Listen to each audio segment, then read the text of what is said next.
row is Brett Roach, who, by the way, his two sons, Ollie and Matthew, they race oval track racing at Cape L Drivers and coming off Western Province karting.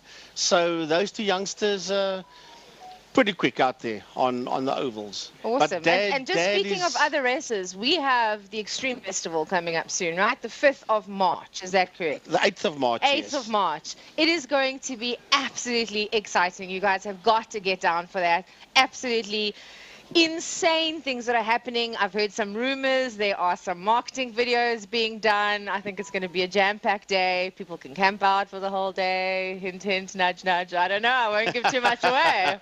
Talking about videos, one of our commentating colleagues, young Jordan Huben, he is with Dave Abrams and them. They are doing promos for the Extreme Festival where, as Jordan was saying to me earlier on, for the first time in decades, they're going to have people camping around the track. So you can come in on a Friday afternoon, you can put your tent up, and you can braai, and you can stay the evening, and then you can be here on the Saturday. The last time they did it, I don't want to lie now, I don't want to thumb suck, but I think it must have been about 25, 26 years ago. Wow. We were still commentating on top of the old Goodyear Bridge those and years. For those of you that know, coming to the Extreme Festival, if you're not early enough, you are sitting in a queue all the way down to Blatterkloof, basically. I'm exaggerating, but you will sit in a queue of traffic to get in here. You'll see the hill over there will be full of people, full of tents and little campers, and so the evening atmosphere here will be awesome. But I'm led to believe, or I presume, and I'm just guessing here, that it's not only going to be for Extreme Festival. I think it's going to be for our Power Series regional race events as well. That would be pretty amazing. But that needs to be confirmed. Yeah, that would be pretty amazing. So, guys, we have gone back to the way that the schedule was in early 2024 because we have so many classes and so many races that we need to squeeze in. There's not much time for us to delay anymore. Yep. So most of the qualifying has happened yesterday already. There are only, like I said, the GTI guys that qualified just before we started here, and the sports in the GT that are literally, these engines are roaring. I can hear it. They're about to hit the track now to qualify. So just to go over a couple of things from yesterday, the Caltron Formula Supercars and Fine Cars. Glenn Phillips qualified in pole position after 5 laps with a best time of 1 minute 25 and 6:59. Followed very shortly, closely behind, was Ryan Catt and then Kyle Haddock, Nashreen Schloss. Oh, Schloss, did I say that right? Yeah, quite right, yes. Forgive me if I didn't. And then in terms of the BMW class, so those concept cars that are brand new, Neander Toy came out and had a 1 minute 11:35.355. Do you realize that he's actually running a superbike, 1000cc superbike times with that BMW? That is insane. I mean, it's leaps and bounds off of everybody else in the race. So, guys, we knew it was going to be a competitive class because there's less rules. Second pole will be Mansur Parker, and he was a 1:19. So there's nearly 8 seconds difference between... On the track, that's a lot of time for those that don't know. And second pole. Absolutely. So very exciting there. We have Anwar Levy next, Baby Jacobs, Dexter Bruce, Dylan Ubad, and Ernest came in 9th, but I'm sure he will do better in the racing this morning. Ernest, we got you. Cool. And then we had the Wineland Superbikes. Hello, Francois has just joined us here. Good morning, Francois. We'll get you on later. I don't know if I have time for you today. He didn't walk up the stairs. He crawled up the stairs. For those of you that don't know, we have a set of stairs to get up to this commentating box. And it is called Heartbreak Hill because it is the final little bit of stairs you're going to get to the top of here, and it is steep. Especially so everybody takes if you've got a problem that I've got. We all took breaks at the bottom before we did the final incline to the top. Sure, guys, those sports and GTs are out, and they are incredibly loud. How are we looking there, Frankie? Well, so far, Ollie Hintenhuis is... well, they haven't posted times yet because they've just gone out, so they will be posting times pretty soon, and then we'll see the times come through. But I think the likes of Josh Broom and Gary Kieswetter, those guys in Class S, they will obviously put up the quickest times, and then you probably find that in Class A, it's going to be tight between Kilbride and Hintenhuis, but I think that Oliver Hintenhuis in the Ligier might put that car in pole for Class A. But we'll see the moment the times come through.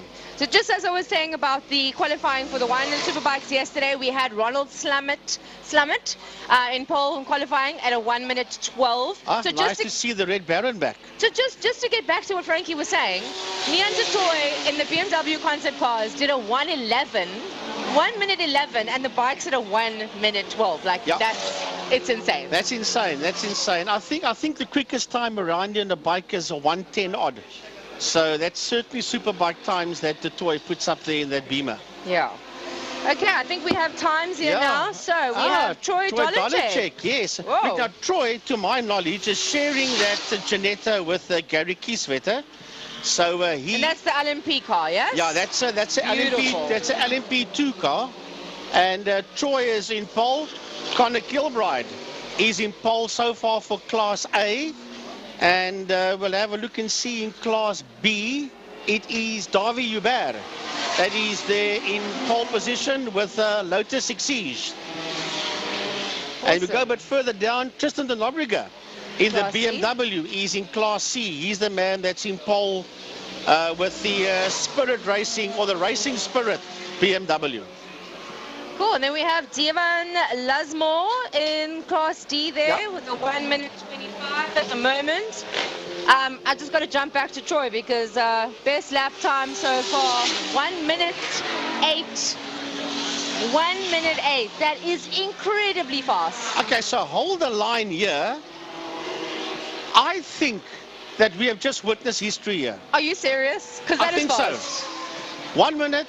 No. Oh, no, I talk lies. 1:06. You're getting me all excited then. But history in the fact that that could possibly be the second quickest time at Killarney, because there was a 1:08 by a Janetta that was held by Craig Jarvis. And I speak under correction, but I think which was the second quickest time at Killarney, other to the 1:06. And I think this 1:08.010 could unofficially be the second fastest time ever at Killarney International. Guys, if you are watching right now and you know anything about the times and the Killarney history, comment in the comment section. Let us know, what do you think about a 1:08 for the Sports and GT? It's loud. It's crazy. That's insane. That's absolutely insane. That is about, what, 3-4 seconds quicker than a superbike. It's crazy. Guys, we're definitely going to go and find him, and I'm going to get an interview for you guys without a shadow of a doubt. So that's going to be on my to-do list after this. Frankie, I know we don't have much time left, guys. We have about 4 minutes, and then I'm going to hand back to the commentators to do their job because the qualifying will be over. But what else is happening today? Because we got lunchtime that's earlier than normal. There is so much excitement. What can you tell us? Well, if we just go through the program, the official racing starts in about 10 minutes from now with the BJ Trustees Formula Libras. Then we move on to the first of the motorcycle races, which is the Batek 650 and 300 Super Sports. Then it's the Keltron Supercars and Fine Cars. Then the Pirelli MGA Racing Clubman's Classics and Breakfast Bikes. Then GTI Challenge, API Properties, Spirit Invest Sports and GTs.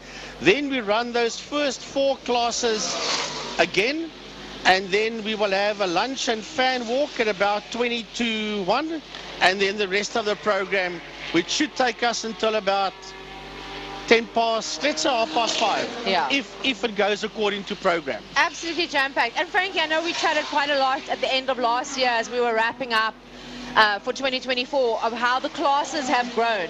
Has there been anything that has changed coming into 2025? Do we still have the same amount of drivers? No, look, there has been more drivers and riders that come in. So obviously, but it's either the same or it has got slightly bigger, but it certainly hasn't got any less. Okay, and so our biggest class that we have at the moment? So I would go as far as saying, let me just, I think classic cars at this stage of the fight is probably the class that's got the most entries. Yeah, we had quite a few people that qualified yesterday. I mean, I'm not even going to try and count here. But in general, classic car section does have the most entries, even last year.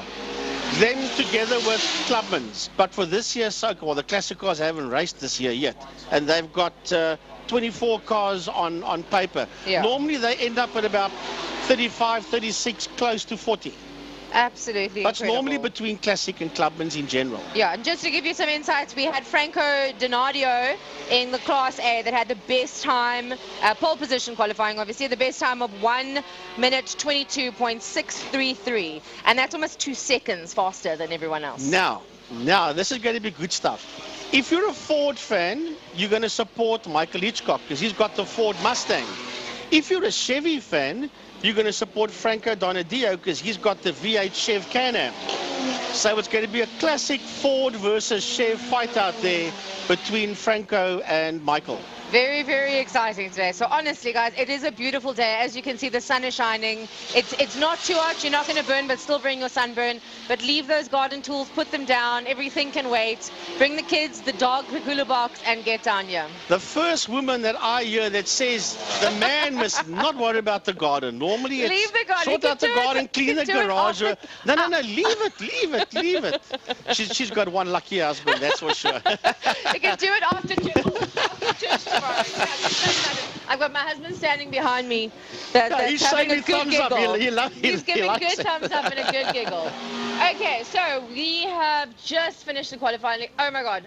Okay, so we were just raving about the 1 minute and 8. Yeah. Okay, thank you. 1:07.242. That is now officially the second fastest time at Killarney International, other than Stubby White's 1:06. Unbelievable, guys. If you think he'll be on track over there, we're saying that that's the fastest time. Leave a comment in the box. Unfortunately, we have to wrap up. There's so much excitement. There's so much I want to tell you, but I can't. You have to wait till the lunchtime show. We were part of, let's call it history, by seeing the second quickest time ever at Killarney International. We make a good team. We make a good team. Hell yeah. Awesome. Guys, I'm going to hand you back over to the commentators. I will see you at lunchtime with my co-host that will be joining me after his races, Ernest Page. But from me, Simi on track, I will see you later and enjoy the races. Thank you, Frankie. And from me, Frankie Innes, I'll be on Mike's side with the rest of the guys. Enjoy the day.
Right, very good morning everybody. Welcome to Killarney International Raceway, home of the Western Province Motor Club for round 2 of the Power Series. Proudly brought to you by Lion Property Management, the City of Cape Town, Castrol and all the other associate sponsors, together with our media sponsor, Smile 90.4 FM, Mark Side, Francois Butler in the commentary box.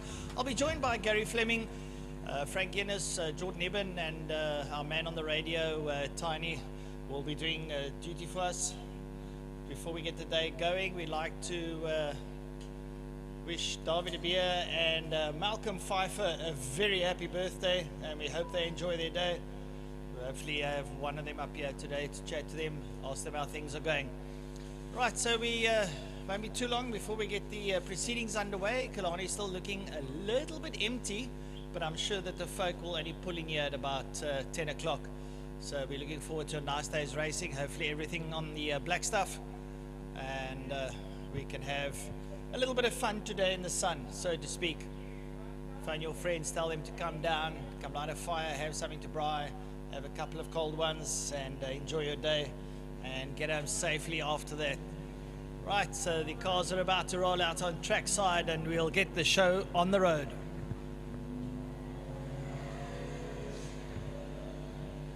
You want to talk, Gary?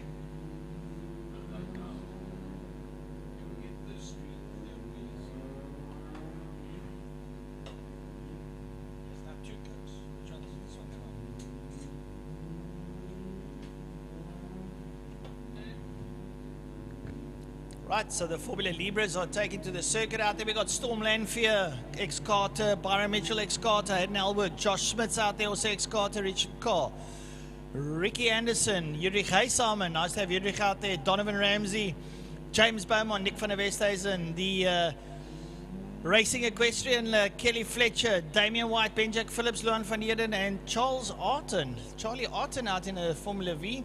It'll be nice to see as they all take out to the circuit to go out and warm the wheels, so to speak. So just let them go and warm up, and we'll chat to you pretty shortly. To our viewers at home, welcome.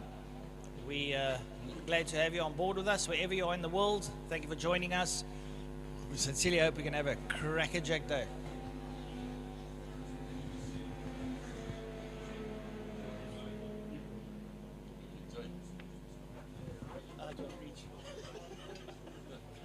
It sounds like a you problem, not a me problem. Pretty close.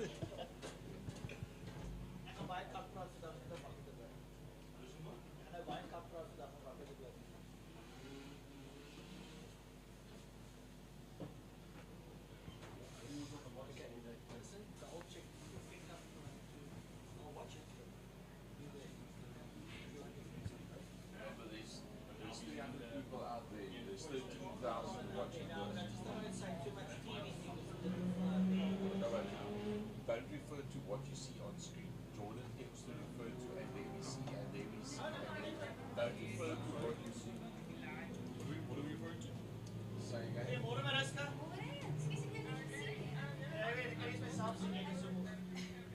Was there enough of it? One of the mics is on. I hope that you have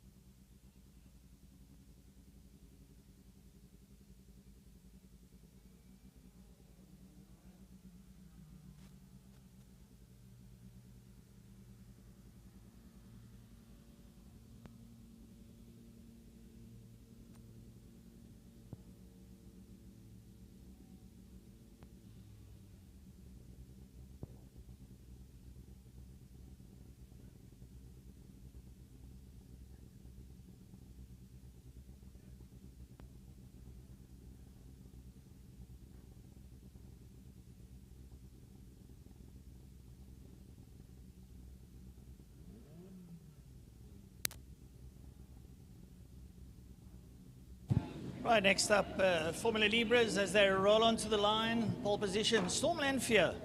Alongside him, Byron Mitchell. Second row, Joshua Smith. Nice to see Byron Mitchell back out there in the Formula VW.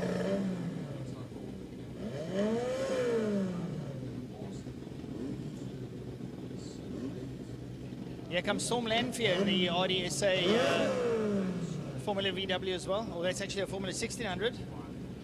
This year, the Formula 1600s will be replaced by the Formula 4s. And alongside me, Jordan Ibben. Jordy, morning, bro. You were out there doing a bit of social media for us? Good morning, and welcome everyone to what's set to be a beautiful day here at Killarney. I was running around doing promos for the social medias that you must go follow. Please remember to follow and watch all the stuff that comes out at Killarney International Raceway. Formula Libras, race number 1, Class S, Class C, and Class V will get underway shortly. And underway they go, straight out racing. And it's Storm Lanfear that gets the whole shot into turn 1.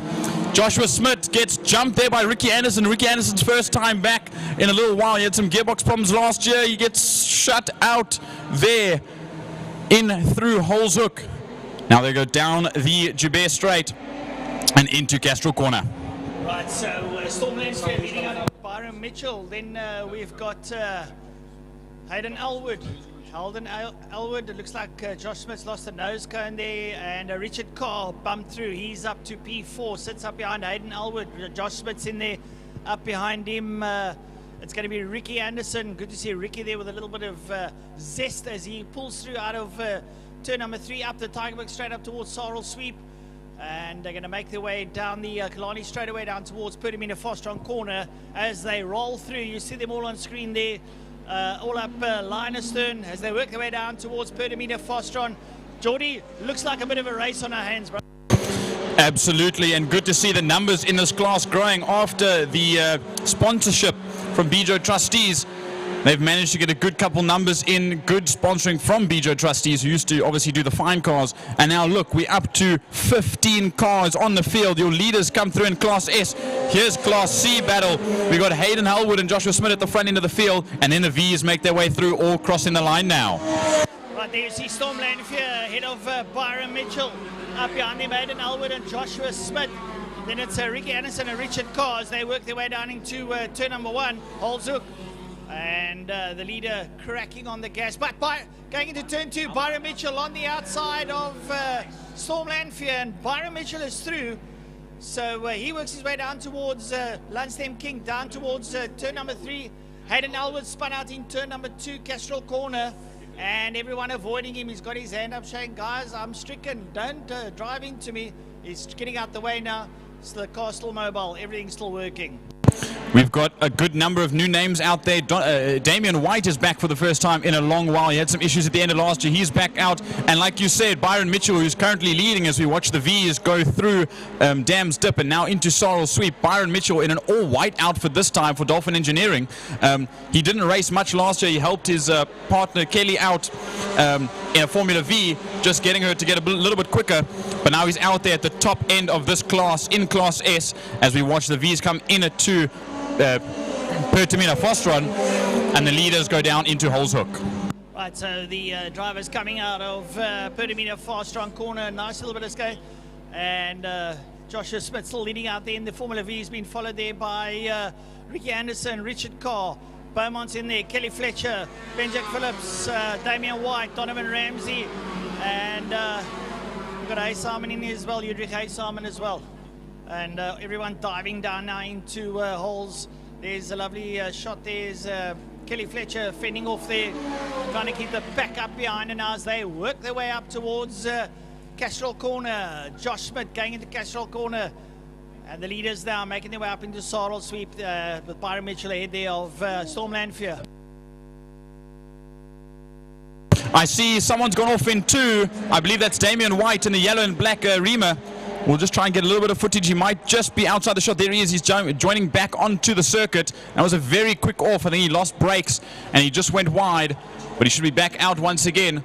Here we watch as the back end of the grid makes their way through Lunstem Kink and into Dam's Dip. And we'll join back with the leaders shortly as Byron Mitchell now crosses the line. There we see a Hayden Elwood, one of the Class C cars in that 7-Up livery. But there's your leaders. Byron Mitchell leading out ahead of Storm Lanfear. 1.5 seconds is the gap, and a fastest lap of a 1:15.629 from Mitchell now in the last lap or so. Yeah, no, Mitchell definitely getting the hammer down. We watch the field move their way down towards turn number 5. With the camera back to turn 1. Turn 1 there. Kelly Fletcher making her way through. Up behind Kelly Fletcher, there's Ricky Anderson. They're having a bit of a squabble. And Josh Smith leading that pack out as he makes his way up towards Castrol Corner. They come out of the holes. And everything going according to plan there. Josh Smith working nose cone. You see the nose cone missing on the front of that car. He's lost the nose cone, but he's still out competing. And that is the true mark of a sportsman as he works his way through now. The Lundstem King down towards Damps. There you see on screen as he works his way down. Coming down towards Damps, works his way through, which is turn number 3. Up behind him there is Kelly Fletcher and Ricky Anderson, toe to toe as they work their way out there through the right-hander and up the Tigerbird straight away. Up behind them there, Beaumont, Carr and Phillips, all embroiled in their own little scuffle now. So they make their way into the first of the right-handers of the Sarl sweep, into the second right-hander, then make their way down the Killarney straight away towards Perdamina Fostron Corner. Yeah, the V's are always knit and grit when it comes to racing. They're all very closely matched. We see last year's champion, Kelly Fletcher, who won in that Dolphin Engineering number 22, also sponsored by Ravenel. Ravenel backing her a big amount, and she's doing very well for them. But there we see this battle. That's Beaumont, Carr and Phillips. Benjack Phillips, who was running at the front end of the grid at the end of last year for the last couple of rounds, needs to find a little bit of pace, as this is their first round of the year for Formula Libras. And you can see the gap between Beaumont, Phillips and Carr. It's all within half a second. There's 3 cars within half a second coming into Holshoek. Phillips and Beaumont will go side by side as Carr watches from the distance just behind, and he'll try and pick up as many places as possible. As there you see Kelly Fletcher once again in second. Ricky Anderson doing very well for the first time back out at Killarney. He was up at Killarney for the end of year 9-hour sprint race that they did for support classes, and he did very well at his first time in Joburg. So good to see a wide range of drivers back out, and like I said, the numbers are up. According to our timing screen, Yuri Reisalman is out. It's unfortunate. He is left. There's a red flag next to him. And coming up towards us now is your leader, Byron Mitchell, going through. And he's leading out the field. Is that Byron? No, that's not Byron. That's Storm Lanfear going through.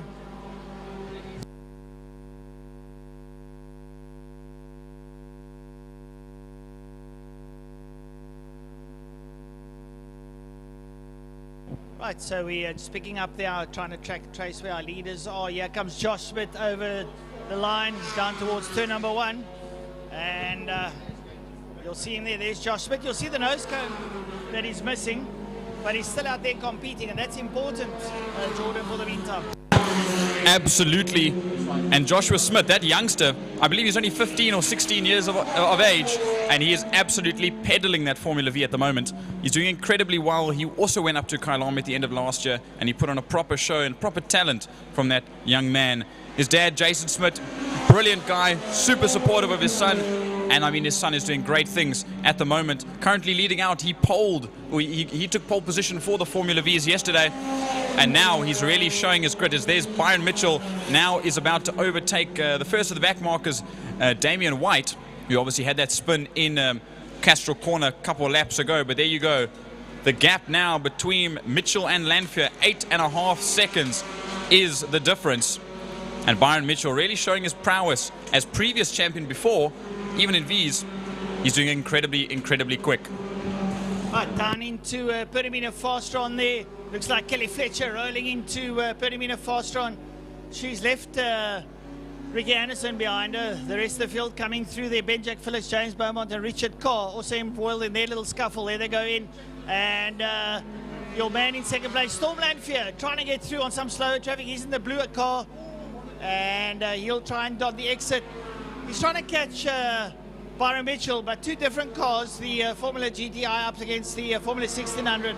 So there is a little bit of a disparity in terms of engine volume.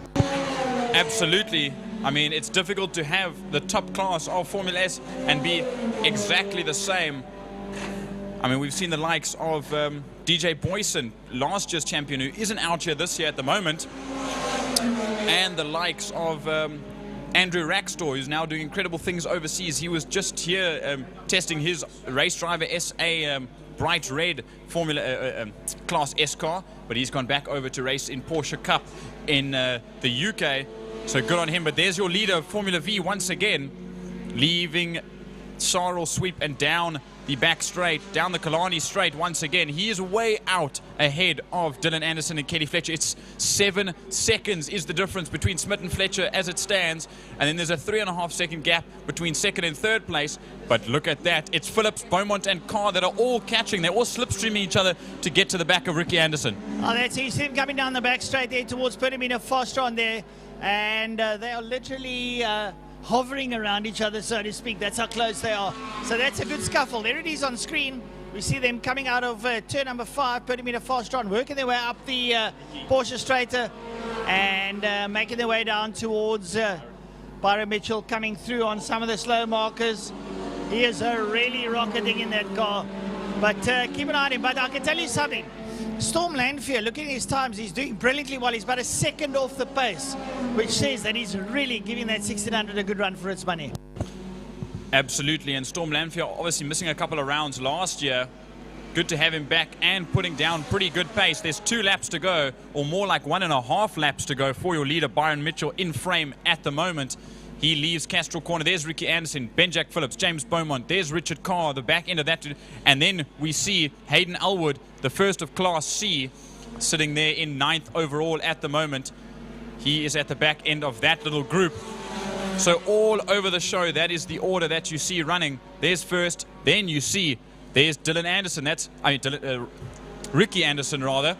That's 5, 6, 7, 8, and 9, all within car lengths of each other as they go through Sarl sweep now. Byron Mitchell heads into Pertamina Fostron. There we see him in frame, just passing one of the back markers, because that's Kelly Fletcher. That's your second place runner in Class V. But now Byron Mitchell comes to the line to finish his penultimate lap, and he'll start his final lap for race 1 of Formula Libres. There's the little dice there between Ben-Jack Phillips, James Beaumont, Richard Carr, and coming through Ricky Anderson, leading out that little scuffle there as Storm Lanfear passes him, and they make their way down into holes. Storm Lanfear out front there, and Storm Lanfear working his way through there as the rest of the field comes through. So Fletcher leading out Anderson, Phillips and Beaumont. They work their way up towards Castrol Corner. Have a look at them coming through there. All scuffling there. Hayden Elwood trying to make up positions there. There's Kelly Fletcher in screen now. She works her way through Castrol Corner. Hayden Elwood getting past Richard Carr. They work their way out of turn number 2 down towards Lansdowne King, down towards Damstip. And it's a real tight bit of racing here towards the close of play, as they say. Going through Damstow, working their way upwards the Tigerberg Straight with your leaders going down into Pertamina Fostron Corner. Here's your leader, Byron Mitchell. He's working his way through, and the checkered flag beckons as they make their way out of turn number 5. There's your leader, Byron Mitchell, giving it a good stonk as he comes up towards the checkered flag. Heat number 1, your winner by quite a substantial margin of 10 seconds. Byron Mitchell crosses the line. He'll be followed by Josh Smith, who will lead out on the Formula Vs. Great drive from him. He's officially in P3, and there comes P2 now behind him. That is Storm Lanfear, and then Kelly Fletcher in P4. Now watch this, right to the line. There's Anderson, there's Phillips, there's Elwood, all right next to each other. It's going to be a 3 across the line. Oh my word, what a battle to the finish. Elwood managed to get up into 5th position, first in class. Beaumont beats Ricky Anderson to the line. That's 3rd and 4th position. They were fighting for the last spot on the podium. My heart rate is up, and it's only the first race of the day. Ricky Anderson beat Richard Carr for 4th place by 4 thousandths of a second. How is that? That was right to the line, right to the wire. Incredible. Oh, sorry, I lied. James Beaumont beat him to the line. Then we see Damien White come across the line. Ben-Jack Phillips had a problem, and he dropped down to the back end of the field. I believe he came straight into the pits. And then we didn't see Donovan Ramsey. He wasn't doing so great. he is a front-running contender, so a little bit of work to be done there. And obviously, as we saw, Donovan Ramsey now comes across the line, and then it was Idrik Haysalmen who managed to not get out, or not finish the race with only a handful of laps. Only one lap being completed from Haysalmen. But what a fantastic first race of the day. The heat's slowly picking up. The weather's good. We are in for some serious action. Thanks all for joining us on the live stream out at the circuit. It's going to be a brilliant day, and I hope more of your family and friends and supporters come out throughout the day to watch all these premier classes. As there you see the timetable, and we'll be back with you shortly for BATTEC Super Twin Cup 650s and Super Sport 300 motorcycles.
Right, next up the Battec Super Twin Cup and Super Sport 300s, heat number 1. Out there, Nicholas Hutchings, Max Bunton, Adrian Solomon, Reinhard Burnett, Abigail Bosson, Almay Mostert, Raymond Alexander, Pity Hill, Bradley Musto is out there, Mitch Robinson, Cody Redlinghuyse, and Terry Bigelow. So a nice little field out there of 12 motorcycles. Expect some tight racing up front. Nicholas Hutchings there, Max Bunton and Adrian Solomon, the 3 local boys from short circuit, now doing main circuit duty. Very quick young men. And quite frankly, I think it could be anyone's race, Jordan. Yep, absolutely. First bike race of the day. I mean, we both know, you and I love 2 wheels. And watching this, a very good class, as now 650s and 300s has been bumped up to regional status, which is very cool. There we see Abigail Bosson. You got the likes of, that is Max Munton coming to the grid now on the 14, Almay Mostert. And a little bit of information to start. You see Cody Redlinghuyse not on her bike, blew a head gasket yesterday, unfortunately. I take it the bike blew a head gasket. Yes. Yeah, not no, Cody. no, she's fine. She's fine. She's fine. She's cool, calm, and collected. Now she's jumped on Mitch Robinson's bike, the old number 71, the 400. So she'll be riding a slightly bigger bike today. Mitch Robinson is on Max Munton's old KTM 390. So a little bit of rider swapping. Bradley Musto qualifying second in the Super Sport 300. He did an incredible performance last weekend at Short Circuit, where I qualified at. Where I commentated at. He was racing Slade van Niekerk at the front end of the Moto 4 and Super Sport 300 grid. You got Peter Hill in there in 8th. Raymond Alexander, your pole sitter for the 300s, sits there in 7th place. And then obviously we saw the front row of the grid in the 650s. Hutchings, Munton, Solomon. Solomon, we know he's always up front in both classes, but he had a small drop yesterday, and that slowed him down a little bit. Max Munton, I believe first time second on the first row of the grid. Boston in 5th position. Reinhard Burnett in there. Get ready to take them away. Right, lights on, lights off, and away they go. Nicholas Hutchings gets a rocket start, so too does Adrian Solomon. Solomon, Max Bunton relegated to 3rd from being second on the front row there. And they dive into holes. Nicholas Hutchings leading out. Adrian Solomon, high-speed chase as he comes out of holes now. Up the Hubert Straight, they make their way up towards Castrol Corner. And Adrian Solomon trying to reel in Nicholas Hutchings, who's on top form at the moment. Max Bunton there in 3rd as he works his way. And Reinhard Burnett's in there as well in P4. And working their way down, going through Lundstem King now is Nicholas Hutchings down towards Dam's Dip. Up behind him, Adrian Solomon. We see them go through Lundstem Kink now and down into Dam's Dip. It's a massive train as they go through 12 bikes altogether. We haven't mentioned Terry Benoit, if I said that correctly. Please tell me afterwards, Terry. But now we watch as they go through Sarl Sweep and down the Killarney Straight, and the leaders will head into Pertamina Fostron. There come your leaders now on their way to Pertamina Fostron. Nicholas Hutchings leading out of Adrian Solomon. Max Bunton getting a bit closer there on the back end of Solomon, and running wide there is Nicholas Hutchings. A little bit of a California sweep he took there now as he works his way out now. Cranks the handle now, makes his way towards the city of Cape Town, Castrol Bridge. Under the bridge they go. Leading out Nicholas Hutchings, Adrian Solomon, Max Bunton, and Bradley Must. No, Reinhard Burnett sitting there in P4 now as they work their way over the line, going down into holes. Those front 4 closely knit now as they roll out of holes. There you see them on screen now. Are they going to make their way up the Hubert Straight up towards Castrol Corner? Rest of the field going through now. Coming up into Castrol Corner, there's Nicholas Hutchings leading out Adrian Solomon and Max Bunton right there with him. And so too Reinhard Burnett. And Reinhard trying to stick in there. Those are the Super Twin Cup 650s that are running out front. Leading out the Super Sports is the number 11 of Raymond Alexander. And they all roll theirs coming out out of Dam's Dip and into the Sarl Sweep. Those are your leaders now, making their way down the back straight. And still, it is Nicholas Hutchings leading out. And right there with him, Adrian Solomon. And Max Munton is drafting Solomon down towards Pertamina Fostron. Turn number 5, he's right there with him. Can he do anything? And Solomon encroaches there on the back of Hutchings. So it's a lovely tussle up front. I told you, anybody's race today. Absolutely, Francois, but look how close this top 3 is as they run through. Last year's champion Jamie Hall isn't racing in 650s this year. He's moved over to Superbikes and Superbike Classic, or Classic Superbikes rather. So now look at this. Look how close Solomon and Munton are. And you also have to remember that 3 out of the top 5 have been promoted, or have promoted, from the 300s now to Super Twin Cup 650s. And the likes are Abigail Boston sitting there in 5th position, Max Munton in 3rd, and Adrian Solomon in 2nd position. Solomon obviously being last year's 300 champion. He knows how to pedal this bike especially. He had a little bit of testing last year. But now look at that. There's 1st, 2nd, 3rd, Hutchings, Solomon, and Munton. There's 4th position. That's Reynald Burnett running on his own at the moment, but doing very well. And there's Abigail Boston sitting there in 5th place under Project 60. That is the 51. The first of the handful of lady races in this race. Now we watch them go down Killarney Straight and into Pertamina. There you still see Hutchings leading out Max Munton there on the back of Solomon. Owen is right up there behind him now as they go into the Pertamina Fostron bend. It's a long sweeping, almost a 180 that they do. Then they work their way out through that left-hand kink. And Nicholas Hutchings giving it a good wind there, but Max Munton just that little bit off Adrian Solomon, who's lying in 2nd place. Look at the top 3. They're so close to that you can put a blanket over them as they make their way into holes now. And you've got to be the last late breakers coming there. And some of these last late breakers is Max Munton. He's closed up on Solomon, right there on his tailgate at the moment as they work their way out up the Hubert Straight up towards Castrol Corner.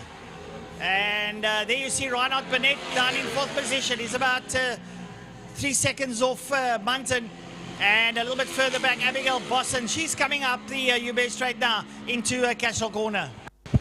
Now we see that in there's 6th position. That's the first of the 300s, Raymond Alexander, and then a little bit further behind there's Peter Hill and Elmer Mostert, and we should see into frame. There's Bradley Musto. We mustn't let that kid out of our sight because he is very quick on that KTM RC 390.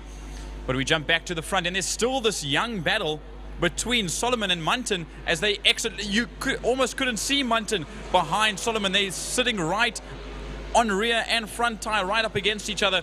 So this is going to be a close one. But this battle... Oh, Munton looking up on the inside of Pertamina Fostron. They side by side. It looks like Munton's going to have the upper hand now as he exits Pertamina Fostron, and that's Max Munton. Max Munton shifts up there. Has he got it through as Solomon allowed him? No, Adrian Solomon comes straight back at him now. Oh, this is a toe-to-toe battle as they work their way now past the start-finish line. Have a look at Max Munton. He was up on the inside of Solomon as they go down into turn number 1. But Max Munton is not going to let Adrian Solomon go anywhere.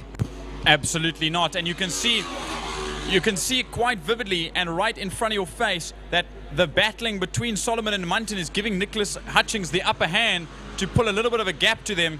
There's Reynald Burnett. He is still 5.2 seconds away, so he's losing a little bit of ground to the leaders. There's Boston, 3.7 or 7.3 seconds behind Reynald Burnett. Jumping back to the leaders once again, almost a second between Hutchings and Solomon as it stands. But the more that those two in 2nd and 3rd, Munton and Solomon, fight, the bigger the gap to Hutchings is going to be. Before your time, Jordan, but it's nice to have a Munton on a circuit. It's great to have a Munton on a circuit. He's up there behind Adrian Solomon as they work their way down towards Pertamina Fostron. Nicholas Hutchins has got about a 1.5-second lead over them now. They make their way down into Pertamina Fostron. And once again, Max Munton looking up on the inside, but Adrian Solomon shuts the door in his face. Boom, just like that. Stay where you are, man. I've got this. I've got 2nd, says Adrian Solomon. Max Munton, however, says to him, I'm coming for you, lad. You better hold on tight because I'm going to be after you. And we've still got 4 laps to go. Absolutely, like you said, 4 to go as they start that lap. 0.5 of a second between Hutchings and Solomon, and then it's just about a 1/10 of a second, maybe not even a bike length between Munton and Solomon. As we jump back, there's Burnett. Then we see just coming under the bridge and past the start-finish line, the first lady racer, Abigail Boston on the 51. She comes in, and then we should be able to see in the background, there's Alexander. and then Hill, Mostert are behind, Musto, Robinson, and Bagno, and then Redlinghayes at the back end of the grid. Elman Mostert has got ahead of Peter Hill, so Elman Mostert goes up to 7th. Peter Hill relegated down to 8th. Yeah, good spot there for that midfield battle. And then back to the front. The gap spreading a little bit between the three of them as they get and head through Sorrel Sweep down the Killarney Straight. It's full pin, twist of the throttle as they head down. Is Max Munton a little bit closer this time around? From our view, I don't think so. He won't have the dive, but you know what this means? This means that Adrian Solomon is on a charge to go catch your leader, Nicholas Hutchings, on the Hutchings Servant Centre 650. So this is going to be a right close one, right to the line. Coming up to the line, 3 laps to go. Well, if Solomon, that's Solomon's intent. He's taking Munton with him. Munton is close to Solomon as they come up past us. Solomon getting closer to Hutchings. Is there going to be a move going into holes? Solomon up on the inside. Hutchings slams the door in his face and says, "Take that, man. I've got the lead. You just stay where you are." Nicholas Hutchings got the upper hand up. You best straight up towards Castrol Corner. Hutchings, Solomon, and here comes Munton. Munton late breaking up behind Solomon as they go there. Watch the three of them go there into Castrol Corner. They're going to exit Castrol now towards Lansdowne King, down towards Damsdip. And they got those throttles rolled right back now as they work their way through Damsdip. And Munton getting closer to Solomon. And Hutchings just stretching his legs out there slightly now as they make their way up towards Tigerberg Straight, up towards Sorrel Sweep at double right hand of the Twin Apex. And there you see Nicholas Hutchings. He got the message, gets on the loud pedal and gets motoring now. Is Munton a bit closer to Solomon this time round? Munton head down. He is buried up behind that fairing now as he tries to bear down on Adrian Solomon. He's late braking. He's up on the inside.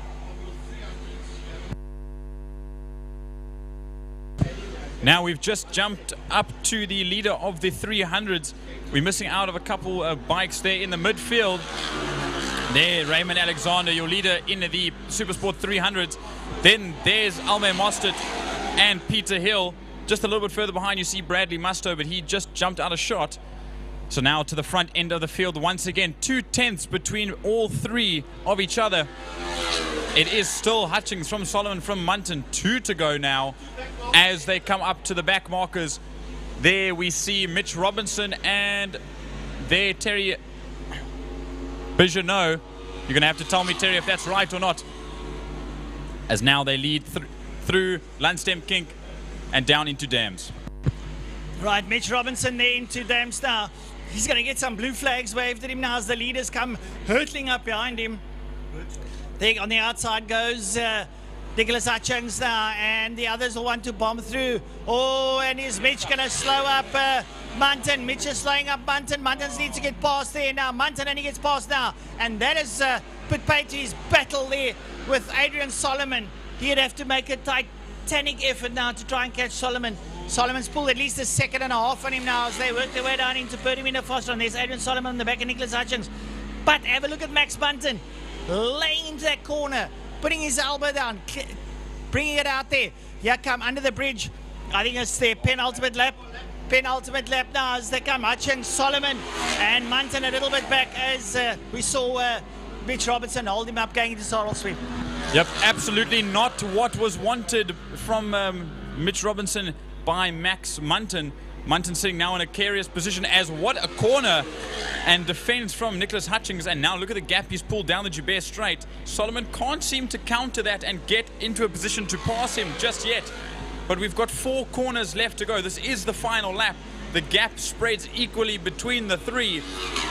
As we watch now, they go down into Damsdip for the final time in heat number 1 of the BATTEC Super Twin Cup 650s and Supersport 300s. We'll run through the rest of the field and we'll see your leaders and the 300s as they get to the line themselves. But here's Sorrel Sweep for your leader and the top 3 as they run through now. The gap widens, all of them spread out a little bit, but this might be the final charge for Max Munton on the tail end of Adrian Solomon to the line. Solomon does a cheeky little look over his shoulder just to see where Munton is, and they run into Pertamina for the final time. Looks like the front 3 have settled down. Nicholas Hutchings, Adrian Solomon, and Max Munton. I don't think anyone's going to pass anyone else now as they make their way towards the line. Checkered flag beckons, and it's going to be Nicholas Hutchings who's going to bring heat number 1 home there for Hutchings Service Centre. Adrian Solomon, and then Max Max Bunton comes through in P3. What a great race from that front end of the field. We'll jump into Pertamina Fostron. No, I lie. Coming to the line now. There's some back markers. That is Bijanot and... Oh, no, sorry. That's fourth place. Reynald Burnett that crosses the line, as well as Mitch Robinson. Robinson coming home in 10th. Reynald Burnett in 4th. Then we'll watch there. They come into frame after finishing their race. Then here's your 5th place rider, Abigail Boston, the first of the ladies on the Project 60 outfit. Then there's the 64, Bijanot. He comes across the line in 11th. Now we should have the leader, Raymond Alexander, come into view just about now. There he is. That's your leader. Good chance for the championship this year. He comes across the line. Then there's Alme Mostert, not that far behind Peter Hill. And then we just wait for the last rider on circuit, Bradley Musto. There he is. I could say a lot about this kid. A very great young talent making his way up the ranks, starting in short circuit, now on main circuit. There he is on his KTM, the number 7. Crossing the line, taking 9th and 2nd in class. A good podium for him in class. And we'll see what he can do in race number 2. But that was your Super Twin Cup 650s and Super Sport 300s by Batec, sponsored by Batec. Now we'll wait for the first of the second of the 4 wheels, Caltron Supercars and Caltron Fine Cars. Jordan, hi. Welcome back.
Right, as the supercars come out onto the track, I want to say big thanks to the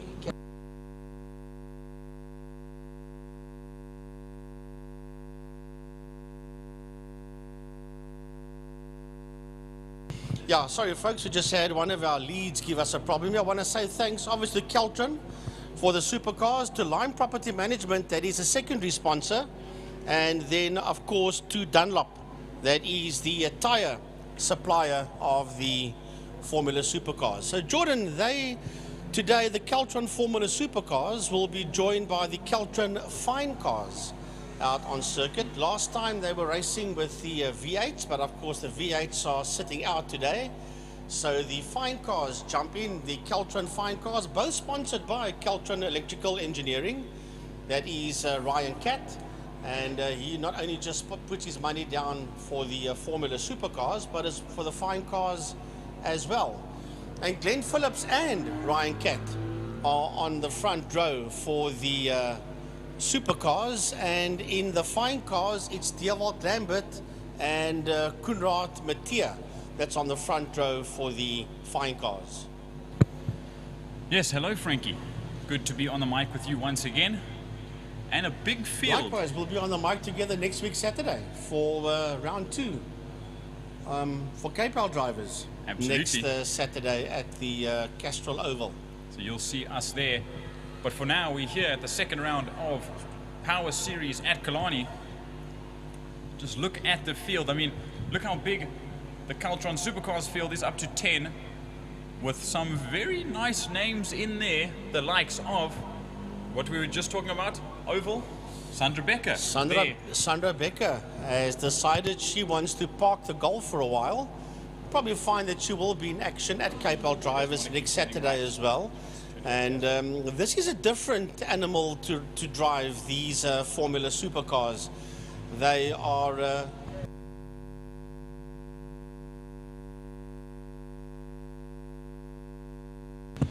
these Formula Supercars are very, very, very difficult cars to drive. They are extremely nervous. It's rear-wheel drive, as Jess Huggett said many years ago. It gives you about 2.5 seconds to rectify, then you become a passenger.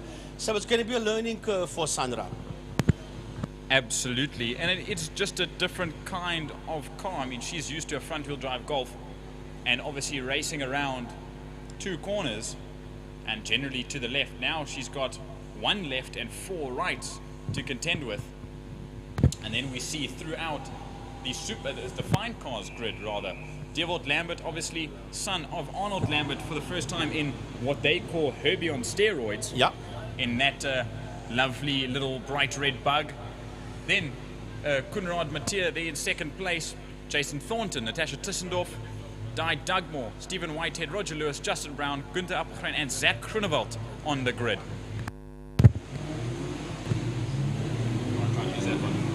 Right, so the supercars roll off the line. I just want to hand over to Dewald just to do a test on a microphone quickly. Testing 1 2 1 2. That's better.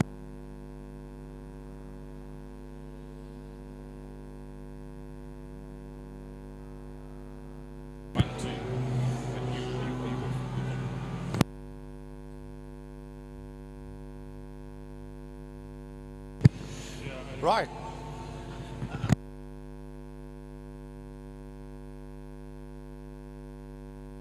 All right.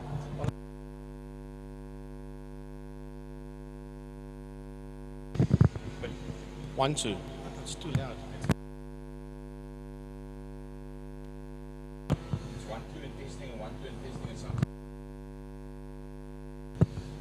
Folks, we do apologize for that. We've got one microphone that's giving us a bit of a problem, so we do apologize for the people at home that we are doing a test session, but we need to get the mic sorted out. These things do happen. Right, so as the supercars roll through, Glenn Phillips just rolled through your screen there. A lot of supercars, there was 10 of them that entered, and to my fact, or to my knowledge, now this one's dead now. And to my knowledge, all 10 of the supercars are there, and a full field of fine cars as well. Good to see that the fine cars are beginning to pick up. Absolutely, Frankie, and we know that they had some trouble before. They tried to race for the classics, and it was just a little bit too much speed difference between the 2 classes, and then we are used to the Caltron, or now Caltron Supercars, being partnered with the V8 Masters, who did the first round, last round, but they're missing out this round, which leaves us with 10 classes, and it will be the Caltron Supercars coming to the line. What do you want to do? All right, let's take these supercars off the line. Glenn Phillips and Ryan Catt is on the front row of the grid. The red lights are on. The lights go off now. The hammers get dropped, and they make their way into turn number 1, into Holzhoek. The fine cars are busy working their way to the start-finish line now.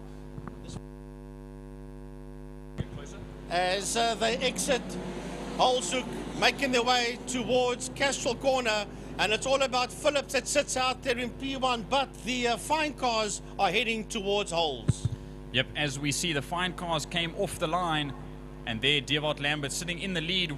Then there's Kunrad Mattia sitting there in second place, going a little bit wide.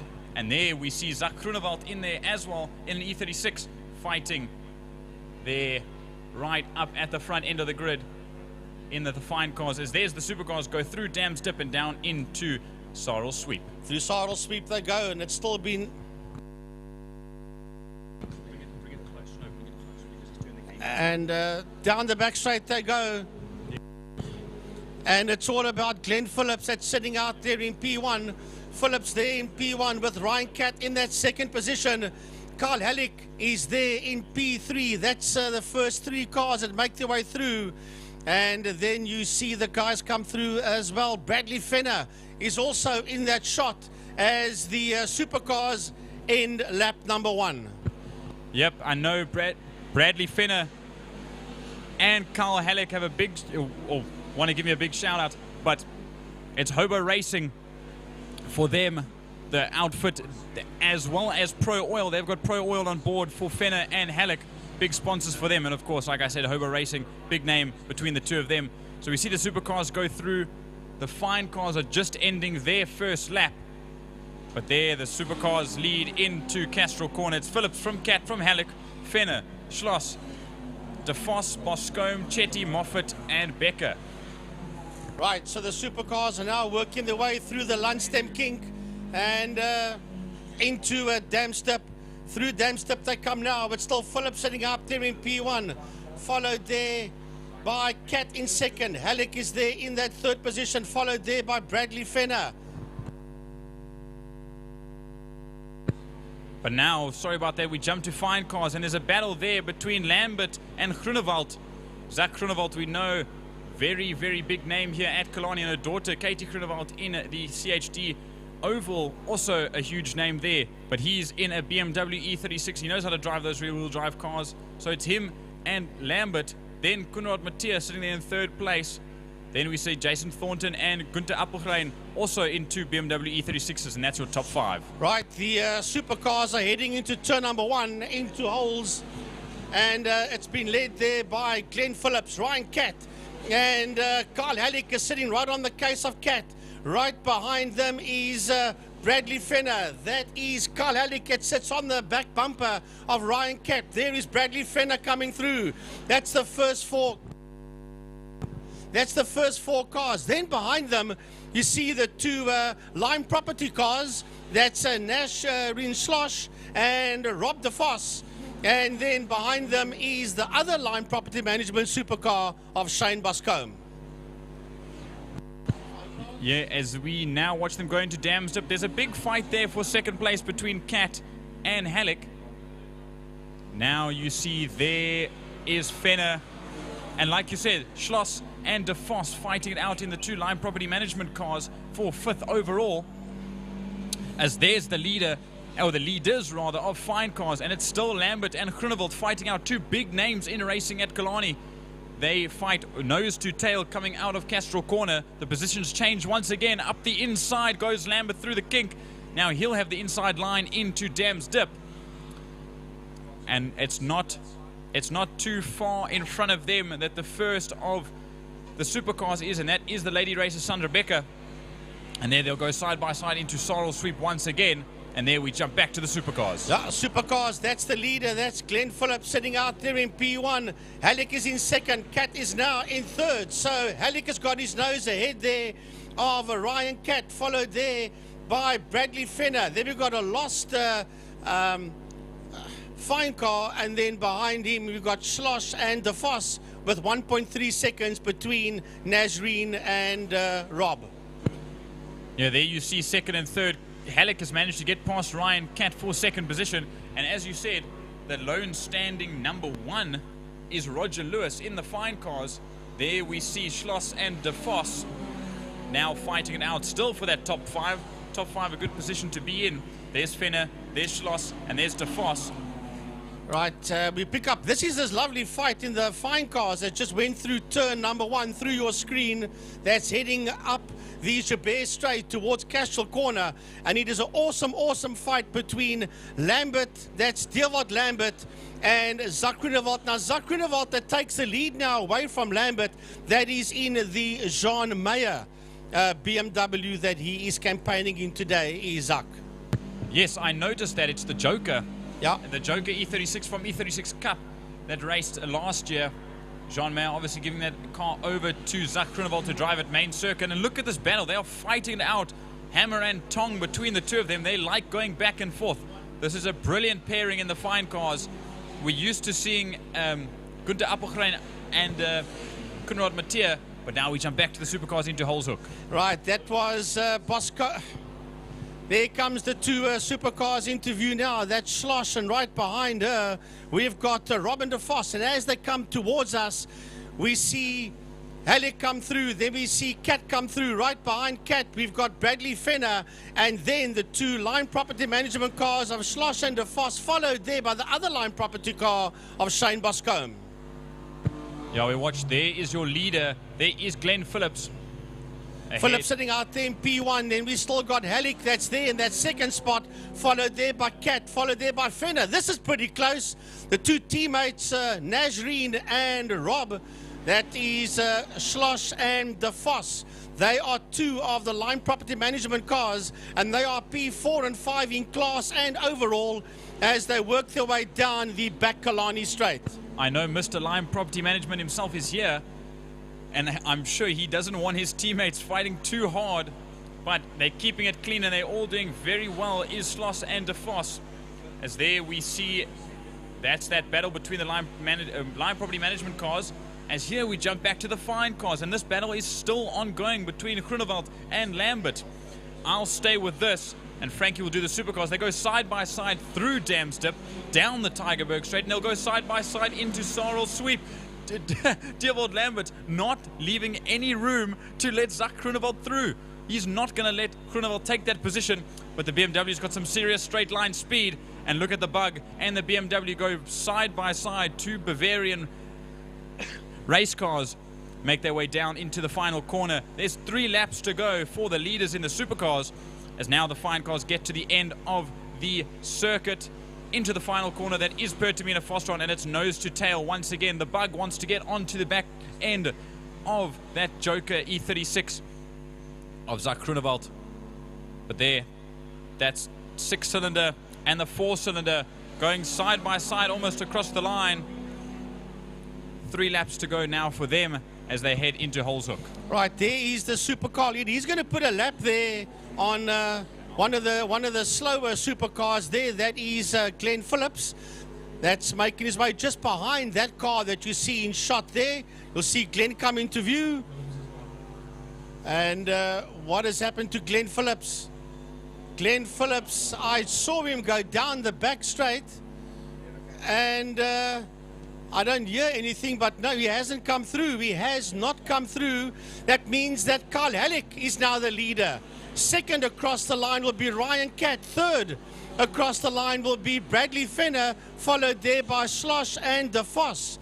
So I'm not sure what happened to him. We saw him go down the back straight towards a turn 5, Fostron, and we never saw the number, not sure what his number is, but we never saw that car come out of turn 5 out of Pertamina Fostron. But now you see, it is Carl Halleck. He's going to be stoked at the fact that he's leading in that Pro Oil and Hobo Racing outfitted car. He loves when I say their name, and RBK Products. He's leading out ahead of Ryan Cat, but Ryan Cat, Caltron Engineering, the man himself, is not that far behind. Bradley Fenner, the second of the Pro Oil and Hobo Racing outfit, there in third position. It's a dual podium as it stands with 1.5 laps to go, but Schloss is right on Fenner's back, and de Vos is not that far behind for that 5th position. That's what I was just going to say. Watch out there for Nazreen. She is right on that 3rd place Fenner's case, as they work their way down the back straight. Now they are stuck in between that slower fine cars. There they come out. That is Ryan Cat that sits there just behind Carl Halleck. But we need to go to Castral Corner. We need to pick up the leaders in the fine cars. What a heck of a fight They're working their way through Lundstem Kink now and towards Damps, and this is what it's all about. Dewald Lambert and Zak Groenewald. Neither of them have let up. I've been watching as you've been talking about the supercars, and they are just running, steaming ahead. Gunther Appelgren in the number 13 E36 and Konrad Mathieu are both fighting it out as the final lap beckons for the leaders. The leaders of the supercars are now going through Castrol Corner, as there we see the leaders of the fine cars. We'll stay with the fine cars until your supercars get closer to the end of their race. All the way down the Killarney straight, they side by side, Groenewald and Lambert. Now Groenewald having the upper hand on the inside line as we watch them leave Pertamina Fostron. Then we'll jump back to the supercars coming out of Sarl, sweeping down the Killarney straight. But they're still your fine car leaders.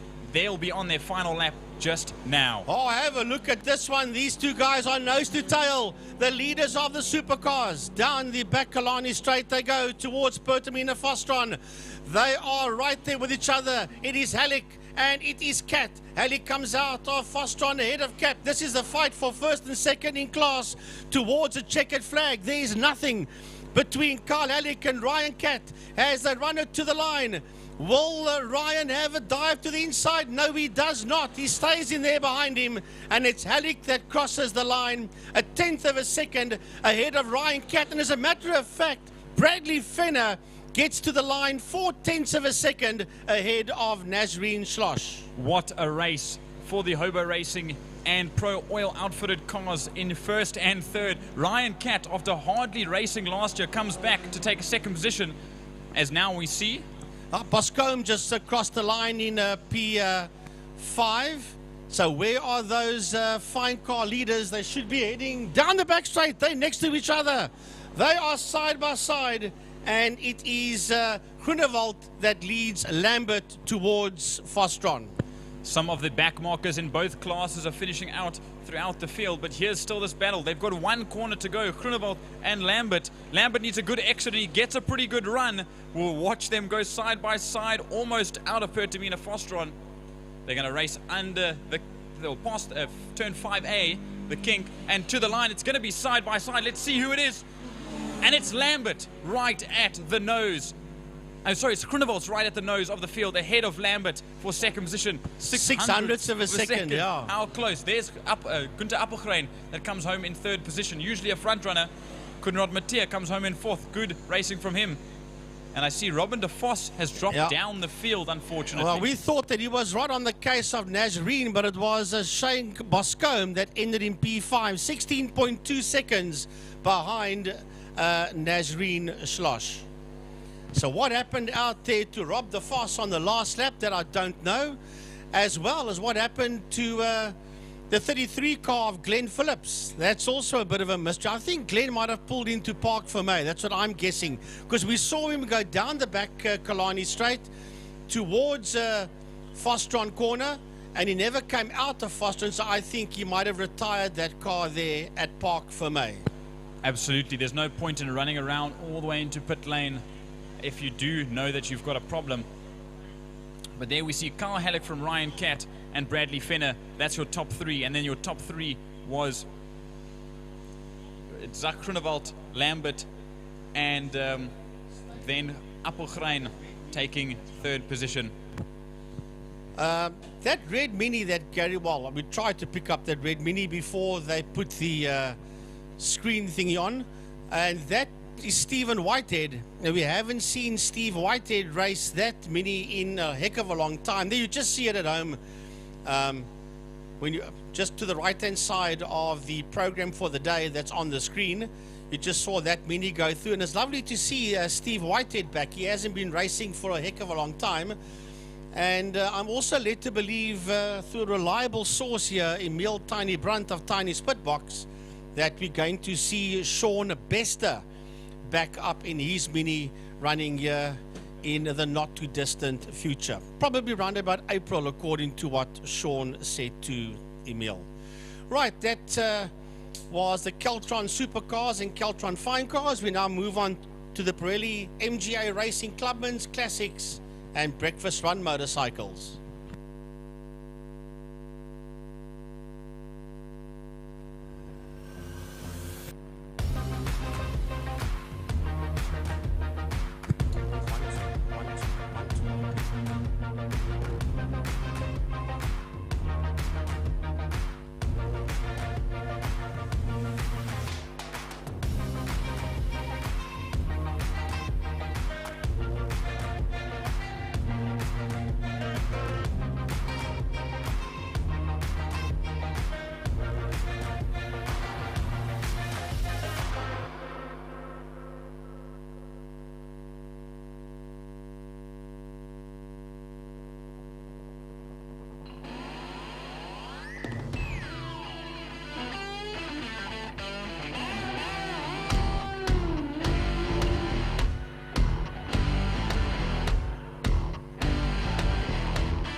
I came from the mud, there's dirt on my hands.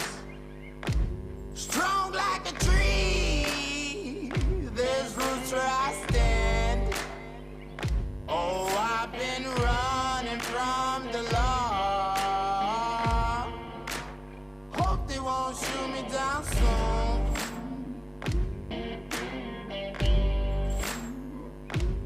They sing on a sleepless night. Try to catch me howling at the moon.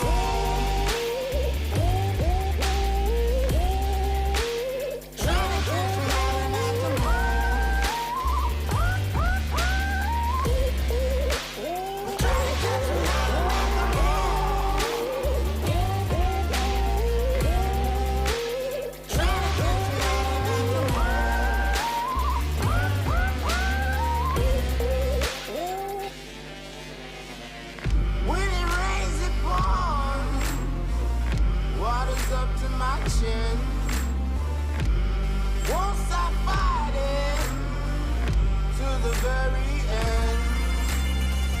Many men try to reach it, many men have failed. Well, if you wanna get to heaven, you gotta raise a little hell. And I've been running from the law.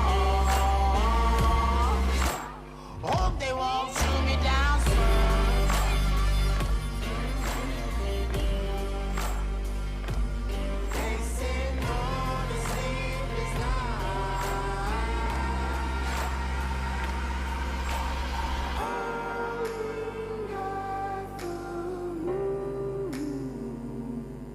Will you find me? Hope you find me.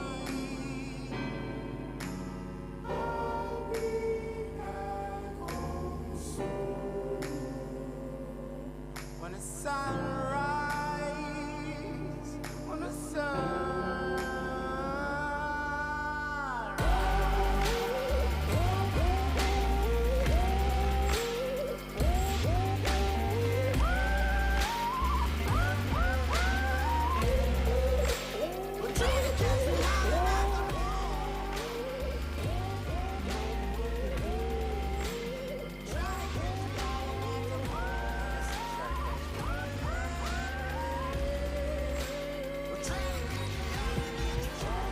So, here we go.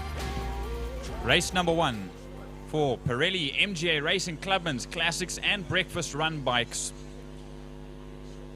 We've got a reasonable 9 on the entry list, and a good few names from newbies to not newbies, so to speak. So there we see your pole position man, Norman McFadden. Good to see him back.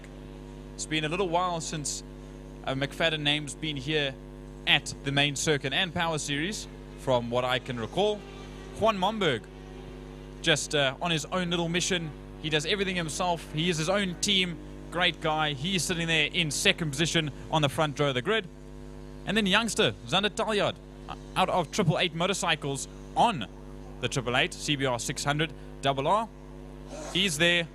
He had an issue in qualifying yesterday. He went out. They forgot to put the transponder on the bike. 2 laps to go. He rushes in. They managed to quickly get a transponder on. He goes out for 2 laps. And he put a Stormer out on those 2 laps. And there he sits on the front row of the grid. Ryan Smuts, Wesley Hendricks, Jamie Hall, second row of the grid. Hendrik Schalhasser, Gerard Joubert, and Francois Kritzinger on the third row. And then, who do we see there? The number 95. Wayne Gresser, yeah. Bumping it up to 10 riders on the grid. And nice to see Jamie all out there on the 65 Suzuki. He's out there. He's the man down from the South Coast. Very well received on the television, because he's got a lot of ardent followers that keep an eye on him. So that's sense, it being televised as it is at the moment. And there's a new rule out now for the motorcycles in South Africa, the racing motorcycles, that should they get a red flag, they've got to slow down immediately where they are. They're going to make their way to Park Vermeer, into Park Vermeer, and then might be held in the pits to see whether the race will restart or not. That is the new rule for motorcycles in South Africa, that do circuit racing. They're all down on the grid proper, about to get the show on the road. Norman McFadden is out there. Norman McFadden on the Yamaha. It looks like an R6. Is it? Or it's an R6, yep.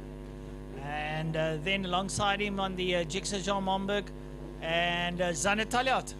So things looking.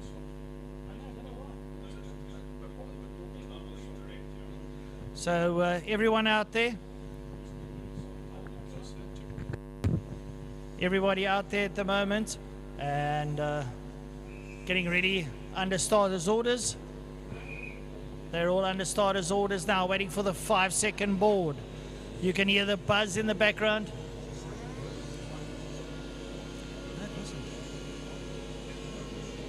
Right, so waiting for the lights. Lights on, lights off, and away they go. Oh, and a cracker jack start there. Coming out of Zander Talliot as he makes his way down towards turn number 1. So down into holes. They're moving to holes at the moment.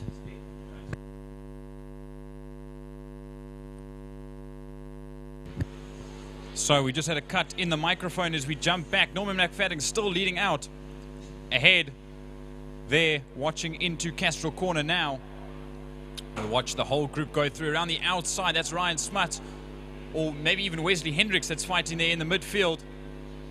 Like I said, up to 10 bikes. There's going to be a whole mix as they run through. Wayne Gresser now up to second in the order. Francois Kritzinger now up into the lead.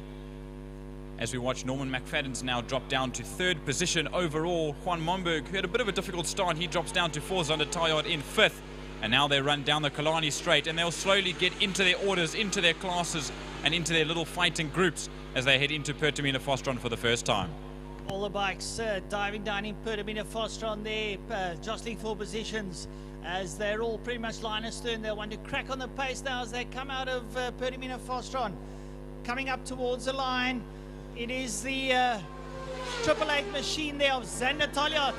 Zander Talliot doing a sterling job there. Wayne Gresser sits in to Kritzinger. John Momberg, Norman McFadden down to 5. As we see them all roll there through holes at the moment. A couple of bikes running wide, trying to find positions now. The leaders crack their way up towards Castrol Corner, up the Bear Straight. Into Castrol Corner goes your leader there, Zander Talliot. Zander Talliot in there. Wayne Gresser, Francois Kritzinger is in there as well. McFadden looks up on the inside and of Jean Momberg and cracks through. So McFadden moves up.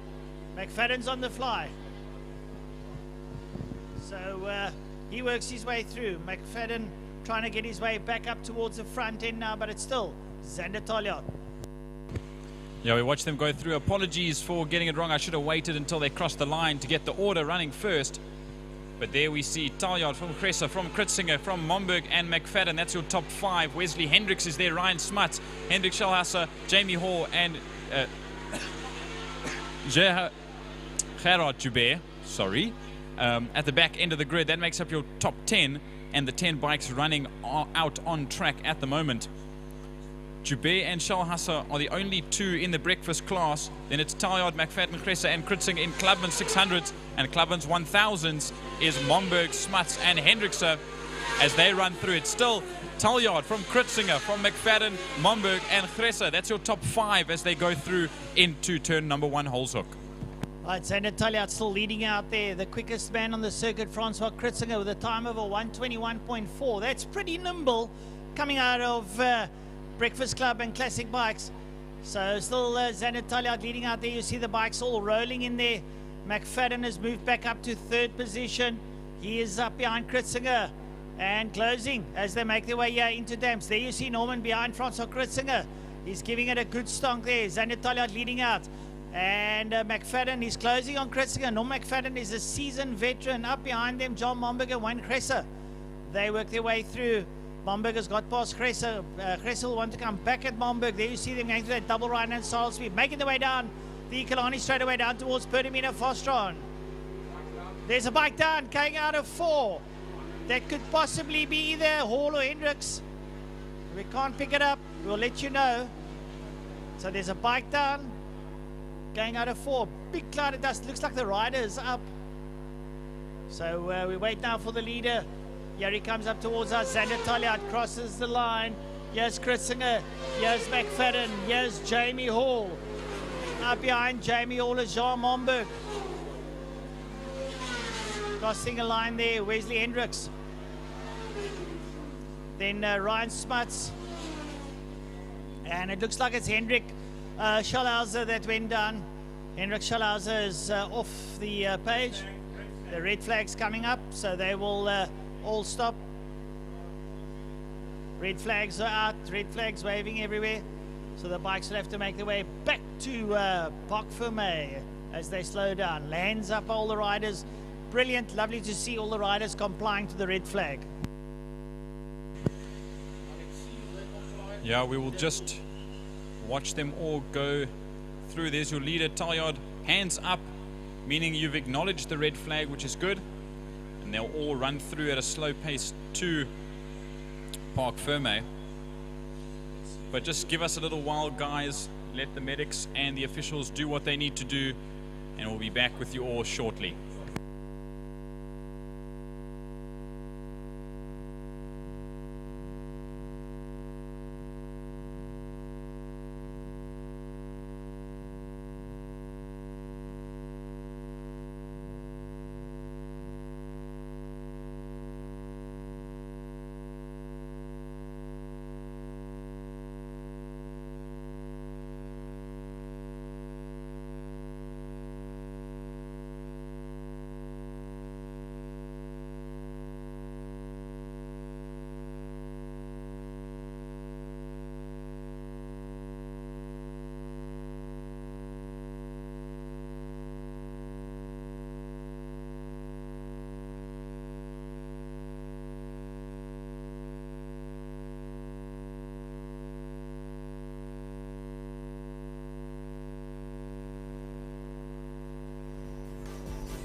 Right, folks, if you're looking for your motorcycles, they've all rolled into pit lane. They're under red flag as we have an incident outside of turn 4. There you can see on your screen for the viewers at home. All the bikes rolling down pit lane. They will go to the end of pit lane. They'll stop under the red light and they'll wait for the starters' orders to come through to the marshals. Right, so while we've got a break, a big shout out to our media sponsor, Smile, 90.4 FM, to Lime, Property Management, to our bikes, to Motel, Pirelli, Asibus, Rental, DID, SPS, and Bikewise. To David Goosen, big shout out for the sponsorship. And nice, just a bit of positive news there on camera. The rider's up, he's walking towards the ambulance. He'll just be checked out in the medical center and see if he can be passed to ride later again today. That is Hendrik Schallhauser. So we'll just hope to see that he comes through. So right, folks, just to give you a little bit of an update, next Saturday, the 1st of March, here at Killarney International Raceway is round 1 of the Rotax National Karting Series. Yours truly will be Mike's side. We might be televising it, I'm not sure. And then on the 8th, we have the Extreme Festival here at Killarney. We also have Dirt Kart Oval, a night race at Zone 7. Then again on the 22nd, we will have karting. Then we got the Rock National here at Killarney on the 22nd, and there will be motocross at Zone 7.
back out again. The riders ride, the medical staff come in. They'll check Shalhassa out in the medical room.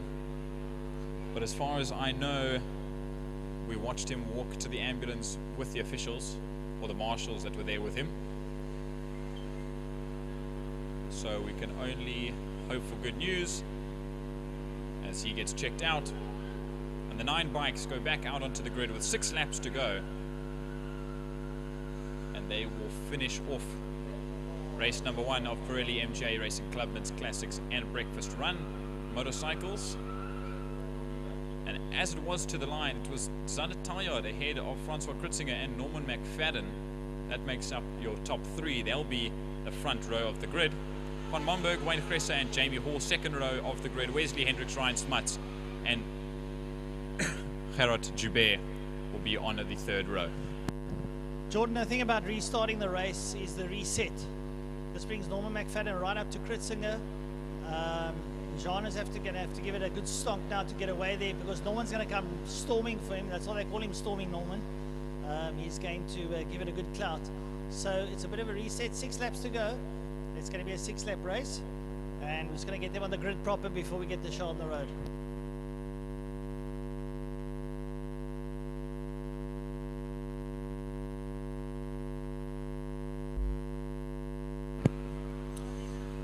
So as we see, and as I said, Zander Taljaard under 888 Motorcycles, the good stable of Gareth and Nicole Agnew. We see Juan Momberg. He's under himself, as well as getting help from David Enticott from Motorwise. Got Wesley Hendricks from Mexico, also under Motorwise. Ryan Smuts, Francois Kritzinger, Wayne Gresse, Norman McFadden on the R6. And then obviously your 2 breakfast run riders of Gerard Joubert and Hendrik Shalhassa. Just a little bit something I noted. Norman McFadden's number, 369. 69 was David McFadden's number. This number 69 ranks through that. My son Jared, who was taught by David, also rode the 69 on short circuit and main circuit in the 390s. He likes the number 69. And that all comes from that man, Mr. Nicky Hayden. That's where the number resonates from. And like we always say, always in our thoughts, Nicky Hayden. Great rider, great champion. And yeah, what a pleasant guy. Right, so the guys are back down on the grid proper, just getting them all sorted out before we get the show on the road. And I'm going to tell you something for nothing, that Zander Taljaard is looking very, very eager to get cracking.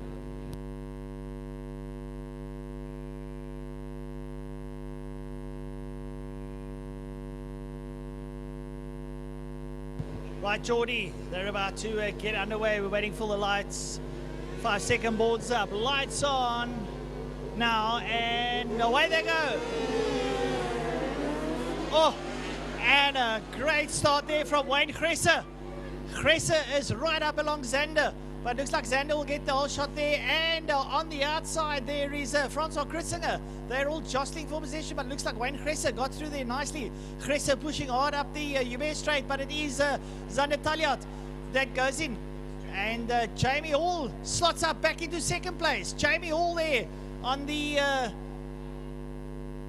S-Ray there on the 65 machine up from P6, and Jamie Hall is giving it a crack. He's going to go look for Zander Taljaard now as they make their way through Dam's Dip. Out of Dam's Dip, they're going to make their way up the Tigerberg straight away. And it's still Zander Taljaard. There is Jamie Hall up behind him, Norm McFadden, John Momberg, Wayne Gresse is up there as well. So they work their way around and make their way down the back straight, down towards Pertamina Fostron. Yep, this will be the first racing lap of the 2nd stage of their first heat. They run into Pertamina Fostron now. Like we said, 6 laps to go in the 2nd half of the first race. And they exit Pertamina Fostron now. And before I call who's where, we'll wait until they cross the line, but it will be Zander Taljaard at the front end of the grid, ahead of Jamie Hall. Then it will be Norman McFadden, Wayne Gresse, Juan Momberg up into 5th after a difficult start, Ryan Smuts, Francois Kritzinger. And then it will be Wesley Hendricks and Gerard Joubert rounding out the 9 that are currently on track. Wayne Gresse there ahead of John Momberg, Ryan Smuts and Kritzinger. Coming up into Castrol Corner there, we've got Zanatalia, Jamie Hall, then Norman McFadden, followed there by Gresse. Gresse goes in there, he's ahead of Momberg. Then up behind him, Ryan Smuts, Francois Kritzinger, Wesley Hendricks, who's a master, then Gerard Joubert. So that's your field. Now they work their way through dams up the Tygerberg Straight, and oops, it looks like Jean Momberg went up on the inside of Wayne Gresse there, going through dams. So Wayne Gresse has got pressure from all avenues now at the moment, and he's got a lot to do now as they work their way out of the Sorrel sweep down towards Perdamina Fastron. And still Zanatalia leading out of it, Jamie Hall. Jamie Hall wants to come back at him. Jamie Hall closing down. They work their way now into Perdamina Fastron. And there you see how close Zander and Jamie Hall are. Jamie Hall now cracking on the pace of that S-Red as he works his way now. There's third place man, Norm McFadden, Wayne Gresse, Momberg, Smuts, Kritzinger, and they work their way into turn number 1. And have a look at that, Jamie Hall right up there behind Zander Talyard, and Hall's the quickest man on the circuit. Turn 5, a biker running off, but he's fine. It looks like Francois Kritzinger. He is on the exit there. There he is there on your camera, stuck there in the kitty litter. So he'll have to work his way out. All's okay. Right, so the riders now through Lundstem down towards Dams. Yes, so that's your leaders. Obviously, we saw Kritzinger go off, but he'll just try and push that bike out of the sand. And as far as I can see from here, he does get it back out. He'll jump back onto the track. But here's still this battle. Two 888 motorcycles outfitted motorbikes. One from 888 Motorcycles and Toyota from up north. And then MGA Racing and 888 Motorcycles on the Classics bike for Jamie Hall. That's first and second. Zanatalia, Jamie Hall, Norman McFadden currently sitting on his own a little bit further behind. There you see him in frame. And Juan Momberg, who had 2 difficult starts in the first half of this heat and the second half. Now position change. Jamie Hall jumps to the lead ahead of Zanatalia. Then once again Norman McFadden, Juan Momberg, Wayne Gresse in the top 5. There's 3rd and 4th in your picture. And there's 5 and 6. It's Gresse and Smuts. Smuts comes through. And then we just saw Hendricks out of frame. Right, so 3 and 4, that's McFadden and Momberg working their way through out of holes now. Up the Joubert Straight now as the leaders work their way into Castrol. There's Jamie Hall ahead there of Zanatalia. Hall getting the hang of this one on the S-Rad now as he works his way through. There's 4 and 5 going through as the leaders now crack their way now into Dams. Jamie Hall wringing the neck of that S-Rad now as he leads out over Zanatalia, who's on the Honda CBR 600. Suzuki reigns supreme at this moment now through Sorrel sweep. That double right-hander, you've got to pitch it in nicely now so you get a good exit. Up behind him, McFadden and Momberg work their way through. Then we're having a look at Momberg and Gresse working their way through. Gresse's through, and then Ryan Smuts. So we work our way down into Perdamina Fastron as the leaders enter there. There's Jamie Hall ahead of Zanatalia.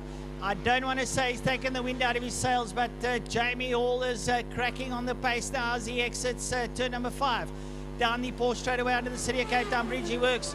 There's Zanatalia coming up past now. Norman McFadden up behind him. John Momberg. Momberg pushing hard to catch McFadden as we wait for Wayne Gresse and Ryan Smuts to work their way through. Coming up towards us now, up over the line, and then it's going to be Wesley Hendricks.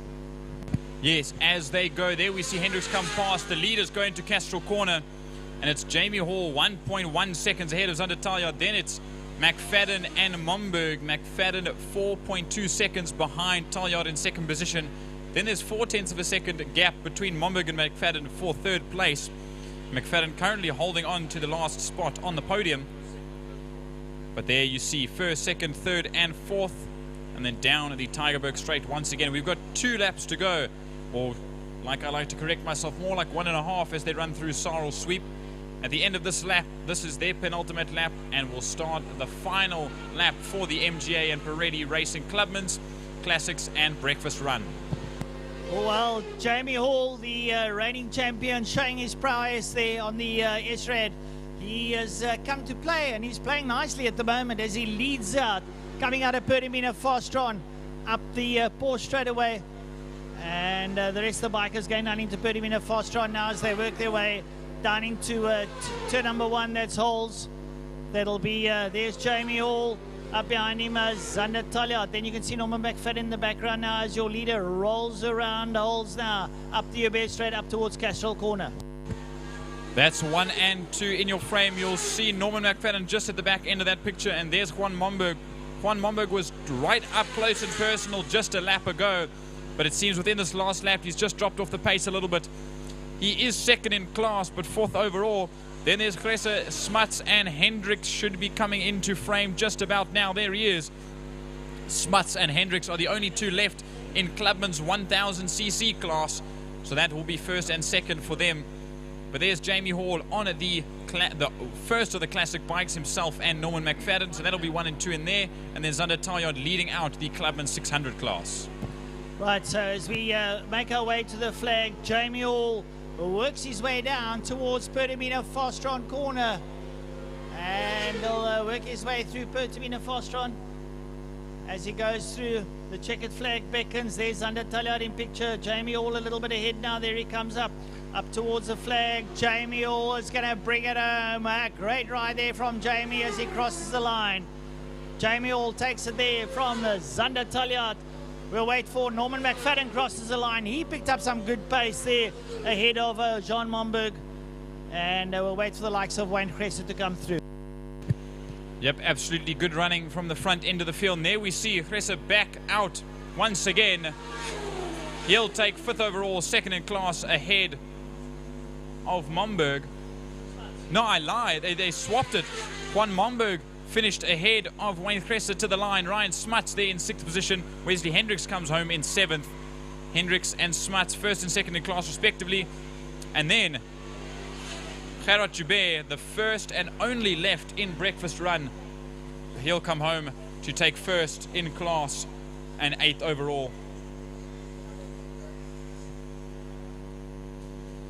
Francois Kritzinger, I believe, is still yet to finish after that little off he had in, or halfway through the race rather. But here he comes to the line and he will take 9th overall and 4th in class. So that was heat number 1 of the Pirelli MGA Racing Clubman's Classics and Breakfast Run. And shortly we will be back onto 2 wheels, and back onto 4 wheels rather, and out racing once again.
folks, here we go. It is now time for the API Property Volkswagen GTI Challenge race number 1. And their first round of the year. I want you to stand here, please. Thank you. Not only just race number 1, it's also their first race of the year. And from a GTI Challenge point of view,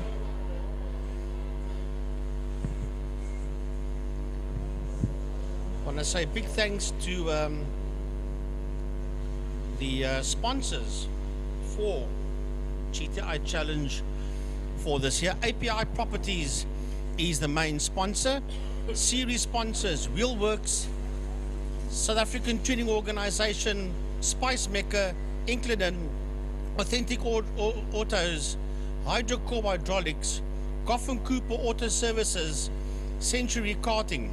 Series sponsor Table Bay Glass and Aluminium, Snap Change, MTK Quality Eggs, Ferroli Performance Motorsport, Print Crowd, Dunlop Tires, G&A Promotions, and NDT Dyno Services. Those are all the sponsors on board for GTI Challenge for 2025. And a massive marketing team behind them as well. And moving to the next level now, they're looking for an additional videographer that can bring some more of the action to the folks out there. So I think personally GTI Challenge is breaking new ground in terms of looking after their sponsors and also giving the drivers as much coverage as possible, hence it making it easier for the drivers to pick up sponsorship. And frankly, let's be honest, in the modern economic climate, not easy for companies to sponsor. You've got to give a whole bunch back. Yeah, you've got to give it all back. And I'll tell you what, GTI Challenge is doing their marketing and their promotion 100% plus spot on. So here we go, API Property, GTI Challenge, race number 1 for the day, race number 1 for the 2025 season, for the 2025 year, as they roll down the back straight towards Perdamina Fostron, turn number 5. Well, Frankie, I think this will be the first time that Class A is going to be wide open. No Marco Busi. No Umpi Swart. No Umpi Swart out there either. No Clinton Bezaden out there either. So where it was always one of those three, basically, apart from the fact that Skull Keldenace has gotten very, very quick. Nathan has also gotten very, very quick. And I tend to almost think that the man to catch here is going to be Nathan Victor. Just 2 things quick, Gary. Not racing today, but Conor Hubert, he was supposed to race in Class C. The car is standing off site. They had a problem with that motor car in Holzoek a while ago. They got the car sorted out, but not ready to race. And then, after many, many, many years, a returning Mr. Patrick Walton. He's coming back to GTI Challenge and back in Class C. The man affectionately known as Patrick Stinky Walton. That's a story that we can't really tell you about, but yeah, and it wasn't him, but it is a story we can't tell on air, that's for sure. let your imagination run wild. He was taking somebody around the circuit in passenger ride, and eventually ended up with the name Patrick Stinky Walton. But I must say that that orange mean machine of his from back in the day, he was a deft competitor, and lovely to see that he's going to be back out there again. There you can see the split between the Class A and the Class B cars. I'm led to believe it's a single light pull away. Now, what do I mean by that? We had Class A goes off the line, the lights then go off 10 seconds later or 5 seconds later for Class B, and then 5 seconds later for Class C. Now we're going to have one light, but they have got those open grid positions between the different, whoopsie, there's a late entry into Class B pulling up. So that's probably going to be a delayed start, because they actually took the 5-second board and moved away. And there was an additional car that now came in, and that in front of the 143. Can't pick up that number, but it's a 52 car. So it looks like they're going to do a reassessment of the start. There's the board. the 30-second board. That will probably be the 5-second board.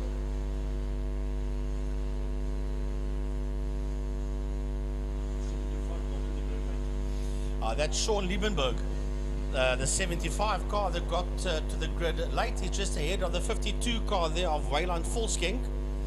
So that is the 75. That's at white polo. You see ahead of the 52 car there in Class B. Zach Leyden, yeah, he's inside there. Zach Leyden is a man that does polo with a GTI Challenge with a polo. He's got the BMW. He is doing BMW series. Plays around with the Rally Cross as well. So he's a very busy young man, is Zach Leyden. Yeah, and that car that he's riding there, I'm led to believe that that comes from the Chase Herald stable. So off the line they go, and it's going to be 3 different pullaways. There you see the Class A cars that have taken off, going down towards turn number 1. There's the Class B cars that's been staggered, which is exactly what we like, because then we can pick up as much of the action as possible. And there comes one of the bigger classes, the Class C, coming out, but we go to Class A. All right, the Class A cars are busy working their way now into Castle Corner. They're all literally nose to tail, and it looks from here as if it's Nathan Victor. That's the man that's got his nose up front through Sector 1. He starts Sector 2 now, right now. Those are 5 cars, 6 of them are riveted together as they work their way through the Damstip. As we look at the Class C cars that are busy working their way now through turn 2 Castrol Corner. Oh, massive fight there as the Class A guys are going to work their way through Sarl Sweep out into the back main. Is it going to be all about Nathan Victor? It definitely looks like it. Summit Racing's Nathan Victor, you can see them on your screen. We can hear them out the back window as they race down the Killarney Straight towards Pertamina Fostron, the final corner of Killarney. That's about as tight as it gets, and Skalk Geldenhuys once again looking very, very good as they work their way towards the start-finish line. This will complete lap number 1. Nathan Victor is the man that's doing it, but there comes the Class Bs down into Pertamina Fostron. Yeah, the class, that's Class B coming towards us. That's the Class C contingency. And it looks from here as if it's Mark Fontini. Yes, it is. Mark Fontini that's leading the Class C contingency as they work their way down the Porsche Straight and into turn number 1 holes. Well, we've got a car that's in the fence. It looks like the number 5. Of a Brett Roach. I can see the car out the window. It looks like the 5 Jetta. Yes, it is. It's a 5 Jetta of Class B runner Brett Roach.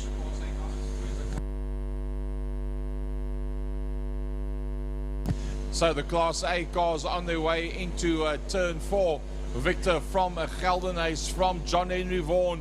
Hittenhouse Cup, and whoa, getting it completely sideways, kicking up the dust. That was Williams that was at the back end of that Class A battle as they head down towards Cape Town Corner, turn 5, Pertamina Fostron. Right through Fostron they go now. It is Nathan Victor from Skalk Geldenhuys. Right behind Geldenhuys is John Henry Vaughan. Then it's Ollie Hintenhouse. Behind Hintenhouse it's Ian Cup and Shane Williams. They're all 5, 6 cars in your screen as they race down the main straight into turn number 1, into holes, as the Class B cars are now heading towards us. They're coming down the main straight, the Class B cars, and it's been led there by Razik Harris. Harris sits out there in P1 and right on his case. Oh, that's Mohammed Kalfi. Kalfi. That's right in there behind him. Kalfi right in there behind Harris. Then Zach Leyden with a new car prepared by Chase Herald Racing, and it's looking pretty good at this stage of the fight. We also need to try and pick up those Class C battle. Still Fontini from Schroeder from Ferrari. Well, clearly Kalfi's timer isn't working because he's right on the case of Razik Harris, and it doesn't show here on your strap at home. But here comes the Class C cars, and it's all about Mark Fontini, Ross Schroeder and Adriano Ferrari that sits there first, second and third, followed there by Majid, and then it's a 9-0 of Tristan Hubert. Well, look at this whole highway of motor cars working their way down through Pertamina Fastron. That is your Class B. No, that's the Class A, guys.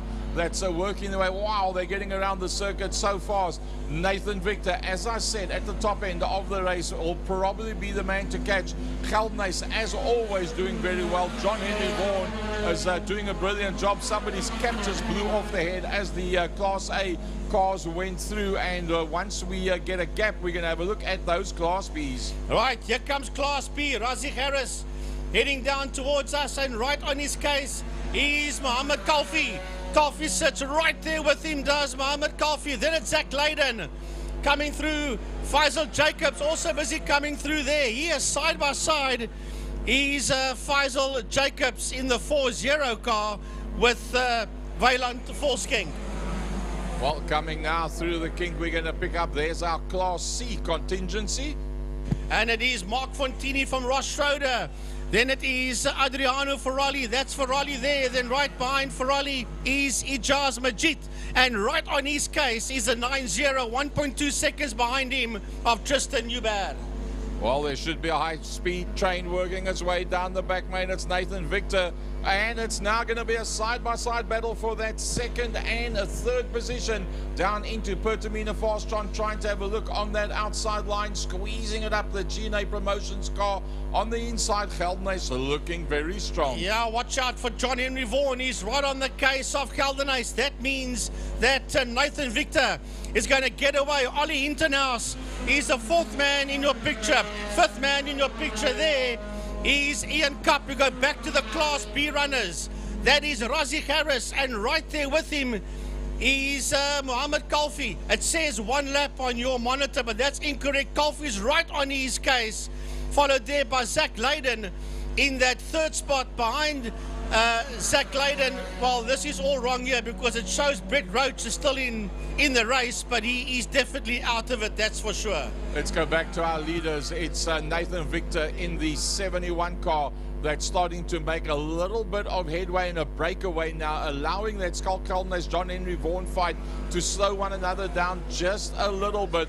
Ollie Hinternaus is now making use of their little battle. He finds himself in that fourth position, and then the next man coming through is in fact Cup, that comes through behind that as they work their way out into the back main. Right, down the back straight to Killarney, straight to go. That is Nathan Victor.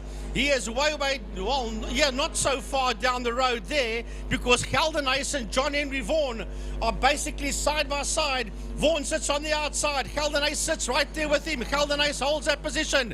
The cutback gets done on him there by John Henry Vaughan. Vaughan's now got the inside line, which becomes the outside line. Right on his case is Oliver Hinternaus. That's first, second, third, and fourth. Here comes Ian Cup down towards us. He will round off the top 5. And then not too far behind them, you should see P1 and 2. Let these Class A cars go through. John Henry Vaughan right on the outside there of Skull Geldenhuis, and watching both of them is Ollie Hinternaus. I think Hinternaus is actually closing down on them just a little bit as they fight one another. But here comes the Class B as Class B works its way down the front main.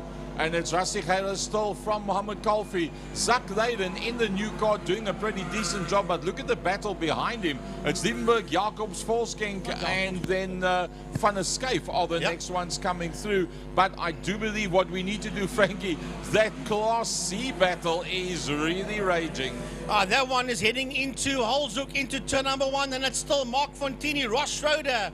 He's been hassled here by Majid. And what has happened to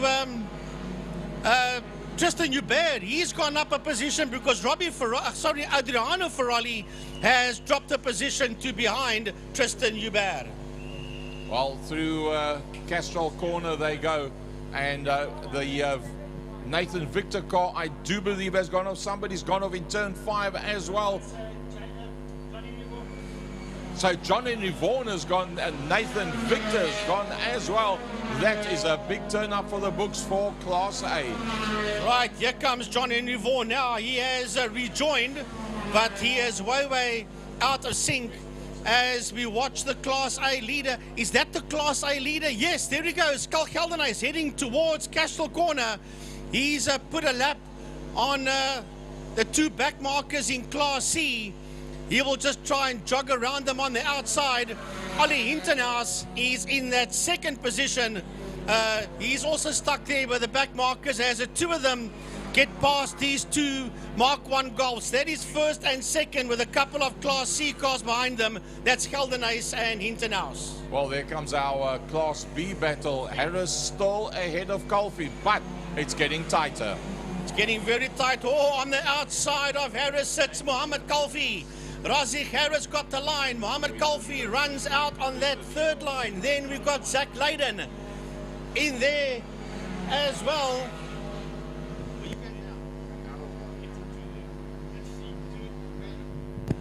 There's our Class C battle coming towards us. Wow, I tell you what. Bonnet Class pins C. coming off the bonnet there of Mark Fontini as well. Well, I think they've probably found a couple of mirrors have gone already. Now we're down to bonnet pins. There's not enough mirrors left out there. Right, you see Brett van der Skype come through as the Class A leaders work their way into turn number 1 into Holzhoek. We'll pick him up now. We'll just watch. This is Class C. That is Fontini coming through, and then he's got Schroeder, Majid. Look at all these guys. There's nothing between Schroeder, Majid, Ferrari, and Hubert. It's only Fontini that's 1.4 seconds ahead there of Ross Schroeder. Well, it's sometimes some seasons it's Class A, that's the real deal. Some seasons it's Class B. And looks like this season behind Fontini is where the action's going to be.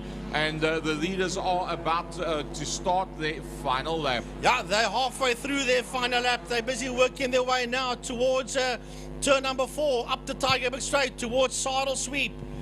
That is Geldenhuis and Hintenhuis. This has been a long time coming, Frankie. Geldenhuis getting the opportunity to lead them out in the absence of the likes of Boosie, Swart, and Bezuidenhout. It's now the quickest man out there to beat. Probably is going to be Geldenhuis. Yeah, he's making his way through Pertamina Fosson. There they go, P1 and P2. That is Skull Geldenhuis and Ollie Hintenhuis. And that's the way they're going to end. It'll be Geldenhuis and Hintenhuis towards the checkered flag. And well done to the winner of this one. Skull Geldenhuis crosses the line, and he will end just ahead of Hintenhuis, followed by Cup. John Henry Vaughan crosses the line. Now we're waiting for that fight between Harris and Colby. We should see them work their way out of Pertamina Fostron. There they come through Fostron. There's nothing between these two as they make their way towards a checkered flag. And it is still Harris that's ahead there of Colby. That's towards the line they come, and Harris will come home ahead of Colby, followed by Zach Leyden across the line. Faisal Jacobs is the next man, and right on his case is Sean Liebenberg. Right, Mark Fontini, he's going to win this one rather comfortably for Class C in the Goff & Cooper Racing Golf 1. He will bring the car. Bonnet pins are gone there, but that won't bother Mark Fontini as they race across the line. Fontini will win this one by 1.8 seconds over Majid. Ross Schroeder right on his case, followed there by Adriano Ferrari and Tristan Hubert. Wow, that was brilliant stuff. Here comes Mr. Patrick Walton. He hasn't raced for a long time in the 96 car, and he will finish his race. Well, Patrick Walton followed there by the 36 car of Mr. Davids that will finish there in that 17th position. That is Ishmael Davids. Race number 1 for the day for API Property Group GTI Challenge. And wow, everything we hoped for, wished for, and more. Class A a little bit depleted. Class C being probably the premier fight right now in the API Property Group GTI Challenge for 2025.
All right, Jordan, here we go with the Spirit Invest Sports and GT Cars race number 1. Last time we were here, they had 2 awesome races out there, and there is, well, I'm going to say unofficially because it still needs to be made official, unofficially the second fastest time at Killarney, a 107.242 by Troy Dolacek in the Janetta car 43, a 106 odd by Stewie White. That is the quickest. Then it was a 108.6, I think it is, by Craig Jarvis. And then Troy went to go and beat that by doing a 108.0 and then a 107.242. So therefore, I say unofficially, because it still has to be verified, obviously, that would be the quickest time around the track. The second quickest time around Killarney International Raceway. See, Frankie, there's another thing about that, though, is that was during qualifying. So it's technically not an official race lap time, but it is an overall fastest lap time. I don't know if qualifying counts. I think it counts. Practice sessions won't count. That's obvious. If he did that in a practice session, it wouldn't count. Yes, but I think, and I do speak under correction, I think it does count for when you go out there to qualify. It is very possible, and like you said, it will need to be finalized and put, for example, in the program. But for now, Gary Kisvetter, that's why we call it unofficially at this stage, yeah. As we know, the man that generally drives that car, Gary Kisvetter, has decided to take a step back and let the young maestro that is Troy Dolacek, previous champion in the Formula 1600s from the Extreme Festival. He's taken the lead on this, he's taken the wheel, and he and the team are going for the lap record.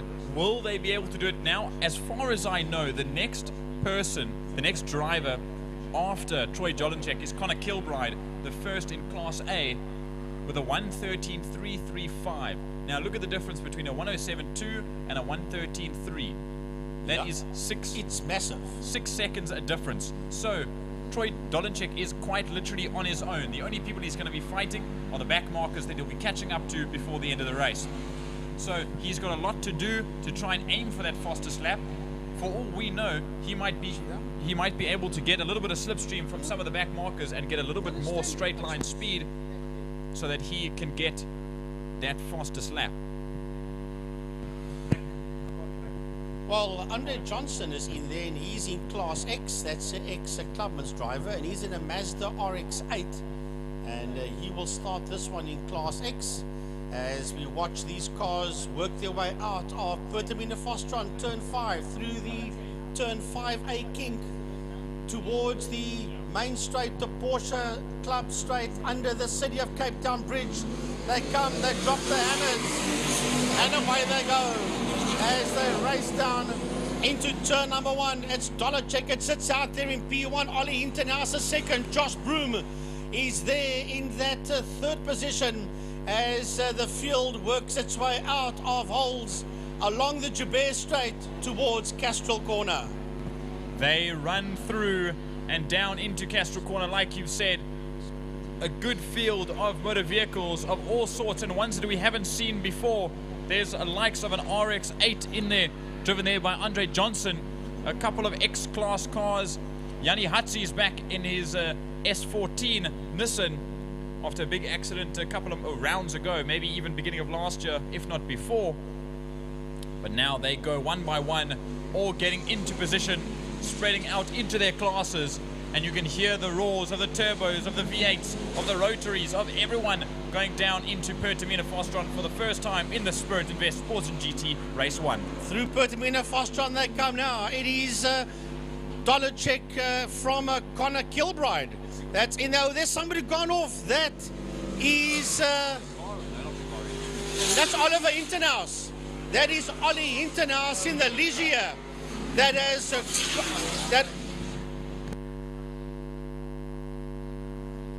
Sorry, Frankie, that's Davy Joubert in that Lotus. It was a bit far away to see the color of the car. But as far as I know, he's back out on the circuit. Yeah, he is out on track. It was him. if I have a look at his car and I look at Internas's car, they look more or less the same, but it wasn't Ollie. It is indeed David Joubert, but he is back up and running again, and he's down in that mid-pack position. And that's not the place that David Joubert is used to. He's an up-front front runner. But now we see there's Connor Kilbride in second position because, as we know, Dolenchek is abducted and disappeared. There's Broom, Hintenhouse, Bakari, Torrente, first time back in a little while. Then we get the second of the Spirit Racing BMWs of Tristan de Nobrega. Then Yanni Hatzi, Luzmore, Penev, Joubert, Solomon, Swannefelter, Trollop, Farnham, Stunder, and Johnson at the back end of the field. Right, watch out these guys as going down that backstraight. That is that fight. That is getting down into Pertamina Fostron as they work their way around. But the leader has done a 1:06.709 as we watch this group of cars work its way towards us. David Joubert is also in this group of cars. Right, here we go. There's Connor Kilbride going through a shot. There's a radical of Josh Broom. Then you've got Ollie Internaus. Behind Ollie Internaus is Sandro Bakari. Then the BMW of Renzo Torrente, followed there by Tristan de Nobrega. Behind him is David Joubert coming towards us. Then Yanni Hatzi, followed there by Divan Lasmore and Simeon Penev, as we watch the leader working his way through Pertamina Fostron, and that is race leader Troy Dolenchek. Unofficially, Frankie, I believe that might just be the fastest lap record around the circuit for four wheels. A 106.709. I don't think so. We'll have to have a look and see about that. I think it's a 106.4, but we will get confirmation as we watch the leader work his way through Castro Corner, all on his own. Dolenchek. There's Josh Broom coming into your shot. Behind Josh Broom is Oliver Hintenhouse. Behind Ollie Hintenhouse is that red Juno of Sandro Bakari, followed there by Renzo Torrente. And then we have got this one. Oh, de Nobrega is right on the case here of David Joubert as they come through. Yanni Hatzi is the next one that's working his way through your shot, followed there by Divan Lasmore and Simeon Penev. Then Eric Salomon is right there, and he's got Stunder, Jean Stunder, that's just made the move on him there, followed there by that RX-8 going through your shot of Andre Johnson. There we go, and we see some of the 50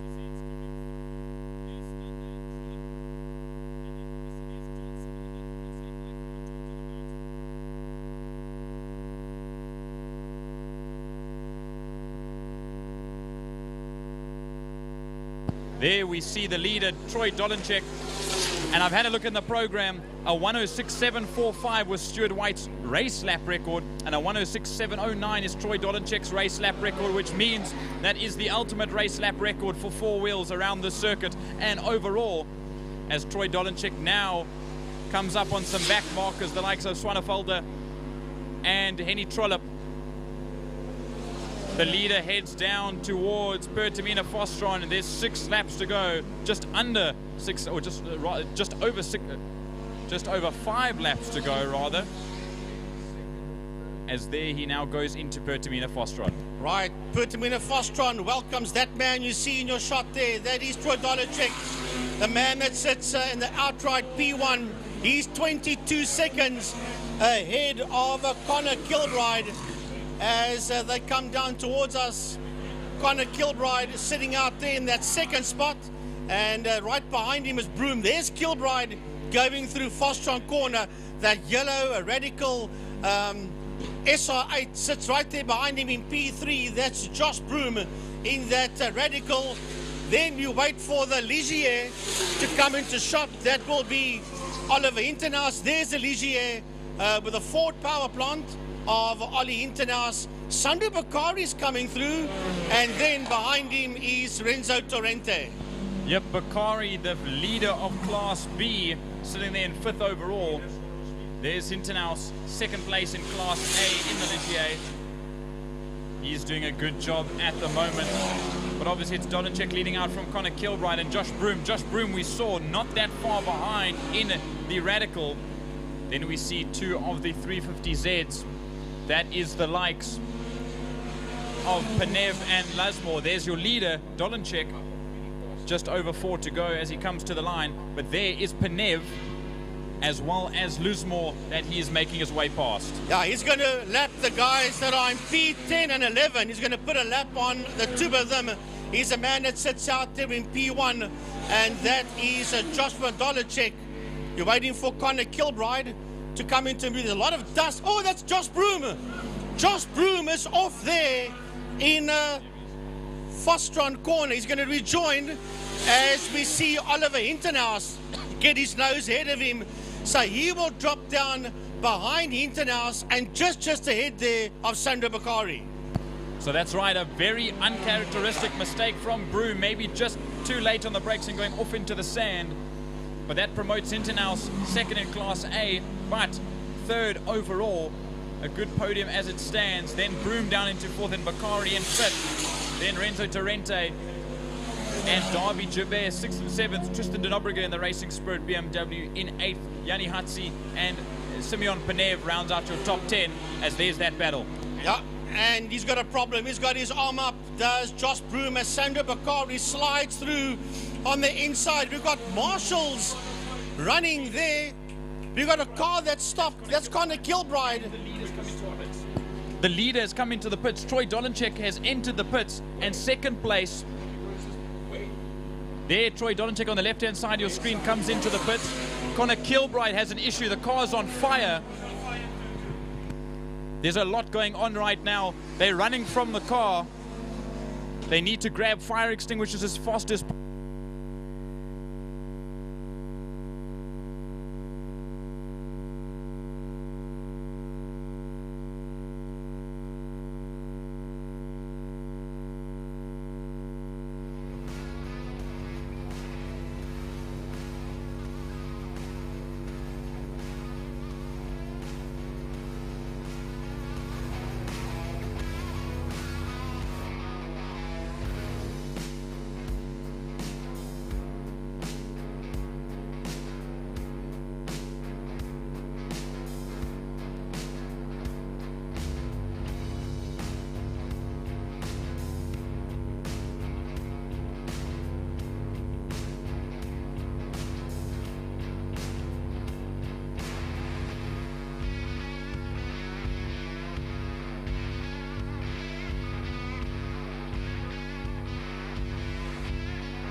Testing 1, 2.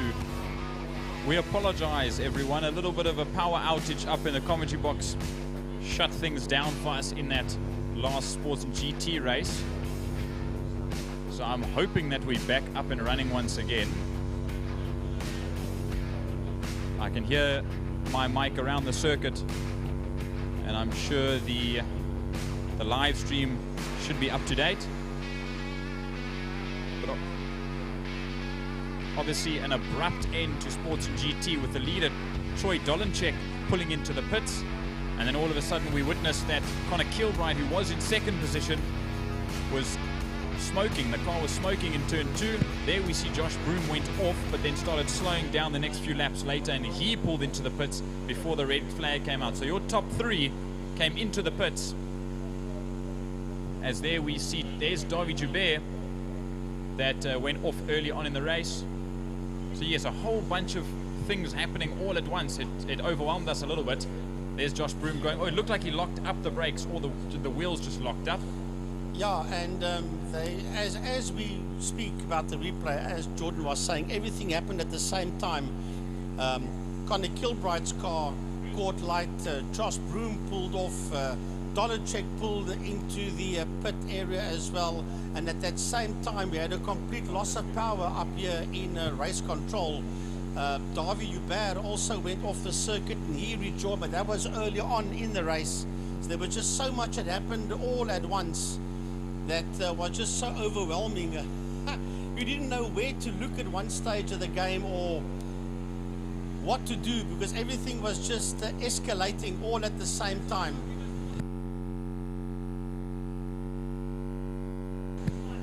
So we do apologize for what happened, but it is a power failure that we had. We're back up and running again. We're trying to get all the systems back up and running. We've got our monitors running, but we haven't got our timekeeping device running yet. So just bear with us, folks. We'll be with you shortly.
Testing 1, 2. It's better.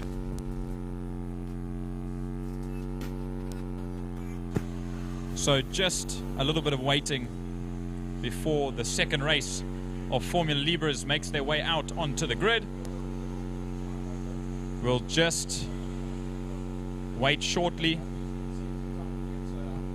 and we'll be back out and racing in a few minutes.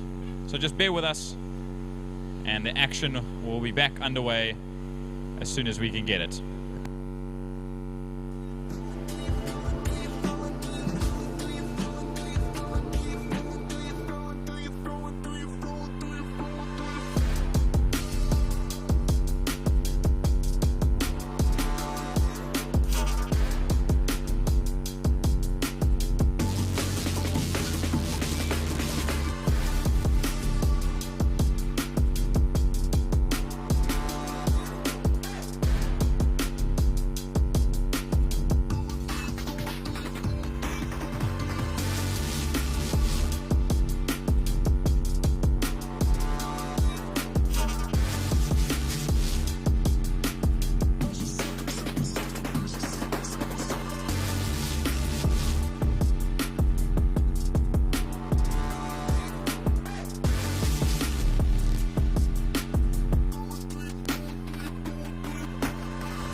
Race number 2.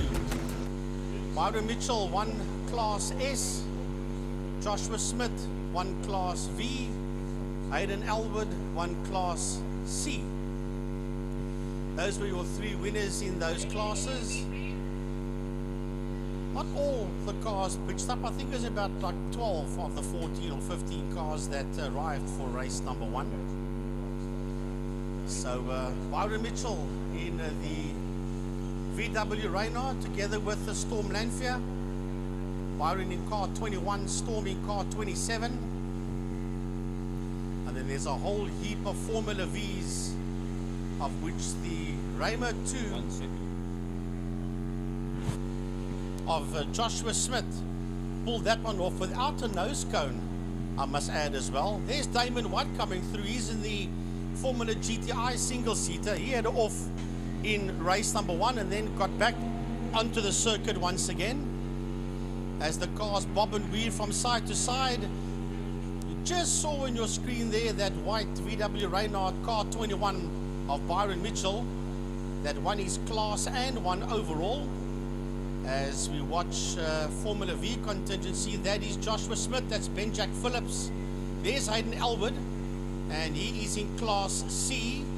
There is James Beaumont coming through. Ricky Anderson is in that group as well. Kelly Fletcher also coming through one of those cars. There is Kelly Fletcher. Also does horse jumping as well, Kelly Fletcher. As we watch this group of BJ Trustees Formula Libre cars line up for their second 10-lap race. So the first thing I see is that Joshua Smith has a nose cone once again. They found it at the exit of turn 1 on the inside of holes. And I believe, as far as I can see, there's a little bit of high performance, what do you call it, NASA spec duct tape on the front of that thing to hold it on. Let me tell you something, you don't go racing if you haven't got duct tape and cable ties. That isn't racing if you don't have duct tape. Back in the day, you had blow dart, just with wire, just tied it down. So the grid gets a reshuffle for race number 2. Byron Mitchell ahead of Storm Lanfear on the front row of the grid. Then it's Joshua Smith, first of the Libre Class V's, ahead of Hayden Elwood, first in Class C. Then Kelly Fletcher, Damian White, James Beaumont, Ben-Jack Phillips, Ricky Anderson in a position he doesn't want to be, qualified 3rd. He's a little bit further down in the field, but he's still 3rd on the grid in Class V. I lie, sorry, he's Beaumont and Phillips are ahead of them, so that's finishing order. Richard Carr, Donovan Ramsey, Udrik Haysalmen, Luan van Heerden and Rick van der Westhuizen. I'm not sure if those guys are out. We'll just have to wait and see. But as far as I see, 12 cars on the grid, Frankie, before the lights go out. Yeah, Van Heerden and Nick van der Westhuizen weren't there for race 1. So the pedal man moves out the way. The red lights go on and off. And away we go. As a matter of fact, it's not the red lights.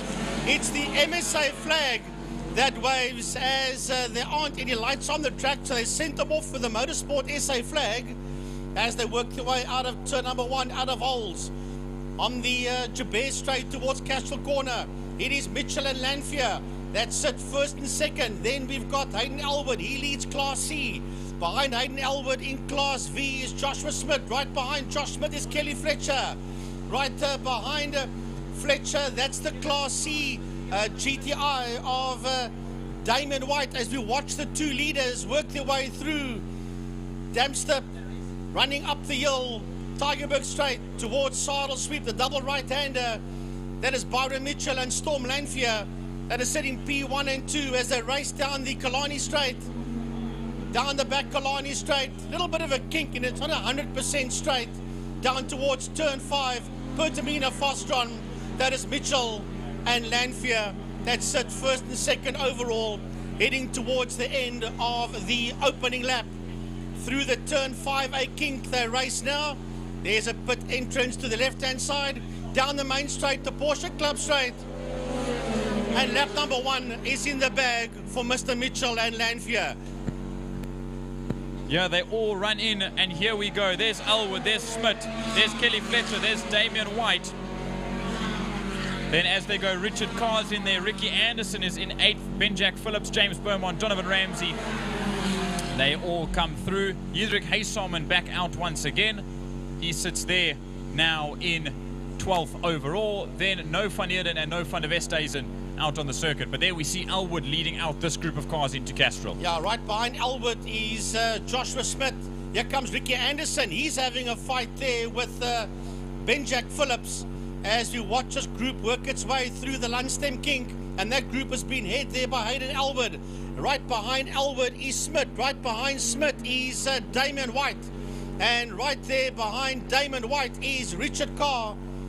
Ben-Jack Phillips coming into your view as well as the cars race down the back Killarney straight towards a Pertamina Fostron. That's your two front runners. Byron Mitchell and Storm Lanfear sitting first and second. Through the kink they go. And onto the Porsche Club straight. Have a look at this gaggle of cars. And that one's been led by that green car. And that is a Hayden Elwood. Right on Hayden's case is Joshua Smith. Then Kelly Fletcher is there. Right behind Kelly Fletcher is the Formula GTI of Damien White. That's this group of cars that's heading down the Porsche straight towards turn 1 holes. Look at the number that is in front of you right now. There's 4 cars. 2 by 2 they go. Then you see Richard Carr come through. And then it's going to be Ricky Anderson, Ben-Jack Phillips just a little bit behind. Oh, and Hayden Elwood. Hayden Elwood's lost a couple of positions. He's slowing right down. He might even lose out to Damon White as well. I think he's going to lose out to Damon White. And Richard Carr is going to have a go as well. But Kelly Fletcher right there with Joshua Smith as they work their way out of Castrol Corner. Then it is White. Then it is Richard Carr coming through. And then Aileen Hayden Elwood. Yep, indeed. As they run through, we saw Ricky Anderson fighting for 3rd in race number 1. He's dropped down, unfortunately. I'm not sure if that car's got a bit of a problem. I'm sure you'll let me know after the race.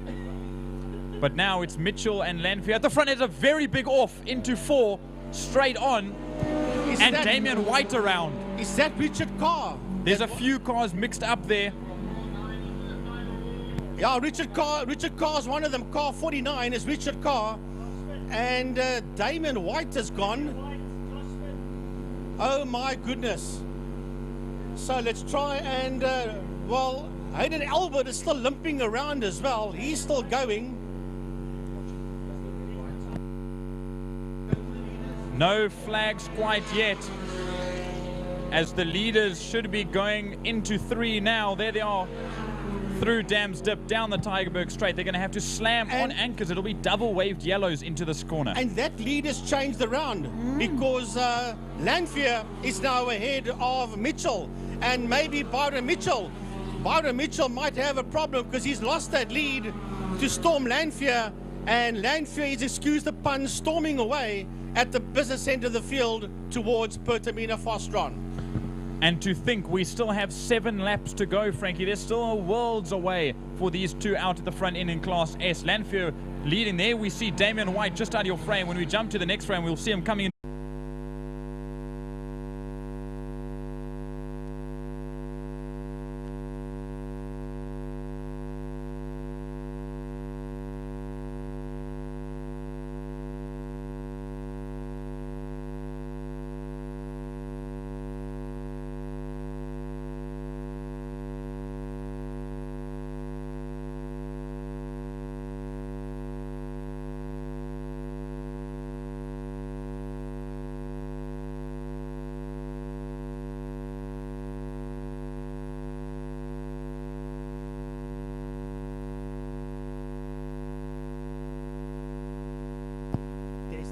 To in Pertamina Fostron and the exit of Fostron Corner.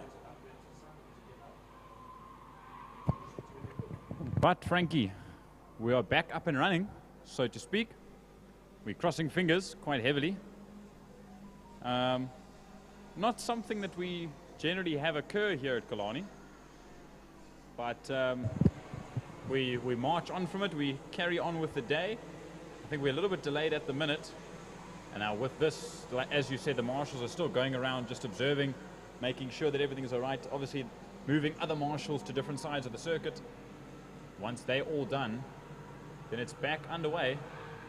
I think they were going to do Bat Tech, but they've swapped it with fine cars and supercars because of the mess that was made around the track. And as we know, they usually like to send the cars out first so they can clean up a little bit, and then the bikes get underway. So Bradley Fenner, Nashwin Schloss will be on the front row for the supercars. The second row will be Carl Halleck and Ryan Catt. Third row will be Glenn Phillips and Shane Boscombe. The fourth row will be Leon Chetty and Robin DeVos. And the fifth row will be Sandra Becker and Andrew Moffat. In the fine cars, the front row will be Zach Groenewald and Dewald Lambert. The second row will be Gunther Appelgrein and Koenraad Mathieu. The third row will be Di Dugmore and Natasha Tischendorf. It's an all-ladies row that. And then Stephen Whitehead, as we said earlier on. Welcome back, Stevie. I'd love to see him and Sean Bester together on a track again like it was a good couple of years ago. And then the 34 car, that's Jason Thornton. Man, geez, I haven't commentated on Jason Thornton in decades. Jason, staunch karter from Western Province karting back in the day. Also did Clubman's, and if my memory is right, I think he did Stanley Group N Class F with the likes of Jody Powell and a few other guys back in the day. And then if they're there, we should have Roger Lewis and Justin Brown. But we'll have a look and see who's all in there the moment they do come out onto the track, which won't be yet, as the marshals are still busy with a cleanup and a circuit inspection.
So folks, for those of you at home, just bear with us for a short while. Let's just give the marshals time to do the final clear-ups and check-ups, and for you folks around the track as well, and we'll be with you shortly.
Right, folks, welcome back as the supercars and the fine cars take to the circuit for heat number 2. It's an 8-lap race. We might find one or two of the races might get shortened from 10 to 8 laps. That'll be due to time constraints. You might also see that the lunch and break might be shortened as well. But don't fear, we're near. Yeah, here we go with the Caltron Formula Supercars and the Caltron Fine Cars that are coming out onto the circuit for race 2. There's that mini of Steve Whitehead, that red and white mini of Steve Whitehead. Lovely to see him back out on track with the Mini Clubman. He hasn't been out racing, like I said, for many, many years. I still love to know what happened to Rob de Vos. He was dropping down the leaderboard towards the end on the final lap of heat number 1 for the Formula Supercars. At the end of the day, the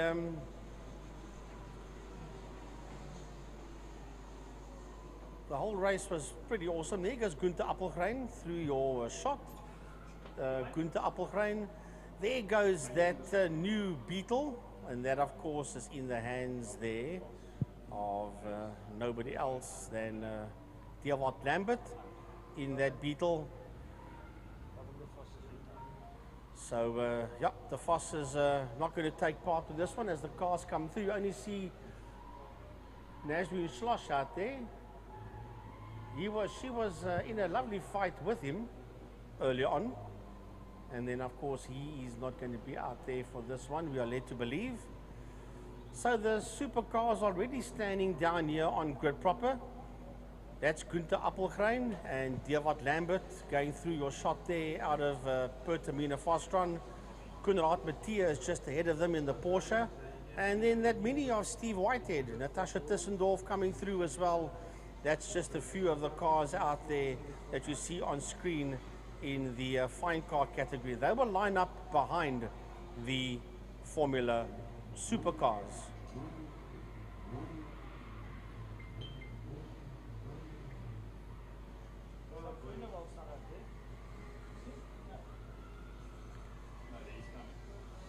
So we see Zak Groenewald coming to join the party as well. He'll come out. There he comes with the Jean Meyer car. And he had a lovely fight early on with Dewald Lambert. Yeah, we just got on the group here that Glenn Phillips has seized the motor on his car. Well, we saw him go into Pertamina Fostron, and he probably pulled the car there into Park Vermeer with that seized motor, because we never saw him come out of Pertamina Fostron in race number 1.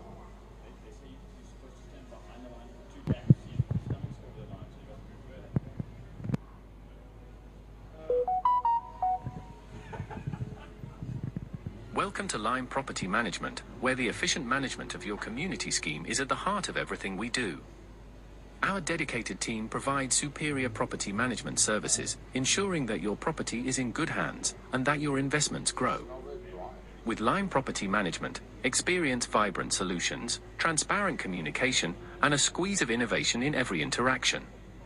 Call us today or visit lime.capetown and let's cultivate your community scheme's future together. Lime Property Management, leading, innovative, motivated, energetic.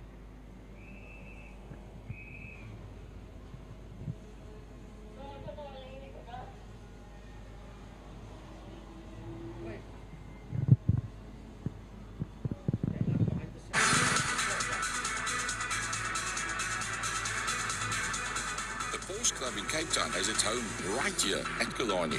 In fact, it's the only Porsche club in the world to have a clubhouse at an international racetrack. We are proud sponsors of Killarney and the Porsche Club Straight. Our passionate club members and their families regularly attend our race meetings. If you own a Porsche, come and visit us at the Porsche Club and we will let you know what fantastic events we have on offer. The Porsche Club, the best car club in Cape Town.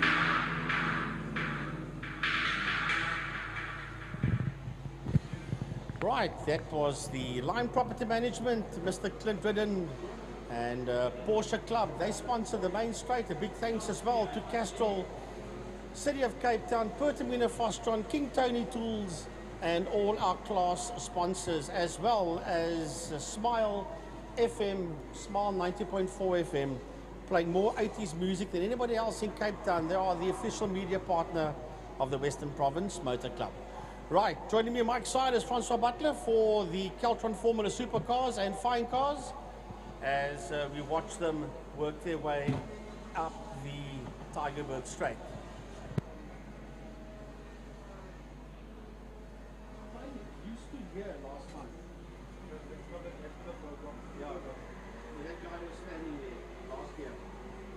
So the supercars work their way out of saddle sweep, the double right-hander behind the safety vehicle, and Bradley Fenner is the one that's there on pole position. That's all the supercars that's rolling down the back straight behind the safety car. Not too many of them. There was a problem with the engine blue of Glenn Phillips, and then the air filter got sucked into Rob DeVos's motor somehow, a piece of it, yes. And that is what's put DeVos out for the second supercar race. Yeah, big thanks to the chairman, Craig Hume, for giving us the info there on the ins and outs of what's happening in the Formula Supercars. Right, the safety vehicle rushes to get out the way. It's in the hands of Bradley Fenner. Right behind Bradley Fenner is Kyle Alec. As he sits tucked in there behind him, they're picking up pace already. The flag will go down now, and away they go. Remember, they're going to start the races with the MSA flag from now on, and into turn number 1 they run. Fenner sits there up on the inside. Is Alec going to come through with him? Yes, Alec does. Alec comes through with him as they make their way out of turn number 1. Francois, as the Fine Cars head to the start line. Flag down, Dewald Lambert seems to get the whole shot there. Gunther Abelgrein is there, then Piet Mathieu and the Porsches there, working his way through. Looks like Zach Groenewald has pulled off. I don't see the green BM of, no, he is, Zach Groenewald up to P4, running hard. Right, we go back to the supercars that's making their way through the Lundsten kink and into Damps.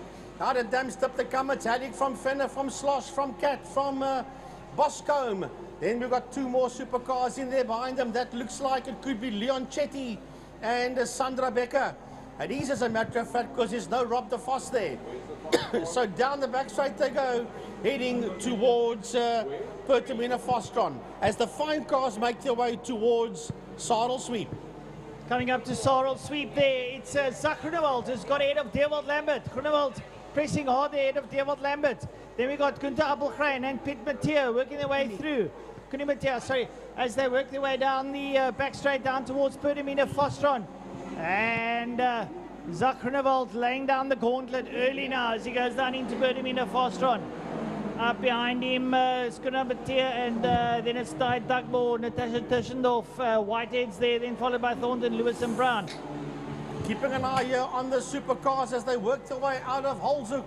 And I just saw Ryan Catt have a look there, and he's still having a look at Bradley Fenner. He's moving now to the inside of Bradley Fenner. Fenner's got the outside line, and he's going to lose that position to Ryan Catt as the Fine Cars head towards Holes. Going into Holes there, Zach Groenewald's been followed there by Dewald Lambert.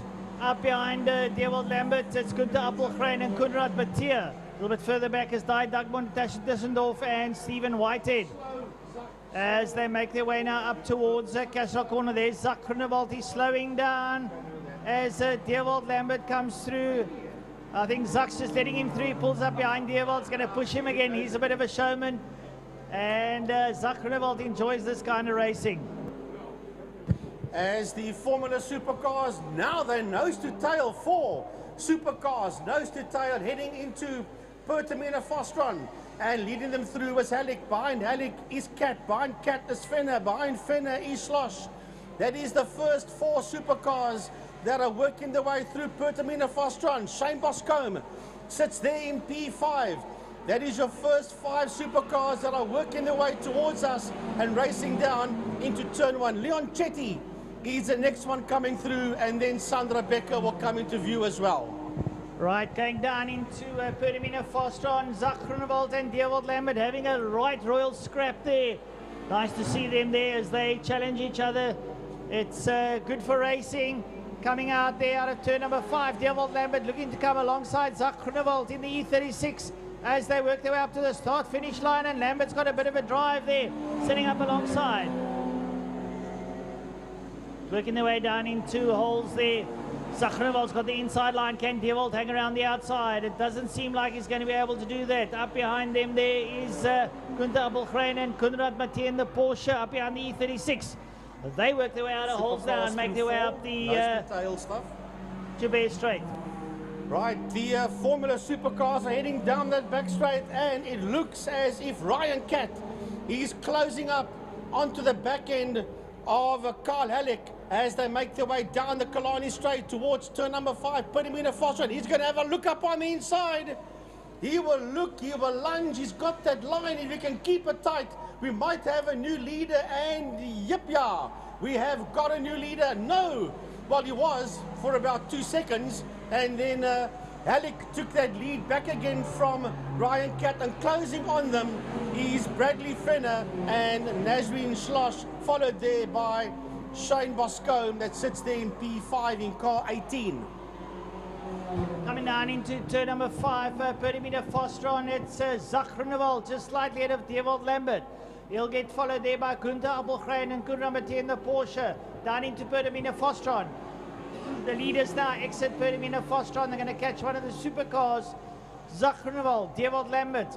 They're at it. Hammer and tongs here under the city of Cape Town. Castrol Bridge down the Porsche straight down towards holes turn number 1. Zach just slightly edging out Dewald. There comes into picture now Gunther Abelgrein and Konrad Mathieu.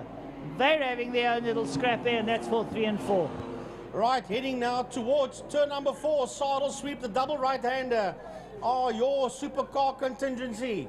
Working the way out of Saddle Sweep down that back straight. It is Carl Halleck sitting out there in P1 with Ryan Cat in second. Now a lap ago, he was a lot closer and he had a dive up on the inside, but it did not work there on Carl Halleck. He's going to have a go again. He's going to have a go again. He's side by side, and this time, oh, he goes very, very wide. He goes very, very wide. And they are still side by side. Man, these two guys aren't leaving each other alone, but Cat has got his nose up front. Ryan Cat's got his nose up front. Now, Halleck has a look up on the inside. Halleck looks up on the inside. Fenner and Schloss just behind. The two of them are still going nose to tail, and it is Ryan Cat that stays ahead there of Halleck, followed by Fenner, Schloss, and then Boscombe. Oh, look at this. There you go, your leaders of the fine cars down into perimeter Fostron. Dewald Lambert up on the inside of Zach Groenewald. Zach Groenewald hanging in there. They've got a, looks like Chetty that could be with him. It was Becker. No, it's Becker that sits there with him. But Dewald Lambert starting to get that Beetle to work overtime as he comes under the city of Cape Town. Castrol Bridge down the Porsche Straight. And up over the line he goes. Zach Groenewald sitting up behind him. A little bit further there, Gunther Abelgrein and Konrad Mathieu in the Porsche.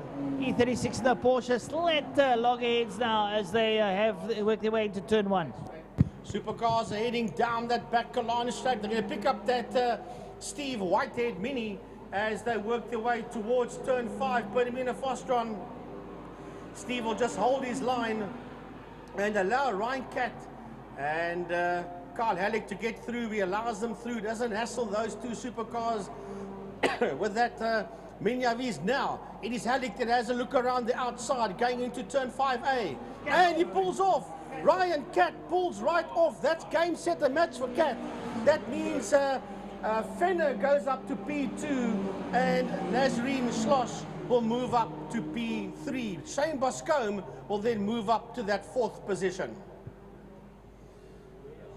So that is Fenner and Schloss coming through in Holzhoek, putting a lap there on that red Mini of Steve Whitehead. Right, so going down into perimeter Fostron, it's your leader Dewald Lambert in the VW Beetle. He leads out over Zach Groenewald, and he's pulled a bit of lead over Zach. Zach had the pace in the beginning. Why he's lost the pace, I don't know. Could have a little bit of an intermittent issue, but Dewald Lambert leading out. Zach Groenewald's a little way back now. Will have to step up to the plate if he wants to catch Dewald. E36 sounds fine, no problem. Up behind him, Gunther Appelgren, we've lost Konrad Mathieu.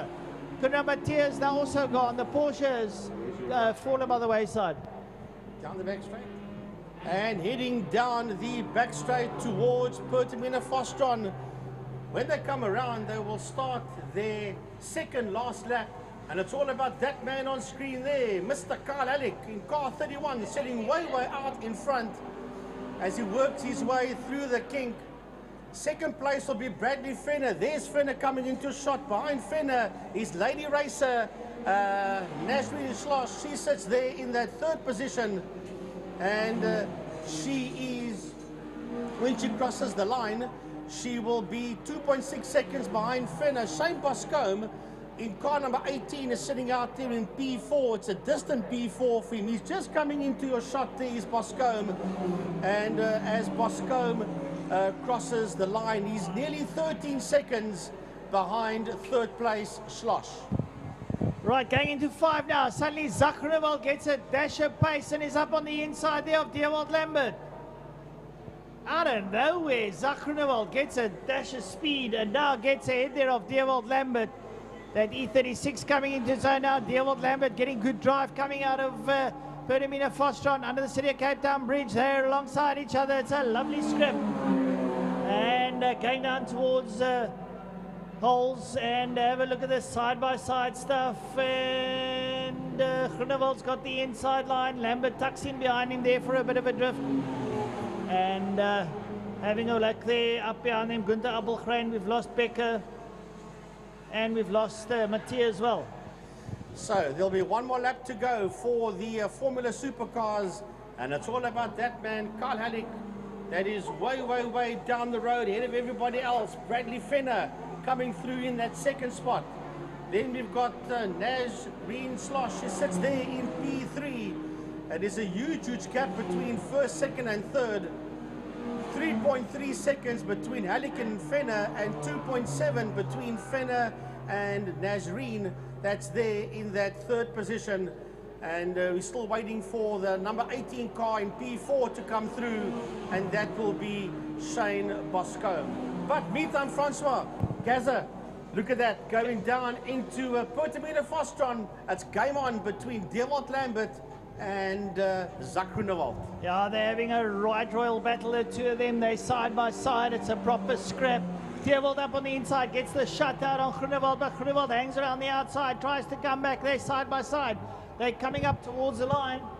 And looks like we'll have one more lap before the checkered flag as they're up over the line. Look at this, side by side, down towards holes, turn number 1.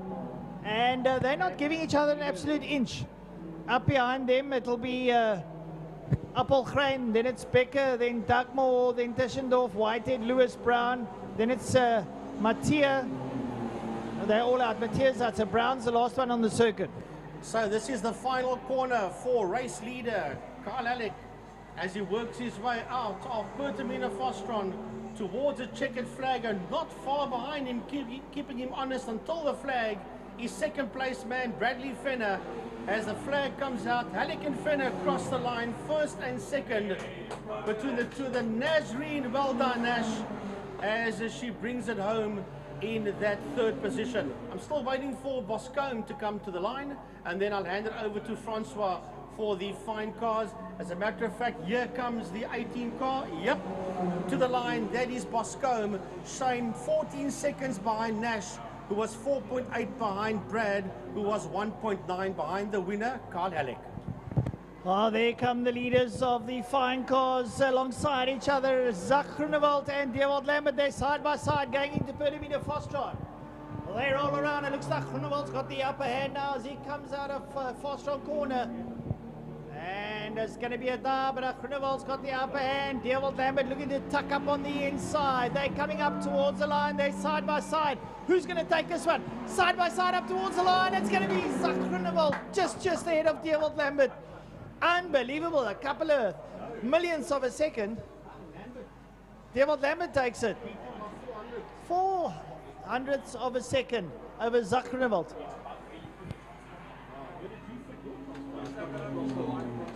Up over the line there. And guys bringing it home. Looks like everyone could be possibly finished. Yep, everyone has brought it up over the line now, as there was their second and last heat, so they'll be waving to the crowd saying thank you for your support. Lovely. Lion Property Management and Caltron Electrical Engineering for sponsoring this one, both the supercars and the fine cars, and some lovely entertainment coming out of both classes. Yeah, big thanks to the Caltron Formula Supercars. And even though we didn't finish the race, Ryan Cat was the quickest man out there with a 1:27.727.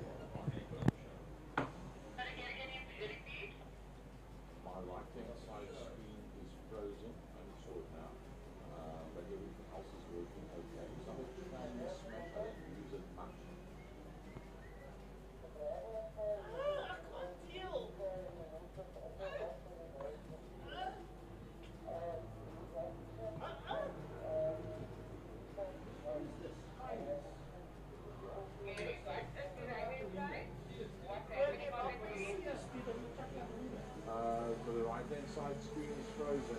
Everything's frozen. But what exactly is being displayed on that screen? All the camera shots, all the different camera shots is on my right-hand side screen and it's frozen.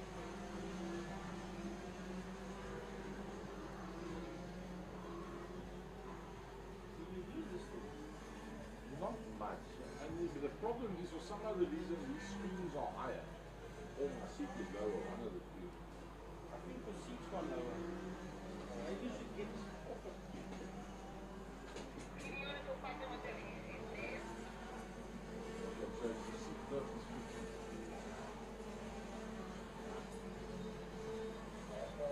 Oh!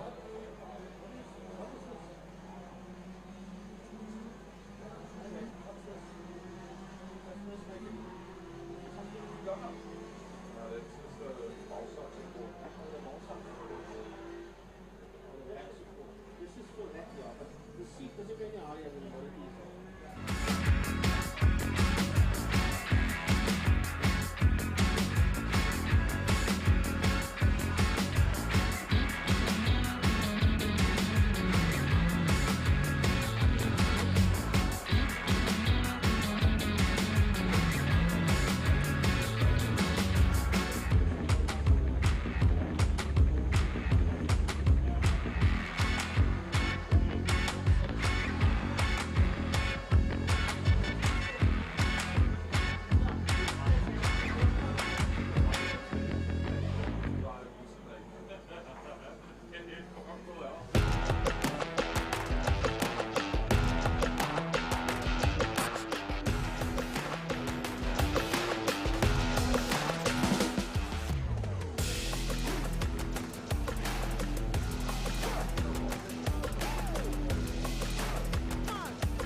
Can I speak?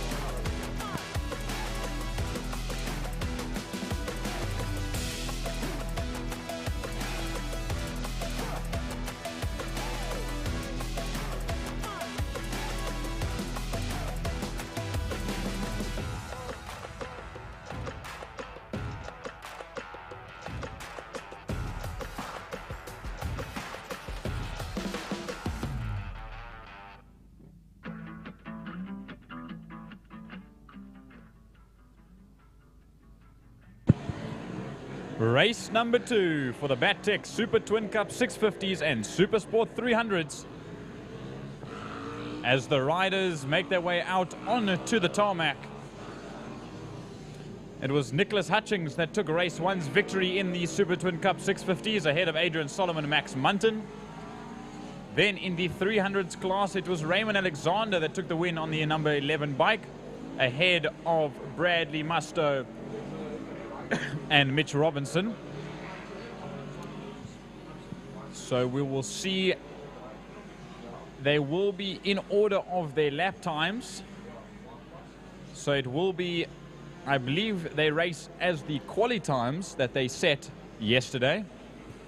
And with that, it's Nicholas Hutchings on pole on the inside of the circuit, with Max Munton and Adrian Solomon alongside on the first row. Then it's Reynard Burnett, Abigail Bosson, and Raymond Alexander. Burnett and Bosson both had quite a lonely race in that first heat. Raymond Alexander also a lonely race and leading out his class to win. Peter Hill and Elmer Mostert had a good battle throughout the first race. Then it was Bradley Muster on his own, as well as Mitch Robinson. And then Cody Redlingace on that other bike. With, sorry Terry, but Terry Bergeneau. I'm going to have to get confirmation of that, so I'm not saying your surname.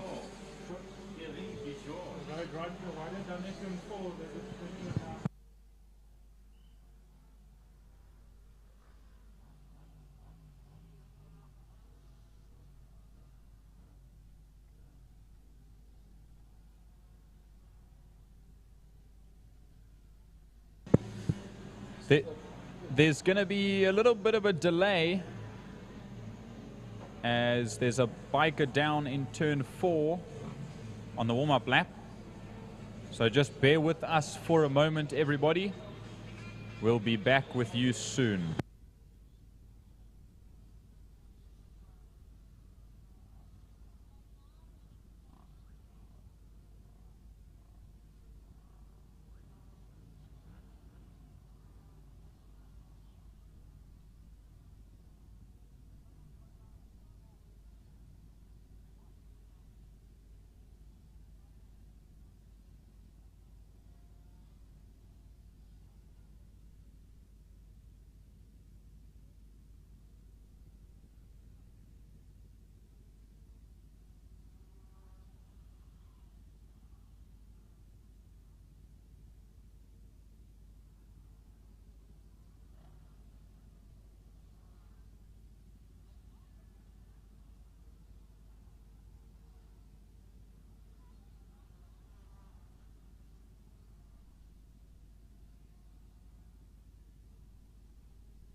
Right, so we're going to have an 8-lap race.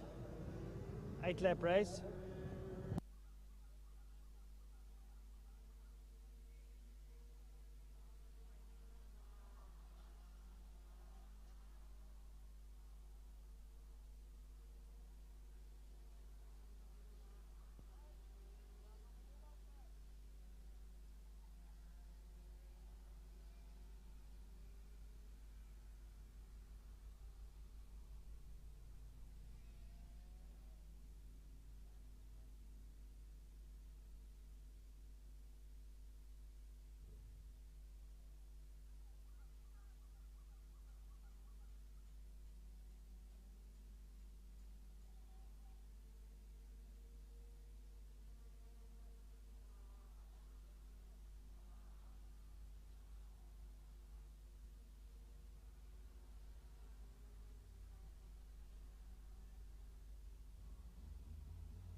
Right, so the bikes start up and they're going to get a warm-up lap.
They all make their way now to the line. Adrian Solomon, the number 4. Pool Kings ULAG Kawasaki 650. Then it's Max Munton on the number 14. Sunscan and Motorwise. Nicholas Hutchings, Hutchings Service Centre Racing, makes his way onto the top spot. The front end of the grid, Reynard Burnett's there. Abigail Bosson, Raymond Alexander, second row of the grid. Alme Mostert. No Peter Hill, unfortunately. Bradley Musto, give us a wave. Then it's the 71, Mitch Robinson, Cody Redling-Ace, and Terry Bigeneau. We wait for the lights to go on, or the flag to wave. The flag will wave. The flag is down, and away they go. And a good start once again from Nicholas Hutchings. He cuts the nose of the two youngsters. Nicholas Hutchings will just try and get the whole shot, and he does just that, ahead of Adrian Solomon and Max Munton. That'll be your top 3 once again, leading out of Holes Hook on the first lap. We'll see how much further. There's Raymond Alexander up into 3rd, but he'll get passed there by Reynard Burnett very quickly, as well as Abigail Bosson. She'll almost try and make it 3 wide into Castrol, but she will take that evasive action and just slot in behind the two of them. Then I see Bradley Musto's there behind that group as Burnett storms ahead of those two just behind. Abby Bosson up, trying to get up on the inside of Raymond Alexander. Alexander there with a crackerjack start, sitting there in P5. And just ahead of Abby. Abby's going to have to work if she wants to go and join the pack up front. Being led out by Nicholas Hutchins, Adrian Solomon, and Max Munton. Then it's going to be Reinhard Burnett, Raymond Alexander, Abby Bosson. They work their way down the Killarney straight down towards Pertamina Fostron corner. All slinging down. They'll probably break about a 50-meter mark. They just dab the brakes, dive into that cambered corner, and put the knee down. Roll around there. There is Abigail Bosson now ahead of Raymond Alexander. There they crack their way out of Pertamina Fostron. They're pretty close. Coming down into turn number 1. You can check Adrian Solomon on the back of Nicholas Hutchins. Max Munton's in there for good measure as they're rolling. Reinhard Burnett in 4. They work their way around Halls up in towards UPS, straight up towards Castrol. Have a look at this. It's a high-speed train as they make their way up here. They dive into Castrol. Hutchins late on the brakes. He's been matched there by Solomon. Solomon right up behind him, and then Max Munton. They work their way out of Castrol corner down into Lunstem Kink. Reinhard Burnett's up behind them, then Abigail Bosson. As they come down into Dams Dip, still Nicholas Hutchins on the HSC motorcycle. He leads out. He's holding on for dear life here because Adrian Solomon and Max Munton are in close proximity. Reinhard Burnett and Abigail Bosson are there with Raymond Alexander leading out the SSP 300s. Up towards Sorrel Sweep they go, working their way down the back straight. Now you see as they exit Sorrel Sweep, they get on the gas, and now they're going to try and storm by. And there they go. It's going to be side by side between Solomon and Hutchings. Max Munton has gotten a little bit further away from the pace as it stands. Now they'll go side by side in there. Who's the better of the rest? Adrian Solomon gets around the outside of Nicholas Hutchings, but Nicholas Hutchings is going to have the straight line speed to come down the Porsche straight rather, and try and do something. Max Munton in that third position. There's Reynald Burnett. Abigail Bosson not that far behind Burnett. And then look at that hard charging Raymond Alexander on the 11, getting right up close and personal with the pit wall. As they now storm into Holes Hook, into turn 1. They go, and now into Castrol is your leader, and the gap 0.135 seconds between Hutchings and Solomon as Solomon leads. And it's getting tighter as they go now into Dam's Dip. Coming out of Dam's Dip up the Tigerberg straight away. Adrian Solomon leads out. Nicholas Hutchings is throwing that bike around with Gay Abandon now as he tries to close down on the back of Adrian Solomon. Adrian Solomon leading out there now, and whoa, look it up on the inside. Oh, Nicholas Hutchings, you've got to be joking me. They are slam dunk right up next to each other as they work their way down towards Pertamina Fostron. Is Nicholas Hutchings going to take a dive? Lunge on the brakes, he does. He has to look up on the inside. Solomon hangs around the outside. He's holding out. Coming out of 5, still Adrian Solomon. Nicholas Hutchings drafting him. Max Munton's about a second off the pace. Coming through here. Then it's Reinhard Burnett. Up behind Burnett, it's Abigail Bosson. The Super Twin Cups are reeling out. Leading out the SSP 300s is this man, Raymond Alexander, doing a sterling job, but they work their way up towards Castrol Corner. Oh, they jumping and changing. They are side by side. Hutchings right there on the back plate of Solomon. It is beautiful stuff there coming out of Castrol Corner through Lanstem King. Munton must be kicking himself and thinking, how much more must I turn the wick to catch these now as they work their way through dams. And still, it is Adrian Solomon. Now there, we'll just watch as they come through. Adrian Solomon, Nicholas Hutchings are right up close and personal, as Francois just stated. Now we see there Max Munton goes through. Now this is 4th. Burnett is slowly losing pace from the front 3. That's 6.5 seconds behind. There's Bosson, another 2.5 seconds behind Burnett. And then a big gap to Alexander. That's Raymond Alexander, who sits in the first of the 300s class. Now we jump back to the final corner. Look how close it is. Solomon still ahead of Hutchings at the moment. They're going to fight it out. Max Munton doesn't have the chance to get a little bit closer to those two as they battle it out. Max Munton is far behind. Look how close they are. They're elbow to elbow, right up against the wall almost. Down into Holes Hook. These two will not give an inch nor a mile, no matter how close they race. They will fight it out for this lead with 4 laps to go. They make their way out of holes now. Up the Uber straight they go. Adrian Solomon leads out over Nicholas Hutchings. Behind them, Max Munton. They work their way into Castrol Corner. Oh, Solomon loses the front end, and so does Hutchings. They both go down. Oh, does Hutchings get through? Hutchings is through. Adrian Solomon is through. Adrian Solomon losing the front end, late braking and tucked the front end. There is a driver error there, unfortunately. Very unfortunate for Adrian Solomon as he went down. And Nicholas Hutchings retains the lead through Sorrel Sweep.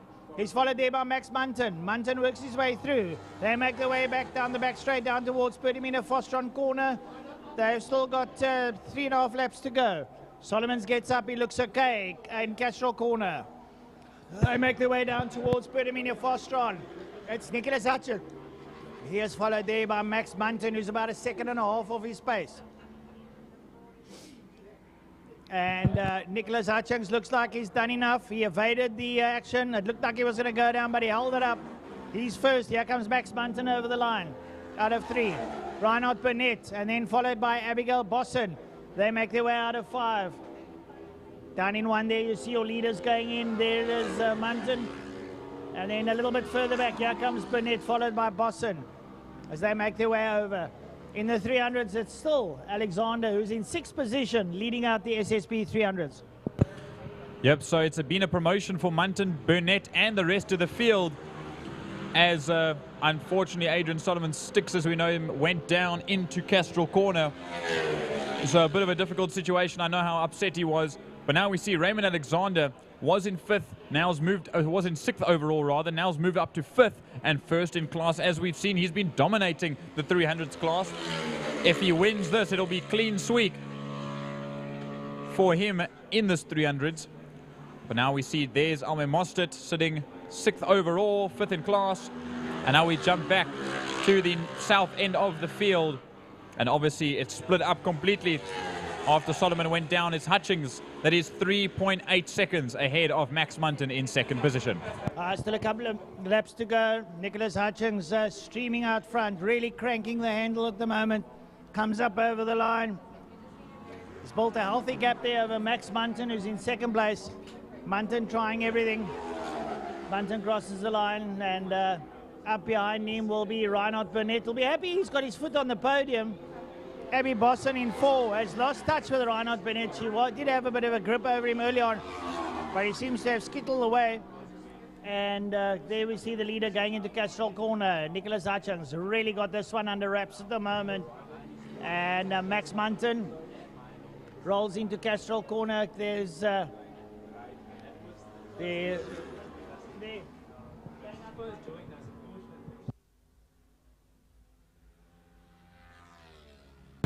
Yep, we'll watch the leader now just about come into frame. There he is. And going through now. He will make his way down the straight. There is your leader, Nicholas Hutchings, in the 72 HSC Racing 650. He runs ahead of Max Munton. 4.7 seconds now is the difference, with just over a lap and a corner to go for your leader. And as it stands, we'll wait until they get to the line and just run through the order. Because while we look, there Hutchings comes to the line. It will be Hutchings, then Munton, Burnett the last on the podium.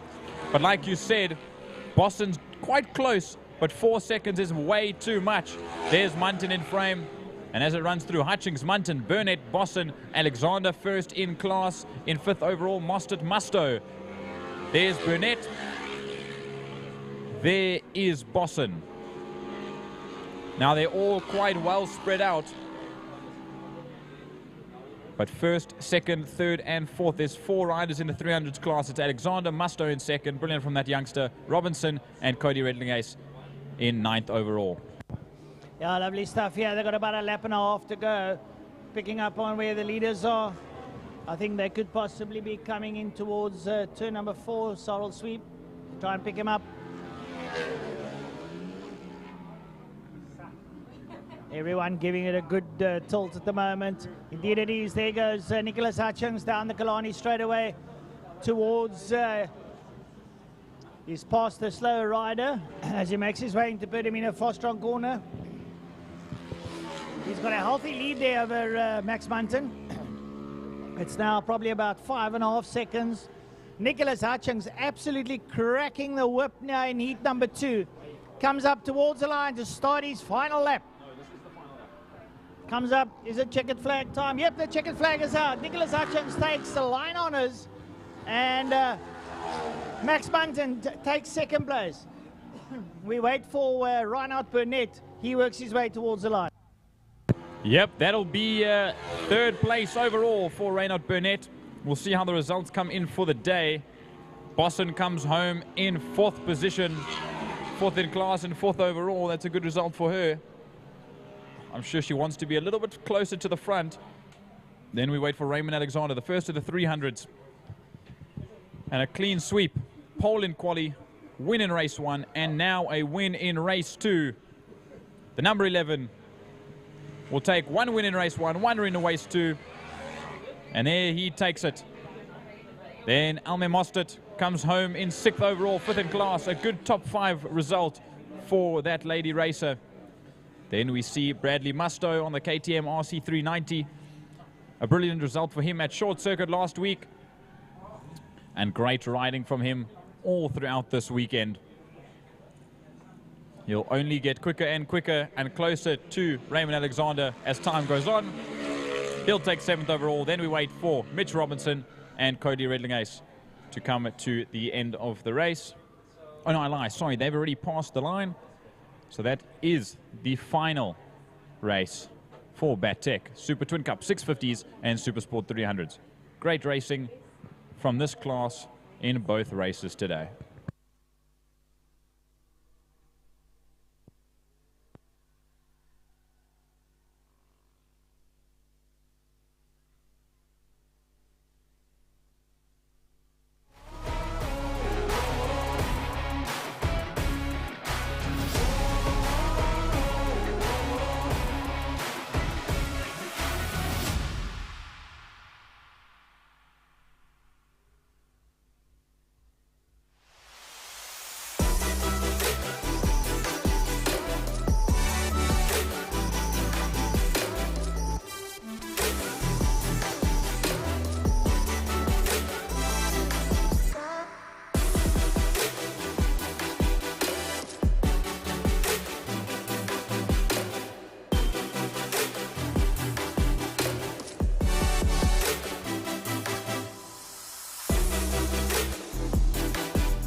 So this will be race number 2 for the Pirelli MGA Racing Clubman's Classics and Breakfast Run. Before the lunch interval, it'll be the last race for bikes for 2 wheels before the lunch interval, and then obviously a little bit later on at around 2 o'clock, 2, we will have the premier motorcycle class of the Western Province Superbikes, Superbike Masters, Superbike 600s, and am I missing one, Francois? Superbike, Superbike Masters, 600s, and Superbike Challenge. So I believe there's a good number of guys from both Cape Town and some of the Joburg guys from ZX10 Cup that are down here to practice for ZX10 Cup Masters on the Extreme Festival in 2 weeks from now. We've also got that Suzuki 800 Cup, which is supposed to take place. I believe that will be also with the Extreme Festival, from what I understand. So that should be quite interesting to see. That's a lot of youngsters that will be coming through.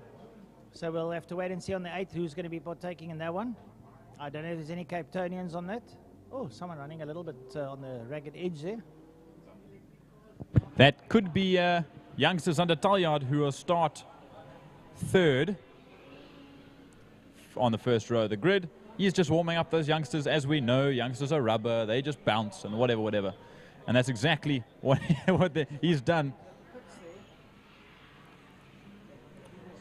we know, as Wayne Gresse now comes to the line, that Hendrik Schalhasser obviously went off in the first race. He's walking around. He just had an injury to his wrist, so he's put an ice pack on that. But Jamie Hall's there, Wesley Hendricks, Ryan Smuts, Zander Taljaard, Juan Momberg, Norman McFadden is out there, and Gerard Joubert will also line up at the back end of the grid, and the sole breakfast run bike out on circuit.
Only 6 bikes out on the grid throughout 3 classes. Let's just have a look. I see Norman McFadden, I see Zander Taljaard, I see Ryan Smuts, Wesley Hendricks, Wayne Gresse, and right at the back of the grid, Gerard Joubert. So he missed Jamie Hall and Hendrik Schalhasser. As well as Francois Kritzing is not out there. He went off in race 1, but he managed to get it back to the pit, so I wonder if there's a little bit of damage on that bike. The revs will climb. The flag will be waved up and down, and away they go.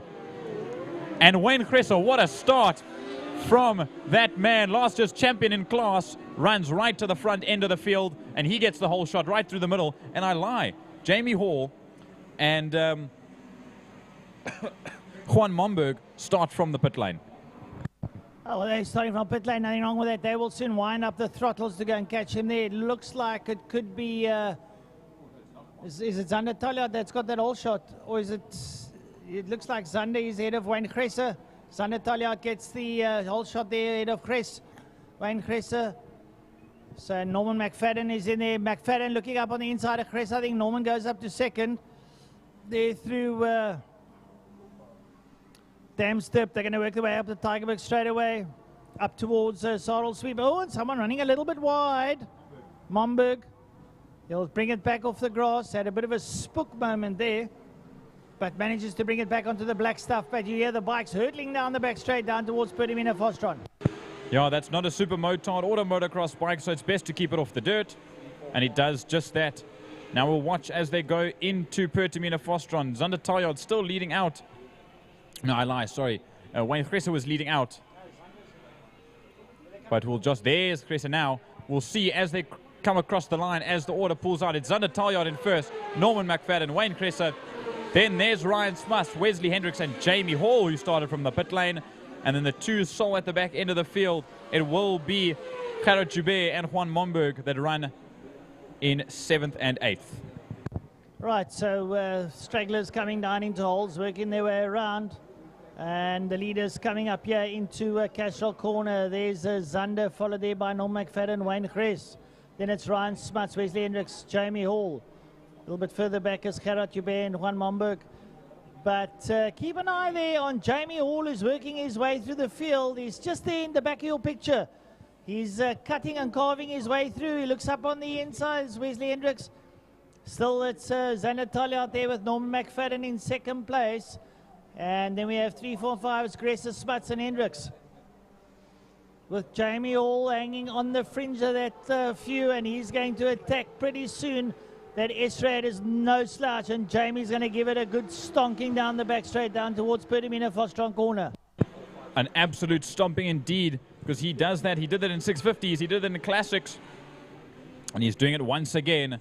As look at that, around the outside, he goes on 2. Ryan Smuts and Wesley Hendricks. Does he make it stick? He does. He cuts Hendricks' nose right off, and he takes 2 positions in 1 corner. as they race now down to the start-finish line to start another lap. And now, eyes on the prize of Wayne Gresser in front of him and the third spot on the podium. And he does just that, a dive up the inside. Going a little bit wide. Does Wayne have enough to get back upright to him? No, he does not. So it will be Talyard from McFadden, and now Jamie Hall on the S-Rad up into third. Don't be surprised if Jamie Hall chases after Norman McFadden. It's a tall order, but don't take anything away from him. You can see Norman down the road. He's just got to try and reel him in. There's Zander there. There's Norman McFadden. And there comes Jamie Hall now towards Dams. You'll see him coming to picture from your left-hand side. He cuts into that right-hander. Look how nice and tight he's taking it. Up behind him, Ryan Smuts, Wesley Hendricks, and John Momberg, all nicely tightly knit, with your leader going through Sarl Sweep. And your leader, Zander Talyard, working his way down towards Perdamina Fostron. Have a look at those three. That's Smuts, Hendricks, and Momberg. Going into 5. And coming out of 5 at the moment is Zander Talyard. There is Jamie Hall going in, working his way through. Zander Talyard, Norman McFadden getting closer. Zander Talyard, Norman McFadden, and then a little way back, Jamie Hall. And on screen you see Smuts, Hendricks, and Momberg still at it, hammer and tongs. But there's your leaders going into holes. Norman McFadden closing down that gap ever so slightly on that blue Yamaha R6. And he's right behind Zander Talyard. And trust me, Norman McFadden can ride a motorcycle. Yep, we can see just that, and he's not letting up even for a youngster. As Zander Talyard's been doing an incredible job. He won race 1, and now he's fighting for the lead in race number 2. And like you said, Norman McFadden is not letting up. There's Jamie Hall on the third of that trio of white bikes. A little bit of a wider line to get a better entry and exit through Dam's Dip for Zander Talyard, and he does just that. Look at the little bit of a gap that he pulls away from Norman McFadden as they now head into Sarl Sweep. A fastest lap of 1:19.683 for Jamie Hall on the S-Rad. So that bike is very quick with Jamie on it, but can he catch up to that grid? As there we see Gres, Smuts, and Hendricks fighting out for 4, 5, and 6. Lovely stuff there. Down into Perdamina Fostron. Has Norman McFadden done something? I think McFadden has gone through. Coming out of 5. Yeah, they come up towards us. And McFadden leads with Zander Talyard next to him. Zander Talyard just shutting out. And Jamie Hall still the fastest man on the circuit. But here comes Gresser, Smuts, and Hendricks. Yeah, running into Hole's Hook once again. The leader's going to Castro. We watch this battle. There's 4 bikes here. It's Gresser, it's Smuts, Hendricks, and Momberg right at the back. Momberg had a bit of a moment a couple of laps ago going onto the dirt. He collected himself. And now there's a pass for the lead into Dam's Dip, turn 3. But we'll watch this group of 4. They're still getting closer and closer. There might be more battling as the leaders go into Sarl Sweep. There they are. Look at that, side by side almost between Norman McFadden, the age and the older and the younger between these two. I don't think Zander Talyard's even 18 years old just yet. Now, Zander Talyard doing a fantastic job there, but Norman McFadden rolling back the years. He's in his 50s already, and he's pushing hard there, sitting up there with Zander Talyard. And there's a third bike there. Is that Jamie Hall that is closing up on them? Jamie Hall is absolutely rocketing on that S-Rad as he chases them, and we've got 5 laps to go. Yeah, and look at this squabble. I love to see bikes all come together, and just that, Juan Momberg now jumps up into that 6th position ahead of Wesley Hendricks, who's doing an incredible run as they go. Now, there's Ryan Smuts ahead of Wayne Gres. Then it's Juan Momberg, then Wesley Hendricks. All very, very tight-knit, very close together as they now head in. And it will be Smuts that tries to keep the inside line from Gresser. And then there, Juan Momberg can eye those 2 out in front of him. And that's a fight now to try and get to the top spot in that group. And that spot is 4th position overall. Coming into Tigerberg straight away, there's your leaders. Look how closely knit they are. Zander Talyard, Norman McFadden, the fastest man in the circuit. Jamie Hall in 3rd place, who's catching them hand over foot as they go through Sarl Sweep, the double right-hander down the back straight. Talyard and McFadden don't realize that Jamie Hall is coming along for the ride. down. They work their way down towards Pertamina Fostron. And McFadden has a look up on the inside. Is he going to get in there? Is that Yamaha going to be slick? It does. McFadden gets in there. There's Xander Tully out there, and right up with him is Jamie Hall, and Jamie Hall is going to join the party pretty soon, and we've still got 3 laps to go. Here they come towards us. Oh, and that's brilliant stuff. It's McFadden, it's Tully, and it's going to be Jamie Hall. Jamie Hall lets his brakes come in very late and gets right up there behind Tully with Norman McFadden leading out as they enter holes. 3 white bikes as they go. This trio is right close together. As we watch the live stream, you might get confused because they all look quite similar, but they're all very different with all different riders on them. As now it's 3 laps to go into the second corner. We jump back to this group, and there's still a fight there between Smuts, Momberg, Kresser, and Hendricks. But now it's Momberg and it's Smuts ahead of Momberg there. That's 4th and 5th respectively, and they are still battling it hard. Momberg's just trying to make it up the grid after having a bit of a spill a little bit earlier on. But there's still that group of 3. It's Talyard, it's McFadden from Talyard from Hall. They exit, they go down the back straight now. Then Norman McFadden leading out of Xander Talyard. Jamie Hall trying to reel him in now as they go down towards Pertamina Fostron. And down into Pertamina Fostron they go. We have a look on screen. We pick up the other 4. That's Smuts, Momberg, Crescent, Hendricks. They're getting a bit spread out now, so it's not as close to what it was. The leaders come down the main straight, and Norman McFadden starting to stretch his legs. Jamie Hall having a look up on the inside of Xander Talyard. And Jamie Hall goes up into second place ahead of Talyard. Jamie Hall is climbing the ladder as he comes out of holes into the Ubay straight, and he's going to go look for Norman McFadden. Jamie Hall is absolutely on fire as he comes up towards Castrol Corner and closes up on McFadden. He's got his knee, he's got his elbow down, he just has to lick the tar as he comes out of Castrol towards Lunstem King. Jamie Hall is pushing as hard as he can, and he's closing down on Norman McFadden now into Dams. Yep, that bike prepped by 888 Motorcycles with Gareth Agnew. I mean, he raced that same bike in PE, I believe, a little bit earlier on, at the end of last year, rather. So he knows a thing or two about that bike, and so does Jamie Hall. Jamie Hall can basically ride anything. We saw in 650s last year, we see in this now. And he's absolutely storming away. He's trying to get to the back of Norman McFadden and absolutely throw a show and a spanner in the works, as he might do just that. Dives up the inside, super late on the brakes. Let's see into the shot.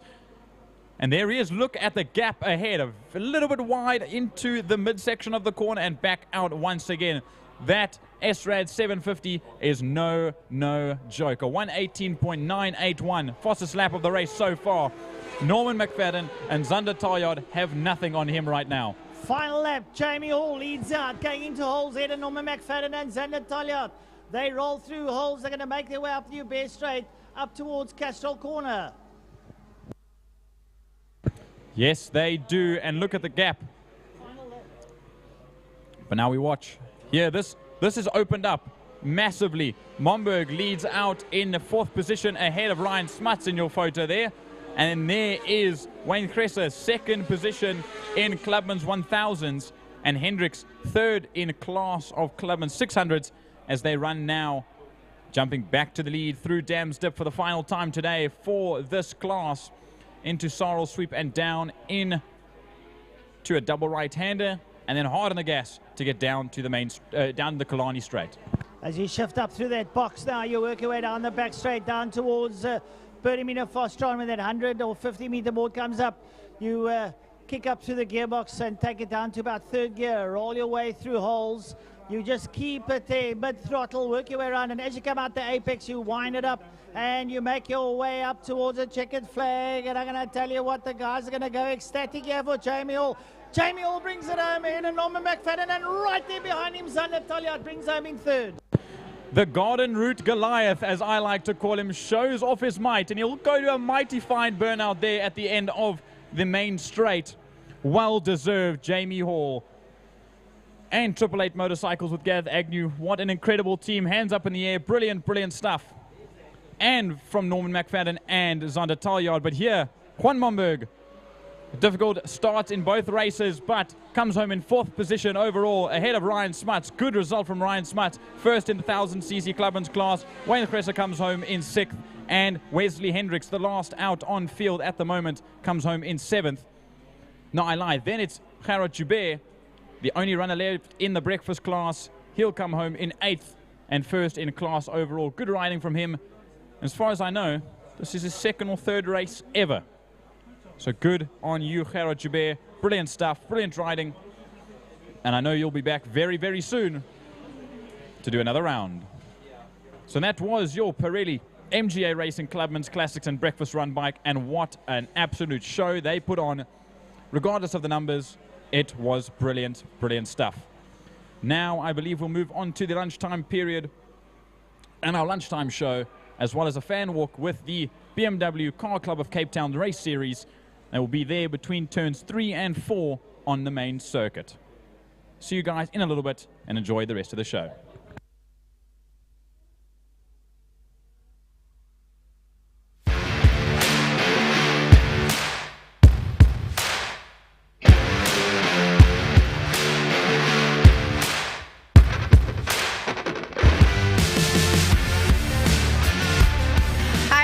I'm here with Glenn Phillips. So Glenn Phillips is part of the Caltron Supercars and did the qualifying yesterday, qualified at a 1 minute 25, almost 2 seconds faster than everybody else. He is literally about to go out on the track for his first race. I caught him just in time. Glenn, how is it going and how do you think things are going to go in your race now? Oh, it's fantastic. It's a nice morning for racing. Qualifying, as you said, went very well. I think it was 1.7 seconds ahead of everyone else, but you never know on race day, everything changes. But I think it will be a good race. Hopefully Andrew Moffat and I will have a nice little dice like we had last race, which was a hell of a lot of fun. Awesome. And in terms of your car, anything special you can tell us about it? Any modifications, anything different from last season? No, not really. After this race, because the races were so close together, I didn't really have much time to do much to the car, but it does need a bit of work, maybe a fresh coat of paint to look pretty like the rest of the guys. And yeah, so after this race I'll pull things apart and refresh everything, and then for the next race it'll be all tip-top. Awesome. Okay, last question for me, because I caught you as you were literally basically getting ready to get in the car. So what is like the mental preparation for you before you get behind the wheel? Mental prep for me is going through the track in my head before I go out, calm the mind and just breathe and think clearly what exactly I'm going to do in terms of starting, what position I am, and the tactic I'm going to use through the first corner or two. Awesome. Well, we wish you all the best of luck. Get first position, because now I'm rooting for you. I'll do my best. Thank you. Thanks. Bye.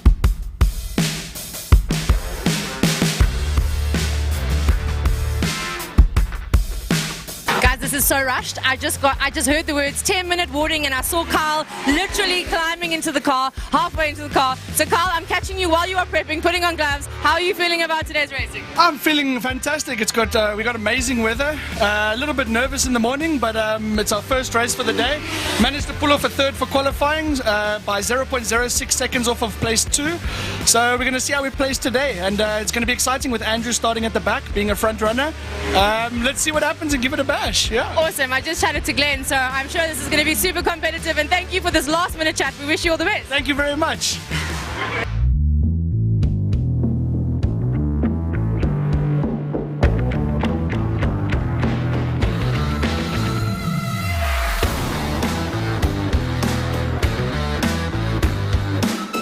Guys, I am beyond excited. If you were watching the breakfast show, you would have seen that I high-fived Frankie because we witnessed an incredible time in the Sports and GT, which was a 1 minute 7.242, if I'm not mistaken.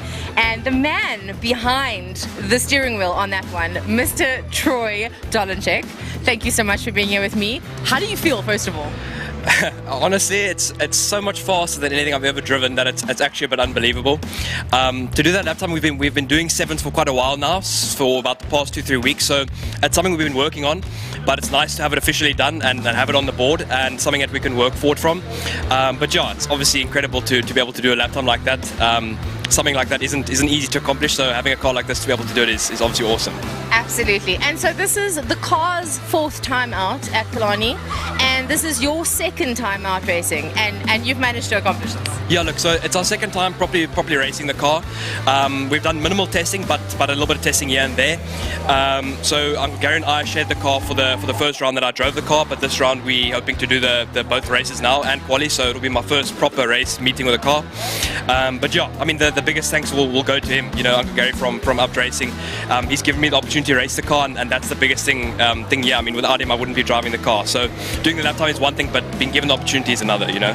And I've been specifically asked to ask you who's responsible for the setup of the car, and he's having a good giggle at the back there, just to give him some credits, because this is absolutely amazing, guys. Like, jokes aside, this is a beast. So, setup. Thanks to you.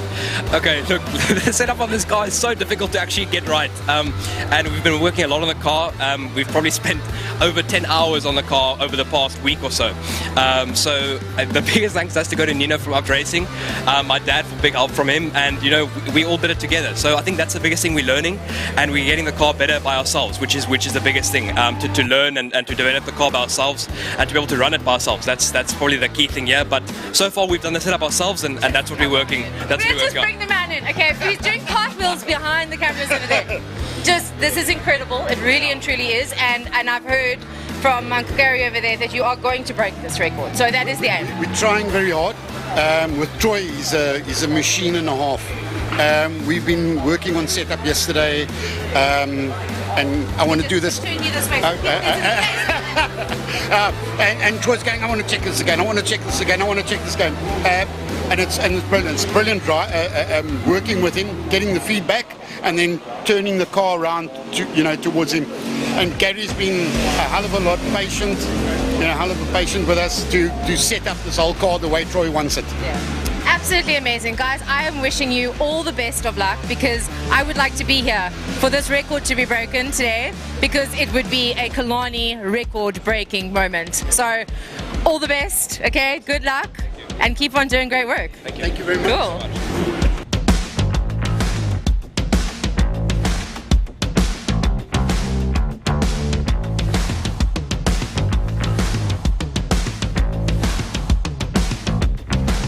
Guys, I have managed to find an incredible dad bringing all of the kids to the track. They are so excited. They are loving it. And before I ask Dad any questions, I want to hear from this young dude over here. What is your favorite car here at Killarney? Blue Porsche GT3 RS. Amazing. And how old are you? 6. 6. And you know that detail about the car. You're a big fan, hey? Yeah. Absolutely. Dad, bringing out the family, what kind of things do you enjoy here at Killarney? I think Killarney has been part of the history, being part of being Cape Townian. I think the new generation needs to understand and see the cars, and getting the thrill of hearing the cars coming past. So yeah, no, it's exciting. I know the 8th of March is also another big one. Can't wait. Extreme Festival. And did you guys hear? It's on the breakfast show this morning. They are going to explore the option of people camping here from the night before, which is super exciting. Can you imagine being here the night before, all the excitement, braai going, you wake up in the morning, skottel, and you don't just enter the traffic. Yeah, no, definitely. I think that's an option for us. So yeah, we love it from small. It's awesome to bring them out and experience the races. Awesome. Well, guys, thank you for coming down to Killarney. For those of you out there, this is a great dad who's getting them out from the technology and bringing them into the sun, the sound, the excitement, and the racing. Have fun today, guys. Thank you.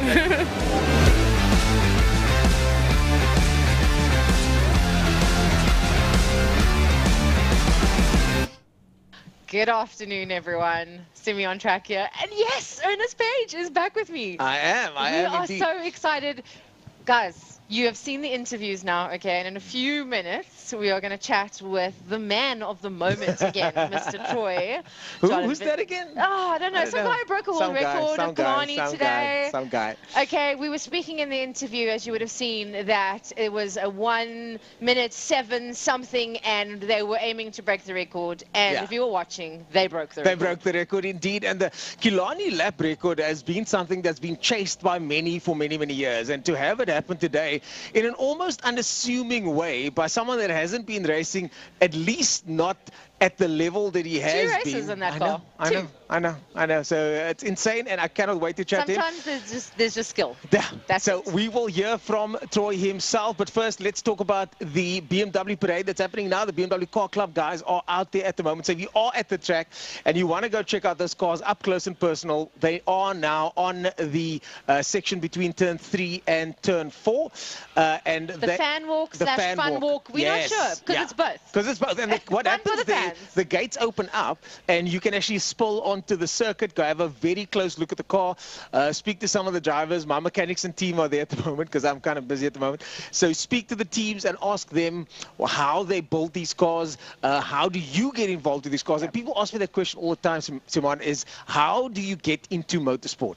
This is how you do it. You come to the track and you ask the questions of the guys that are doing the thing. Yeah, and for all the kids that enjoy motor racing and want to kind of really feel the feel, before sitting up here, was there with one of the race teams before, and I was taking little kids and putting them in the car, and it's so exciting for them. So get down there now and go and let the kids have some fun. So Simon, you've had a busy day today, so I know. So I'm going to give you a little bit of a break if you don't mind. Of course. And let's get our man Troy in here. Troy, if we had an audience here, we'd give you a round of applause. I will exit and bow like such.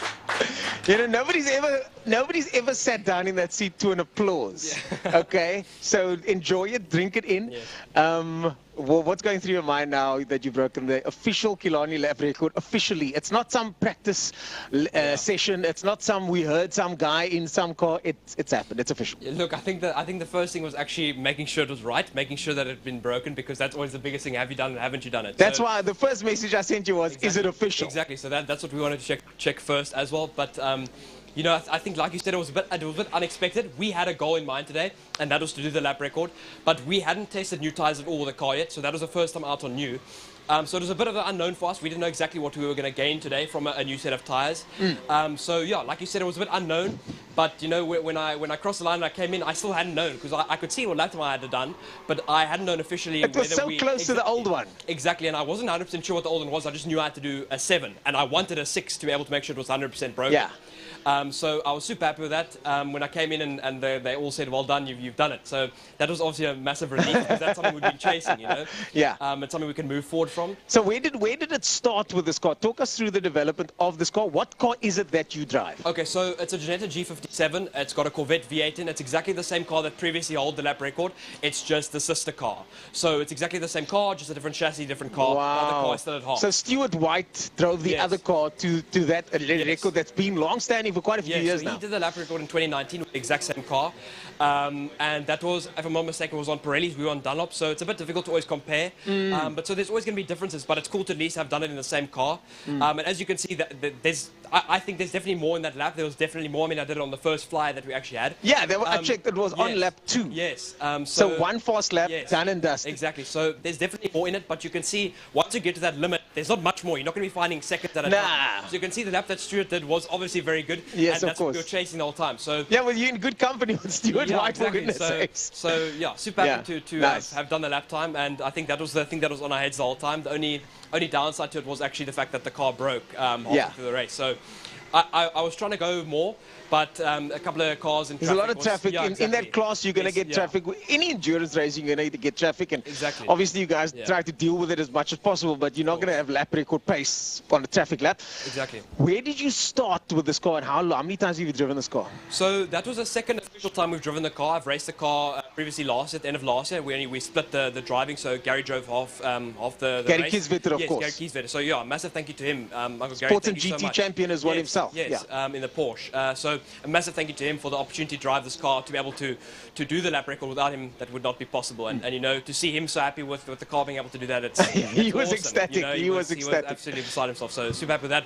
Also, massive thank you to my dad. But yeah, where the car started is we saw that Gary got the car, and he phoned me up and said, look, we're looking at a couple of drivers to maybe come help develop the car and get the car forward. And exactly, that was immediately what I said. So he said, look, we're looking at a couple of drivers. Who do you think, or what do you think of coming to come help us with the car? Wow. And I obviously jumped on the opportunity and came and spoke to him, and it sort of went from there. So we haven't done too much driving in the car, which is a bit of a negative thing, but you know, it's an expensive car to run. Not always easy to actually get out there. So the limited time we have here, we try and use as best as possible. And that's what's amazing. I spoke to Nian about this a while ago. The fact that you can do the fastest time in the second lap is what's required of a test driver, of a high speed, of the fast driver, the pro driver in the team. It's what's required because you can't be pumping out laps all day, every day in a car like that. Exactly. So that's the biggest thing, to try and get the lap done and the laps done as quickly as possible and try and gather the information as quickly as possible. Yeah. We've made an incredible amount of changes on the car over the past, I'd say, 2 months since the last race in December. So yeah, I think that's where most of our paces come from, and I think we're just looking to go forward from here, see what we can do to fix the car. It doesn't look like the gearbox is too great, so we'll see if we can make the next race, but I think it's going to be tough. You're going to sleep well tonight either way. Yeah, that's true. Well, I think you need to go and celebrate with your friends. Yeah. Have we got champagne ready for later? Just a bit later, I need to go have a bricky one. Oh yeah, that's probably a good idea. Yeah. Troy Dolenchik, ladies and gentlemen, the new official lap record holder here at Killarney Raceway. Watch out for that name. I don't think it's the last time we're going to hear it. I don't think so. Thanks, Troy. We've got somebody that wants to jump in and say something quickly. Ernest, I watched this lad kart when he was karting. I called it then already. I said, be careful, this man's going to become a great, and here we are. Here we are. Here we are. One more time, ladies and gentlemen. Drink it in, brother. Drink it in. And next up, before we go back to Simone, we've got a representative here from Formula Supercars, my alma mater, and Big J joins us again. Jay will be joining us to give us updates on Formula Supercars. You guys had a good day today. It was a great day, especially for the Pro Oil Car Helic and Brad Fenner. 1-2, both races. Both races, Brad Fenner. I'm not sure if Brad Fenner's actually got a second place yet. I'm not sure if Carl actually got an overall win yet. I think it's just doing the dynos quickly. Once the dynos are all confirmed, they better then not we'll be cheating. find out. But knowing those two, how they work on their cars in the garage, I know for a fact they'll make sure everything's legal. Yeah. Brad's not one of those types. Nah, not at all. Not at all. And we all know that Brad's working on Carl's car. So the two of them in the Pro Oil cars, they got first and second. Nashreen with the third place there, right in it with the boys. I think she might get third overall as well. I think she might get with third Ryan overall. Obviously not finishing the second race with car problems. He will definitely end up. Yeah, I'm hoping we can chat to Brad Fenner. I want to hear from him directly what's happening. But look at the class of cars now, the way the class has grown this year. There's a full grid this morning, and they look good. The guys put the effort into making the cars look good. I had to say, I think my car is one of the best looking cars on track, not up close last year. Have you seen your car looks now? Yeah, no, looking very pretty. Is it? Yes. I haven't seen it yet. Sandra's put a nice. Sandra's driving it, she's taken over the car. It's nice, like pink and Numo colours all on it. I didn't know. I only saw the car without the stickers. I don't know. But I'm glad that car's in good hands now. We got a new driver. And last year we went at the end of the year to stock cars, and now we've got a stock car driver joining us. The class is growing. The cars are looking great. Unfortunately, the fastest man today couldn't show up and finish the race. Glenn was looking good at the beginning. Unfortunately, something jumped off the carburetor, and the car just basically revved and screamed up and blew the motor. So that motor's not done. He's going to have to replace that. Ryan's just got an issue. His motor's also blown, but he's got a spare motor. He's pushing into the car. So these boys are there. They know what's wrong. They will sort the problem out. I know Rob's got some issues with, I think, the rockers or something along those lines, and he needs to replace that to able to make the next. But it's nice to see the line property drivers doing well as well. You got Shane getting his fastest time in the car. You got Nashreen getting a best result in the car, and of course the other drivers, the new drivers that are in that class at the moment, also doing well. You got Leon as well, of course. Leon's in the mix there. And then to see the guys with that fine car grid, that was a solid fine car grid today. Yeah, look, I hope fine cars can get back to where they were. I mean, they used to be like 40 or 30 strong. So, yeah, I mean, look, one thing I'll say, I'll go back to the supercars. Looking at the new sponsors, Dynamic that's pulled in. Line Properties obviously still there. Pro Oil coming in, and obviously they're having a great day. I feel like now I'm getting FOMO, bro. Now I'm getting FOMO. Yeah, obviously Nazreen's got her sponsor. I'm not 100% sure it is. I know there's a couple of minor sponsors that have come on board as well. And I've heard there's talks of a PE race maybe on the 8th of August. So maybe guys in Scribanti, look out. Supercars might be coming your way. Okay, now I'm thinking, how do I get to PE? Is there extra spot on a car there for me or something? But really well done to you guys. The times are looking good. The drivers are looking good. The cars are looking good. And I'm very proud to have been associated with Formula Supercar FSC last year and this year.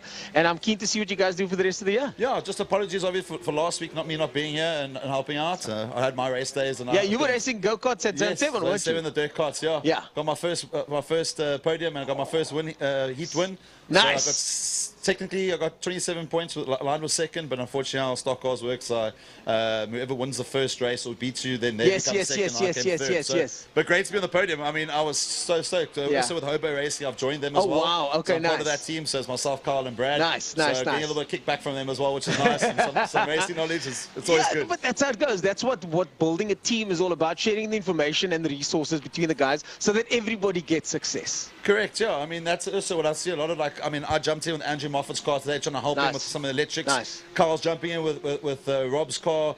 Brad's jumping in with Rob's car and helping around, and that's what it's all about. I mean, that's the goal very much of supercars, is just to grow. I know when I spoke to the guys at Lion Properties and also the Hobo Racing and everything, to get that class up to about 15 guys. Wow. So far, we think we're seeing around about 12, 11. Today's entry list was really good. I don't have the exact numbers here, but when you guys came onto that first lap for the warm-up, and bunched up like that, it looked as impressive as it's ever looked in recent times. So very happy about that. That's it. You know, a lot of guys was said like 4 years ago, supercars dead.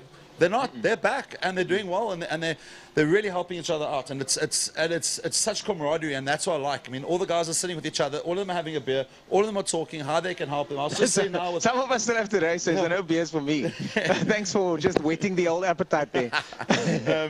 Yeah, I know. I was speaking now to Carl, and he was telling Shane about set up with his seats. So the guys are there. They're really trying to help each other, and that's racing, and that's the community, the family. That is Killarney. And if we don't have that, we're not going to be racing. Yeah, so, we have a very unique situation where we've got a club environment here, which then just lends itself to becoming a community, which you are part of. And we thank you for coming. We look forward to seeing updates here. And just like Big J over here, if you have a class representative you want to send to the lunchtime show, pull in, give us the updates. We'd love to hear from you guys. Perfect. Thank you. Lekker. Nice to see you next time. You too. Good luck for your race. Thank you.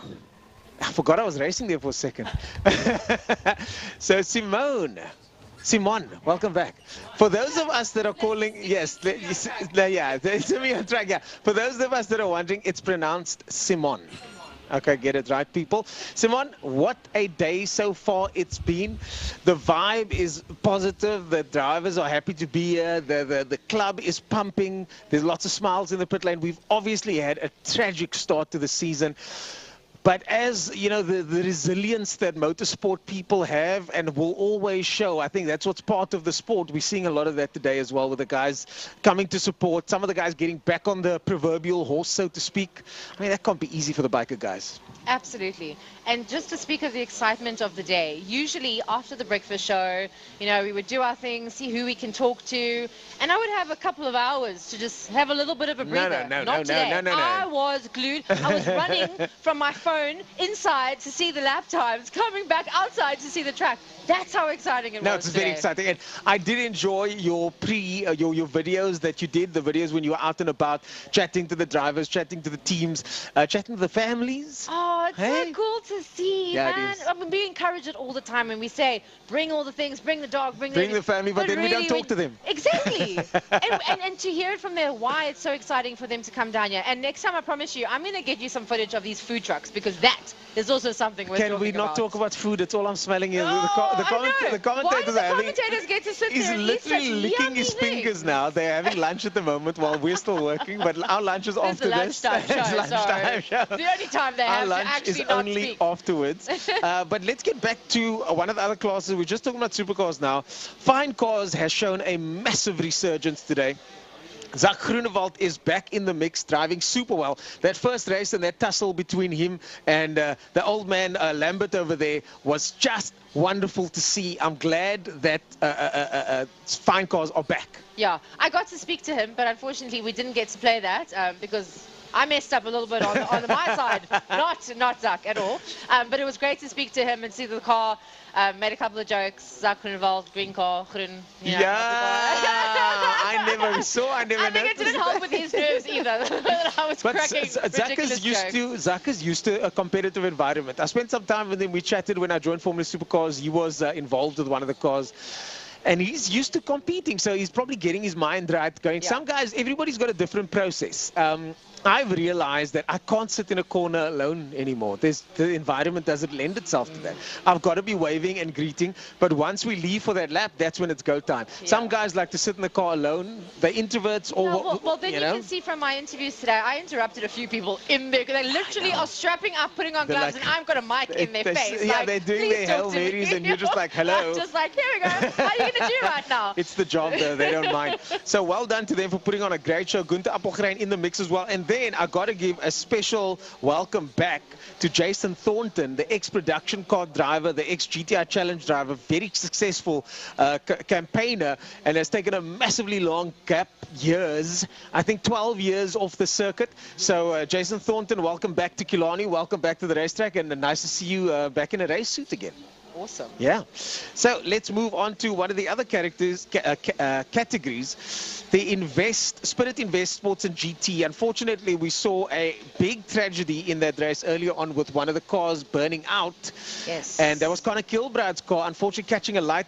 The broadcast was interrupted. I was just going to say, big apologies to everyone. We did not do that on purpose. Somebody pulled the plug on Eskom. Someone pulled the plug there. I didn't want to say the big E word, but yes, that was a complete coincidence. We all know what the app is called.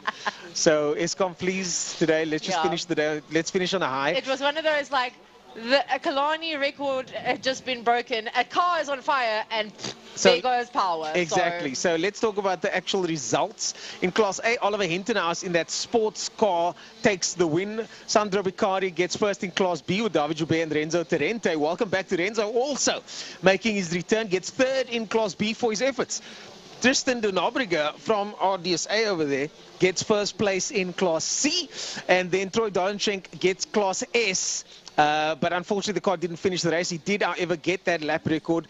And then it looks like this is Conor Kilbride is classified here, but unfortunately, he is quite a way down. Class D, Divan Lismore gets Class D honors. Andre Johnson in Class X in that RX-8. The RX-8 that they've been both quite building for quite some time. It's a left-hand drive RX-8. And he then gets the win in that class. Andre Johnson, Class X, of course, the new cars on the grid. So well done for him for making the start line. Sports and GT's numbers also looking very, very good at the moment. You know what? Say what you want about Killarney and the numbers in certain classes. I feel like there's a resurgence happening. It's always difficult the first race of the year to judge the numbers because. Yeah. People use all their money for Christmas, you know what I'm saying? January is a real thing. So now we're heading into February. On the 1st of February, it wasn't helpful. Yeah, so I'm just checking what's happening there at the fan walk. And if we get some eyes on the fan walk there, that'd be amazing. You can speak to our producer. If we can turn the camera to the fan walk over there, I'd love to see what's happening. And there you have it, folks. That is the BMW class in all its glory, about to head out for our first race of the day. And I love that we do this. I love that the fans not only get to walk amongst the pits, you know, if you're brave enough, just interrupt and speak to a driver. But now you get to walk amongst all of these cars and engage. It's super exciting. Okay, Neville, it is very exciting, that's for sure, because I'm looking there now going, am I supposed to be on the start line? I know, like, aren't the races about to start? Ernest, I'm going to kick you off here. So there you can... I think they are going to wrap up the fun fan walk, I'm going to call it. Yeah, because what happens is once they usher people off, then, you know, then I've got to leave as well. And there on your left of your screen, you see the Tristan car over there, Tristan de Nobrega car over there, of course, son to Claudio Piazzamusso and Karen Piazzamusso. And then there next to that is Nian de Toy in the fastest tin-top car that the track's ever seen. Did a 111, if I'm not mistaken. They're chasing the 110s. This morning on the breakfast show, and that's pretty insane. Then you see the Levy cars over there, Mansour Parker and Anwar Levy's car over there. Baby Jake's Uncle Baby over there in the black E36. Next to that, Dexter in the dark night. He's not going to put stickers on that car. Don't Dexter even bother. must have been very busy today because I didn't even see him. Usually I bumped into him at least 2 or 3 times I during know, the but morning, I think the car's running well. And then I'm just trying to see who else that is behind him. There is James King, and that might be either Dylan's car or one of the other BMWs over there. I think that might be. I'm not going to guess, but I'm not going to guess whose car that is. But that does look like the King's auto body car right at the back over there. I'm not sure if we can pan that camera at all to have a look and see at some of the other cars, but that's what the fan walk looks like at the moment. It does look like everybody's getting ushered off. So I'm going to say my goodbyes if we can just get the camera back on here. I'm going to say my goodbyes now. And thanks for joining us here at the lunchtime show. I'm going to hand it over to you now.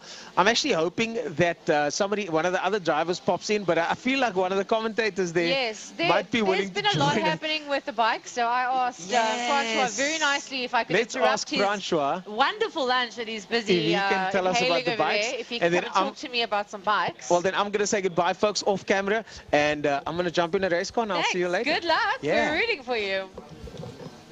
Cool. Francois, get on over here. I want to know all about what has been happening, and so do the viewers.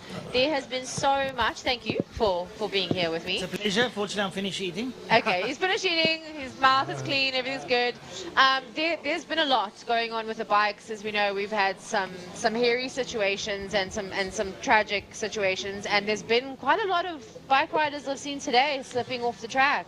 The thing today, though, the kind of accidents or incidents that we had today is what you call racing incidents, where guys trying too hard. You know, something's going to go wrong. He has a tumble. He invariably gets up. He's lost a little bit of talent, and he's a bit bruised, but he's back for the next race. So it if they can bend the they're bike. still resilient. They're still pushing on through despite. Unfortunately, in a previous event, that was a tragic incident. We're not going to harp on that. Yeah. These things happen from time to time. They have brought in a rule for that now, by the way, IMUSAT Motorsport South Africa. They consulted with the FIM, and what they've decided is when the red flag goes out, you slow down where you are, you move off the racing line, and then you work your way around, and you come back to the start line, and you stop like a normal red flag. Or alternatively, they will chase you back into pit lane, and they will stop out, and then they'll bring you out of pit lane. So that is what's happening, and I think they've got it pretty safe. And let's hope that that's going to be the cure, because we've got some big bike racing coming up on the 8th of this month of March. Okay. I just want to check. I'm getting the signs from my people that the races are about to start again. No, not yet. Okay, no. All right. Incorrect information. I'm sorry. I was cutting you off there because I was getting hand signs. We've had some down in the Super Twin Cup. We had some beautiful racing there between Nicholas Hutchings, Adrian Solomon, and Max Munton. And then we went on to the classic and clubman's bikes, where we saw the man from the South Coast, Jamie Hall, on the S-Rad 750, just light up the circuit, come from absolutely nowhere to take 2 wins in 2 races. He was absolutely ecstatic about that. That's why he's got the #1 plate. That is why he's there to race. We've still got Superbike racing later this afternoon, so there is still a little bit of entertainment left on the 2 wheels. Awesome. But for the folks watching, come down on the 8th. We've got the Extreme Festival with the ZX10 It's going to be exciting, Cup, guys. and we've got the Suzuki GSXR 800 Cup as well. So pull in, Simon. Enjoy the rest of your day. Absolutely. Thank you so much. It's a pleasure. I think you can go finish your lunch. No, to finish. I'm finished. Are you finished? Okay, so I didn't quite interrupt. I'm not figuratively. I'm finished. You finished. Shame. Francois had to work right through the night. Yeah. Guys, it's an exciting day, and like I said, it is absolutely jam-packed. The cause and my co-host, Ernest, is lined up on the track right now, so I have to wrap this up to hand over to those amazing commentators to keep you going. So from me, Simi on track, thank you for watching, and I will see you next time.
Right, folks, here we go. Back after the lunch interval with the BMW Car Club Cape Town Series race number 1 on the cards. And that's going to be absolutely epic stuff. Neon de Toy will be in pole position with the NDT Racing BMW. He'll be there on pole position. And then on his outside will be Marco Retta. Then we'll have Mansur Parker. And we should have Anwar Levy on his outside, which we do.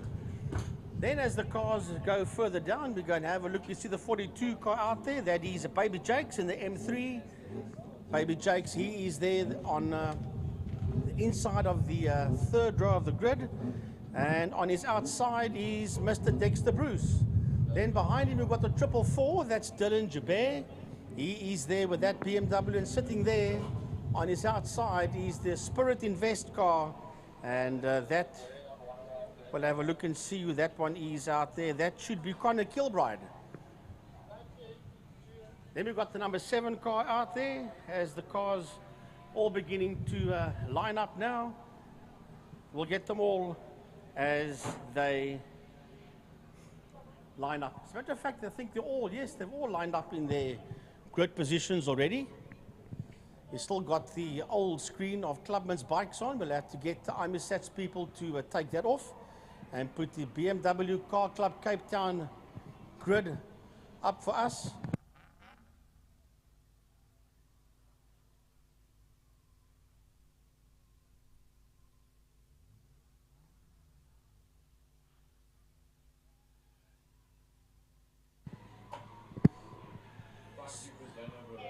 So we'll have a look and see the moment the BMWs move off the line.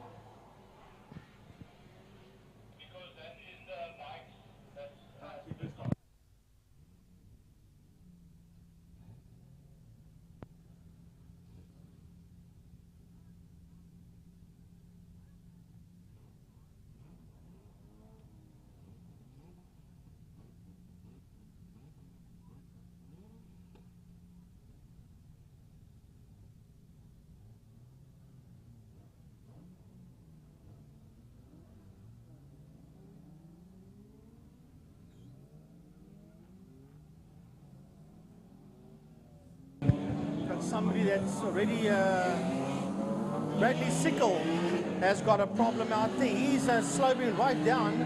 He's Bradley Sickle in car 23, and he's showing all the other cars to roll through. So there we go. Our monitor is right here. BMW Car Club Cape Town Race Series number 1. Our timekeeping devices is all fine. James King was the man that I was thinking of in car number 7. Couldn't think of his name there for a moment when I said car 7. And that is James King, ex-Oval Track racing driver. Ernest Page was with us here during the IMUSAT live show. He's going to be out there as well in car number 19, Ernest Page. Excuse me, as we watch the BMWs roll through. But gee whiz, de Toy did a 1:11.355, and we don't have Marco Retta's time on the timekeeping device here, but he was sizably behind Neon de Toy. I think it was about there on second pole. I think it was about a 1:19, somewhere around there. So obviously he had something holding him up. However, as we watch the BMWs work their way up the Tigerberg Straight out of Damstip towards double right-handed turn 4 saddle sweep. See all these BMWs. There's Jacques Prince busy making his way through, and we welcome Mr. Brian Dark. For the first time ever, Brian is doing BMW series and Clubman's, and that man lives in the Dorings. He's got a company called Orchard Engineering, does Brian Dark, and I want to say a big thanks to Brian and his wife Barbara at the meeting we had for Rallycross on Wednesday. I got the biggest box of huge green grapes without any pips directly from the winelands. So even though you can't hear me right now, but Brian, you and your wife Barbara, thanks very much for that. That was an awesome gift. So Frankie, I take it you don't like pips and grapes? I don't mind. That was awesome, Grapes, that stuff. Any case, never mind about Grapes now. These guys are going to go 8 laps racing. BMW Car Club Cape Town Series, race number 1. As the flag goes down, and away they go into turn number 1. Marco Retta's got the lead there with Neander Toy in that second position. And it's a combination of Parker and Levy that's there in that 3rd and 4th spot. As they work their way out of the left-hander, out of turn number 1. Oh, somebody on the grass there, rejoining again. But Marco Retta is ahead of Neander Toy as they work their way through Castrol. Well, it's nice to see 18 cars out there on the track. And the BMW Car Club of Cape Town is really starting to do things right. Like GTI Challenge, they're getting out there, getting into the marketplace, getting the footage out so that people can see it, and getting the coverage for their drivers. Talking about coverage for their drivers, Neander Toy prepares his car. He prepares that red mean machine that's directly in front of him, and that in fact is the Progress Precision Engineering head honcho. That is Marco Retta that leads them down into Pertamina Fastron. Yeah, Marco Retta sitting out there in P1, right on his heels there. In P2 is a 2-0 car of Neander Toy. Nean just lifting off slightly and saying to Marco, get a move on, buddy, because I want to catch you. As the leading duo race down into turn number 1. Here come the rest of the field. They are pulling away from everybody else as they come through, and it's Mansour Parker that's there in that second spot with Baby Jakes that's sitting there in 4th, followed there by Dexter Bruce. He's up there into P5 as Dex, followed there by Anwar Levy. Now Levy was on the second row of the grid with Parker, and he's all the way down into P6 as his group of cars head into Castrol Corner. Well, trying to have a look in there is Dex as well, trying to have a good look. That's the 143, the second of the 2 darker colored BMWs. I think it's almost a full-on black spray job that he's got on there with a neon sign writing on the window. It is our man Dexter Bruce, and he's right in there behind Jacobs. Right. Then behind them it is Anwar Levy, but up front, never mind, the front runners. This is his fight for 3rd. That's working through there. It's Parker, Jacobs, Bruce, Levy, and then we see Dylan Jabir come through as well in P7 as the front runners are heading towards the Castrol Bridge, but we're going to focus on these guys. That's 3, 4, 5, 6, and 7, and the rest of them. That is Parker coming through. Right behind him is Baby Jakes. Right behind Baby Jakes is Dexter Bruce, followed there by Anwar Levy. That's that 4-way group of cars. There's Dylan Jabir coming through. Behind Dylan Jabir, Colin Kilbride. Then it is James King that is working his way through, and Zach Groenewald is ahead of Ernest Page as they come through. Yep, there you see Groenewald just ahead of Page with P10 and 11. I think he's made up a good couple of positions already as we follow this Mansour Parker high-speed train. But look at that, Dex eventually has that look up on the inside of Castrol Corner, and it looks like Dex is going to take that one away. He'll move up one more position. Dex is on the move. Yeah, Dexter Bruce is on the move. Here comes James King. Behind him is Connor Kilbride, but the 2 leaders are side by side. The 2 front runners are side by side heading into Pertamina Fastron. And is this where Detroit takes the lead? No, it's not. It's still Marco Retta that's got his nose up front. Marco sitting out in P1. He was 0.2 of a second ahead of Detroit. At this lap, we'll have a look and see now when the 2 of them cross the line. And it is now 0.04 of a second that Retta is ahead of Detroit as his following group of cars work their way through. Now, Dexter Bruce on the outside, Baby Jakes on the inside. And then behind the 2 of them, we've got Levy. That is Anwar Levy, followed there by Dylan Jabir as we watch this group race through down into turn 1 holes. Well, I tell you what, they are blindingly quick out there. Mansour Parker has now just made enough space for himself to have a little bit of free air, and that with Jacobs, Dexter Bruce and Anwar Levy, the 3 of them in a big battle. Then it is Joubert that finds himself 3rd in class and 7th overall. Right, we stick with this group of cars, but once again, Gaza, the leaders are nearly side by side, heading into turn number 5, and we've got a new leader going through Fostron. It is a Neanderthal that gets his nose ahead there of Margaretta with 4 more laps to go when they cross the line, and I think it's game, set, and match now. I cannot see that Retta will catch him now, and it's 1:15.467 for Neanderthal. Meanwhile, going down the back main, it is Mansour Parker that is the pace setter. It is Dexter Bruce that is the best of the rest of that pack right now. Dex sticks it up on that inside line. It's Baby Jakes that sticks it up on the inside line. Then it is Mansour Parker. Then we've got Dexter Bruce that comes through directly behind that. So a bit of swapping, chopping and changing of positions there with the 444 of Joubert. Then Connor Kilbride's the next man to come through. James King finds himself 2nd overall in Class E and 9th overall out on circuit. Yeah, he is just ahead there of Groenewald, and then Page coming through as well. As a matter of fact, Connor Kilbride is busy dropping down that leaderboard. So there are the 2 front runners, and once again, Marco Retta has got his nose up front. No, we'll have a look and see. No, it's not Marco Retta. It's still, here he comes across the start-finish line. It's Neanderthal that's getting further and further away from Marco Retta, who's in that 2nd position. As a matter of fact, it's 3.991, nearly 4 seconds. The toy is there ahead of Retta. I remember that car has recorded 13s and 12s. I think it's even done 11s on this circuit. He's just done a 12.9, but we've got to go back to that Baby Jakes, having a look at Mansour Parker going down into Pertamina Fastron. Yeah, and then behind them, Dexter Bruce. That's still Mansour Parker. That's ahead of Baby Jakes. You see them work their way out of Pertamina Fastron. Then behind them, it is Anwar Levy. Anwar Levy is still involved in a fight here with Dexter Bruce. That's the second 2 cars. And then behind them is the 444 of Dylan Joubert that sits there in that 7th position as we watch this group of 5 cars work through Holzhoek. Well, Dylan Joubert, one of the pretty much newcomers to the class and lying 7th overall. It's quite a debut.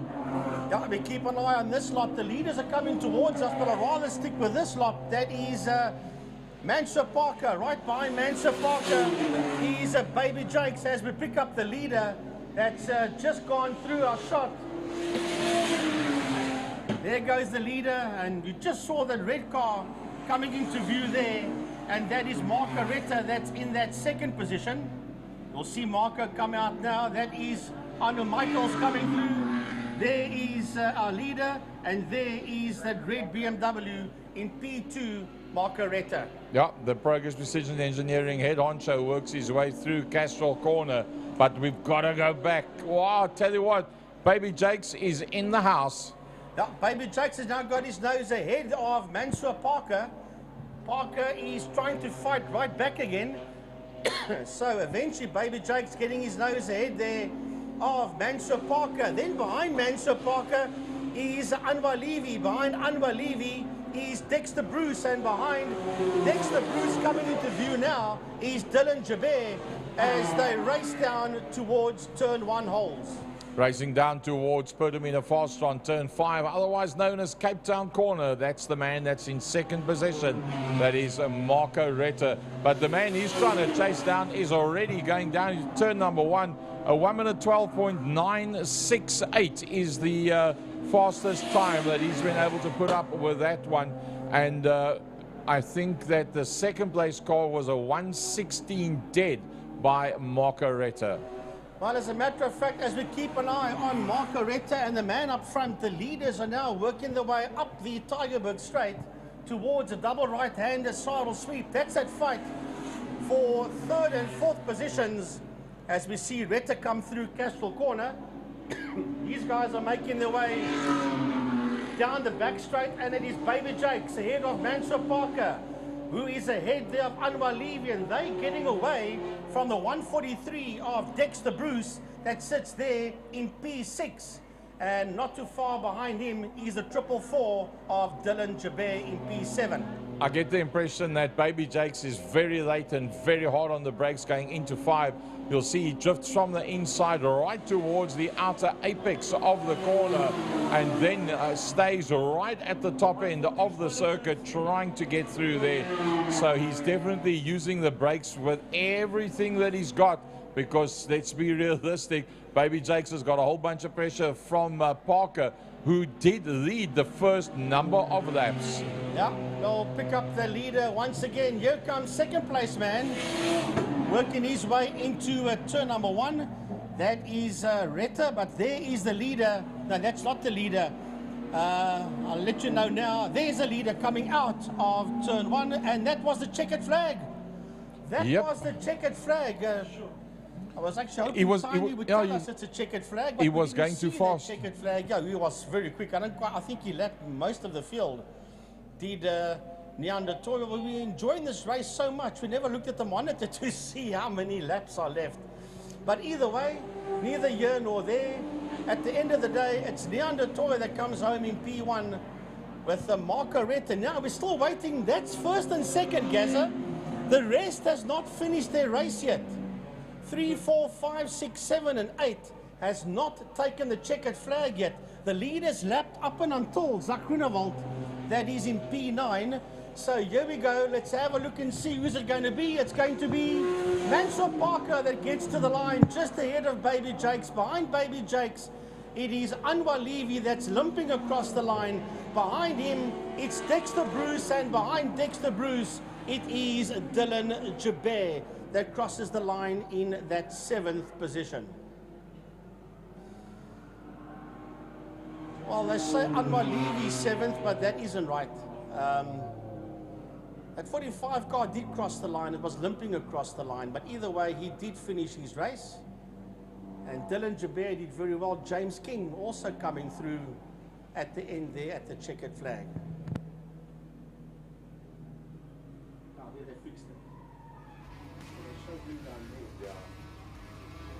So now our monitors are correct.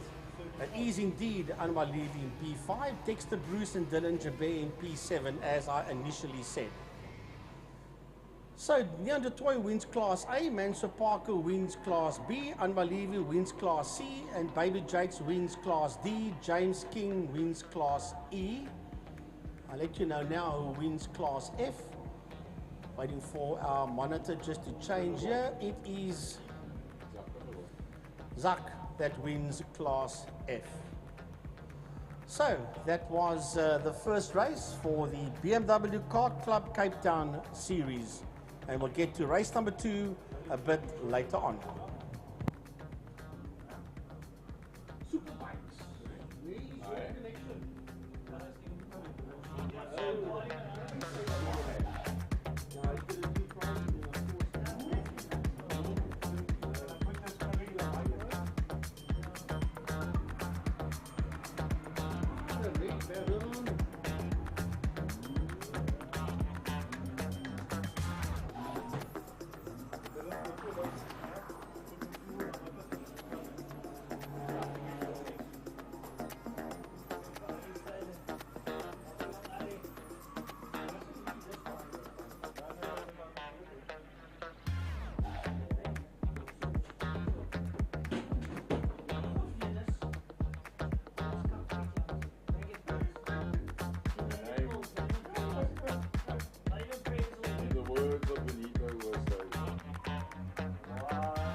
Welcome to Lime Property Management, where the efficient management of your community scheme is at the heart of everything we do. Our dedicated team provides superior property management services, ensuring that your property is in good hands and that your investments grow. With Lime Property Management, experience vibrant solutions, transparent communication, and a squeeze of innovation in every interaction. Call us today or visit Lime.Cape Town and let's cultivate your community scheme's future together. Lime Property Management, leading, innovative, motivated, energetic.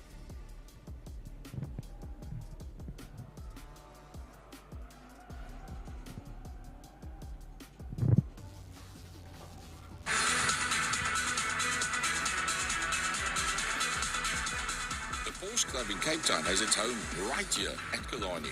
In fact, it's the only Porsche club in the world to have a clubhouse at an international racetrack. We are proud sponsors of Killarney and the Porsche Club Straight. Our passionate club members and their families regularly attend our race meetings. If you own a Porsche, come and visit us at the Porsche Club and we will let you know what fantastic events we have on offer. The Porsche Club, the best car club in Cape Town.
catch me howling at the moon.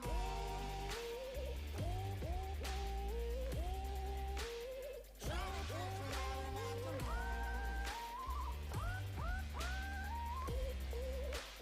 Trying to catch me howling at the moon. Trying to catch me howling at the moon. When it rains, it pours. Water's up to my chin. Won't stop fighting to the very end. Many men try to reach it. Many men have failed. Well, if you wanna get to heaven, you gotta raise a little hell. And I've been running from the law. Hope they won't shoot me down soon.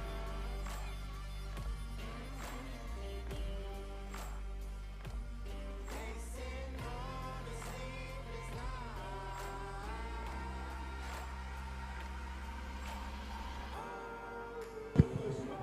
All right, folks, there's been a change in the program. We were supposed to have the superbikes now, but due to oil that was laid down on the circuit in the previous race by one of the BMWs, they have changed the sequence around to get the cars out ahead of the bikes. So we now continue with the louder classic cars.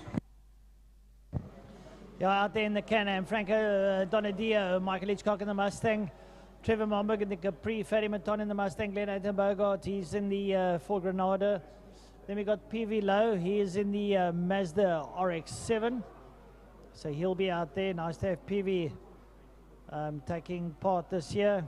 Behind him, Wayne Rosser, good to have Wayne back. Bruce Evan Taplin in the Corolla. Jared Evans is out there in the Ford Capri. Nice to see Jared back in Cape Town after a long stint in London. Nice to have Jared back in SA. Jared, a supercar champion, so of yesteryear. Behind him, Jaco Oosthuizen in the Conquest. Charles Arton, Theo Klaassen also out there in the Skyline. Toyota Skyline there. And another nice one out there is Jan Kukumur in another Mazda, Wayne Lottin, and then Robert Rowe, Dave Riley in the VW Beetle. So a lot of nice classics out there, a good mix out there. Grant Fourie, Malcolm Pfeiffer, the birthday boy, Jacques Blom in the Texaco Sierra 2-litre, Calvin Bierkman in the Morris Minor. You see all the Ford Mustangs there coming through, Michael Hitchcock, Ferdy Maton, the Can-Am there of Franco Donadio. What a beautiful machine, Donadio. That did have a bit of a ding. It's been sorted out. Nice to have the guys there. Trevor Momberg in the M&E Auto Ford Capri's out there. Hitchcock in the white Mustang. Ferdy Maton in the red one. Glenn Aiton Bogart in the blue and white Ford Granada. Jared Evans in the Capri. Brian Evans a bit further back there in the beautifully turned out metallic blue and silver Ford Capri. Calvin Bierkman is out there. Malcolm Pfeiffer in the Alpha Junior. Jan Kukumur in the RX-7. Wayne Lotter there in the tricolor blue and red and white Mark 1 Escort. Jaco Oosthuizen in Little Conquest now with the GT Raps and Ravenol on there. Lovely turned out car and very quick, a very quick little Conquest. So everyone ready to go. They're going to roll off behind the pace car, work their way around the circuit before we get the show on the road. Right, the sponsors for classic cars for 2025, other than Lauda Classic Cars, is Bid West McCarthy, VW Cape Eye Hospital, Cross Cape Forklift, DM Agencies, Donadio Plant Hire, Flat 4 Racing, Forklift Parts, Harkos Automotive, Jaguar, Land Rover Constantia, Lauda Classic Cars, Master Drive, Redwood Venture CC, Skunk Tubeworks, Technofall, Turbo Exchange Cape, Feldreed, Golden Oak Removals, and then one more, and that is EMI Elevators. And a big, big thanks to the people that make it happen for us in 2025. Welcome to Lime Property Management, where the efficient management of your community scheme is at the heart of everything we do. Our dedicated team provides superior property management services, ensuring that your property is in good hands and that your investments grow. With Lime Property Management, experience vibrant solutions, transparent communication, and a squeeze of innovation in every interaction. Call us today or visit lime.cape town and let's cultivate your community scheme's future together. Lime Property Management, leading, innovative, motivated, energetic.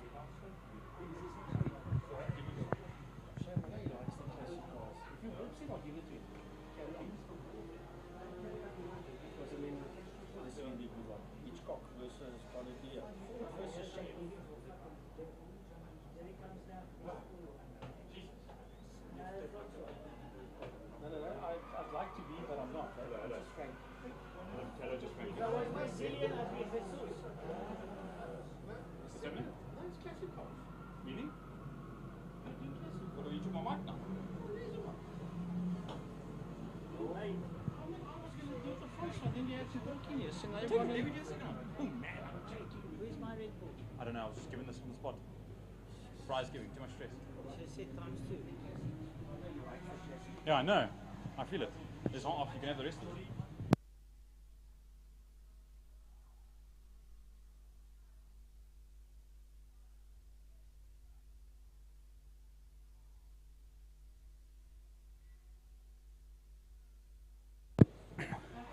Well, ladies and gentlemen, the pace car is in, and the grid is in formation.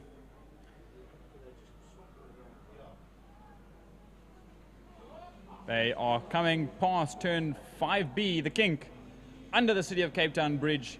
It's Franco Donadio that'll take them away as the lights are on and the engines roar and the lights are out and away they go. And it's a run down to turn number 1, Holzhoek. As we watch them come into shot, there's some of the dust after an oil spill, and Franco Donadio has the inside line and he'll take it straight out of the gate and he'll lead out of Holzhoek and down the Joubert Straight. In the Castrol corner, Franco Donadio, Michael Hitchcock, Trevor Momberg, Ferdy Maton, Jared Evans, Glenn Bogart's in there as well, Jaco Westhuizen, Charles Zarton, Theo Claessen's in there too, and Wayne Lotter. Then behind them is Dave Rowley in the Beetle, Robert Rowe in the BM, Malcolm Pfeiffer, Jan Kukumur. They all working their way through. Lovely drive as they work their way up out of Sorrel Sweep now, making their way down the back straight. You see the rest of the cars. There they are in there down through Sorrel Sweep, down towards turn number 5, Pertamina Fostron corner. Dave Riley hanging a bit wide there in frame in the VW Beetle. The leaders down into Pertamina Fostron corner. And Franco Donadio in that massive Chef Can-Am, putting it sideways. All his stock car talent coming to the fore. Michael Hitchcock trying to roll up behind. Listen to that Can-Am. Sweet to the ear. Trevor Momberg out there. Then it's Jared Evans, Ferdy Maton. And they work their way through. Ferdy Maton, it's Rosser. Then Nathan Bogart, Mattia, PV Lowe. PV Lowe is dropping down. PV Lowe is out. He's dropping down the row. I don't see PV Lowe anywhere. So is the Mazda out? I don't see him. It looks like he's fallen by the wayside. Bruce Van Taplin also not there. Try and pick up on these guys where they are. So they, I'm fear we've lost 1 or 2 cars.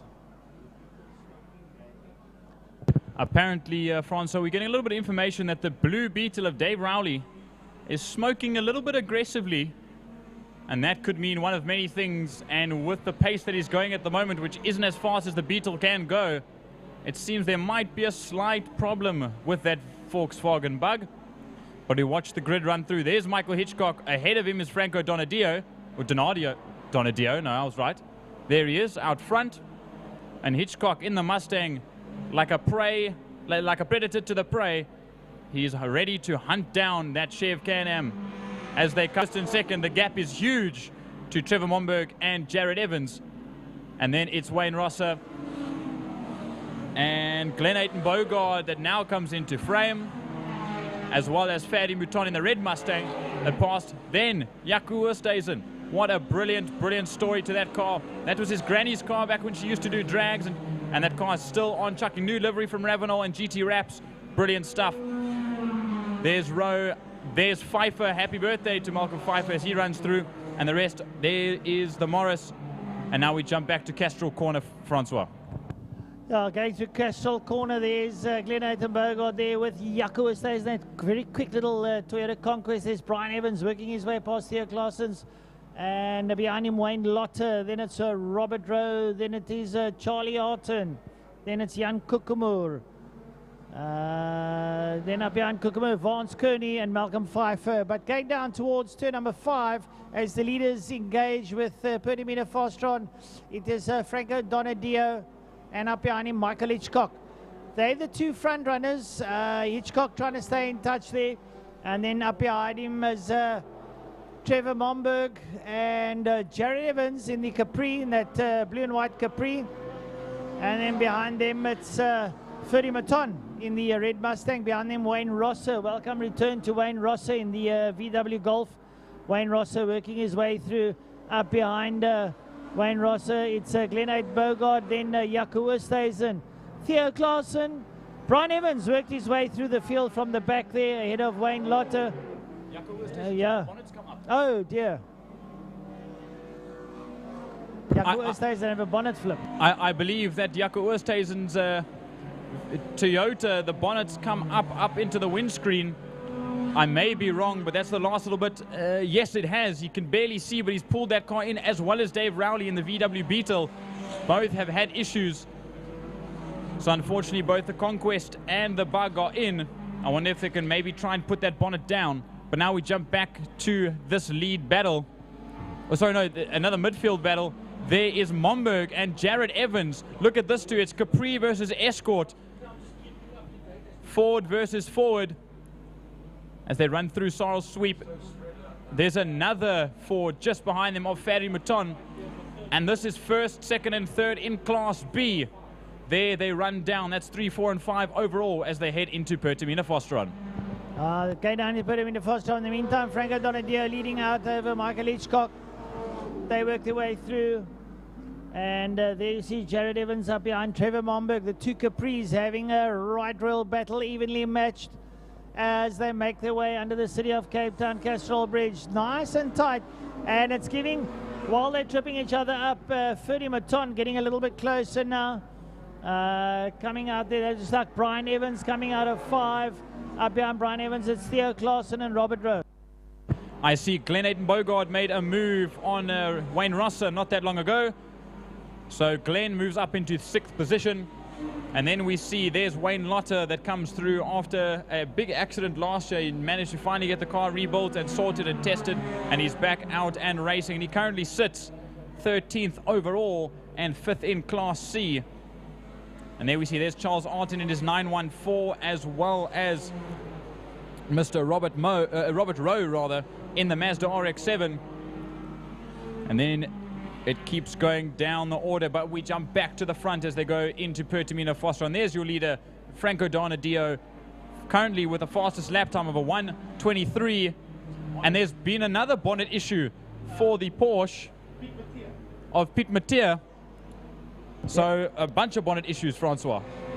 Here's your leaders coming through now as we watch some of the that dice there still between Jared Evans and Trevor Momberg side by side. Evans on the outside line, he's going to hold it. Momberg crosses the line, shuts the door in his face, keeps him honest as they're battling for 3rd place. Southern Suburbs man Trevor Momberg now holds out here with Jared Evans as they work out.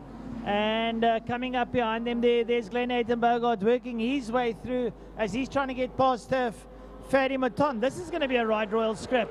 And up behind them, Wayne Rosser. Up behind Wayne Rosser, Brian Evans, as they work their way through. Now there's another battle. That's Klaasen and Robert Rowe. They're out there. 2 6-cylinder vehicles, the BMW as well as the Nissan Skyline. Then we see there's Jan Kukumur, there's Charlie Arton, and there's Wayne Lotter, all fighting it out for 10th or for 11th, 12th, and 13th. As there's still your Capri versus Escort battle. Oh, sorry, no, I lie. It's Capri versus Capri.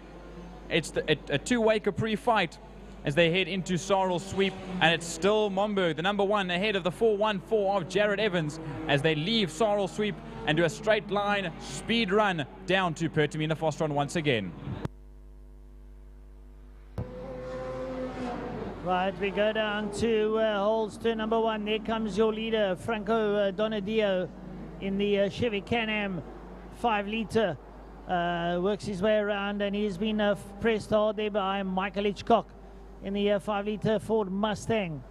Then up behind them, it's Ferdy Maton holding off Glenn Bogart, and Botan Bogart coming back at Maton up on the inside. Nice drag there now as 3 and 4 work their way down into holes.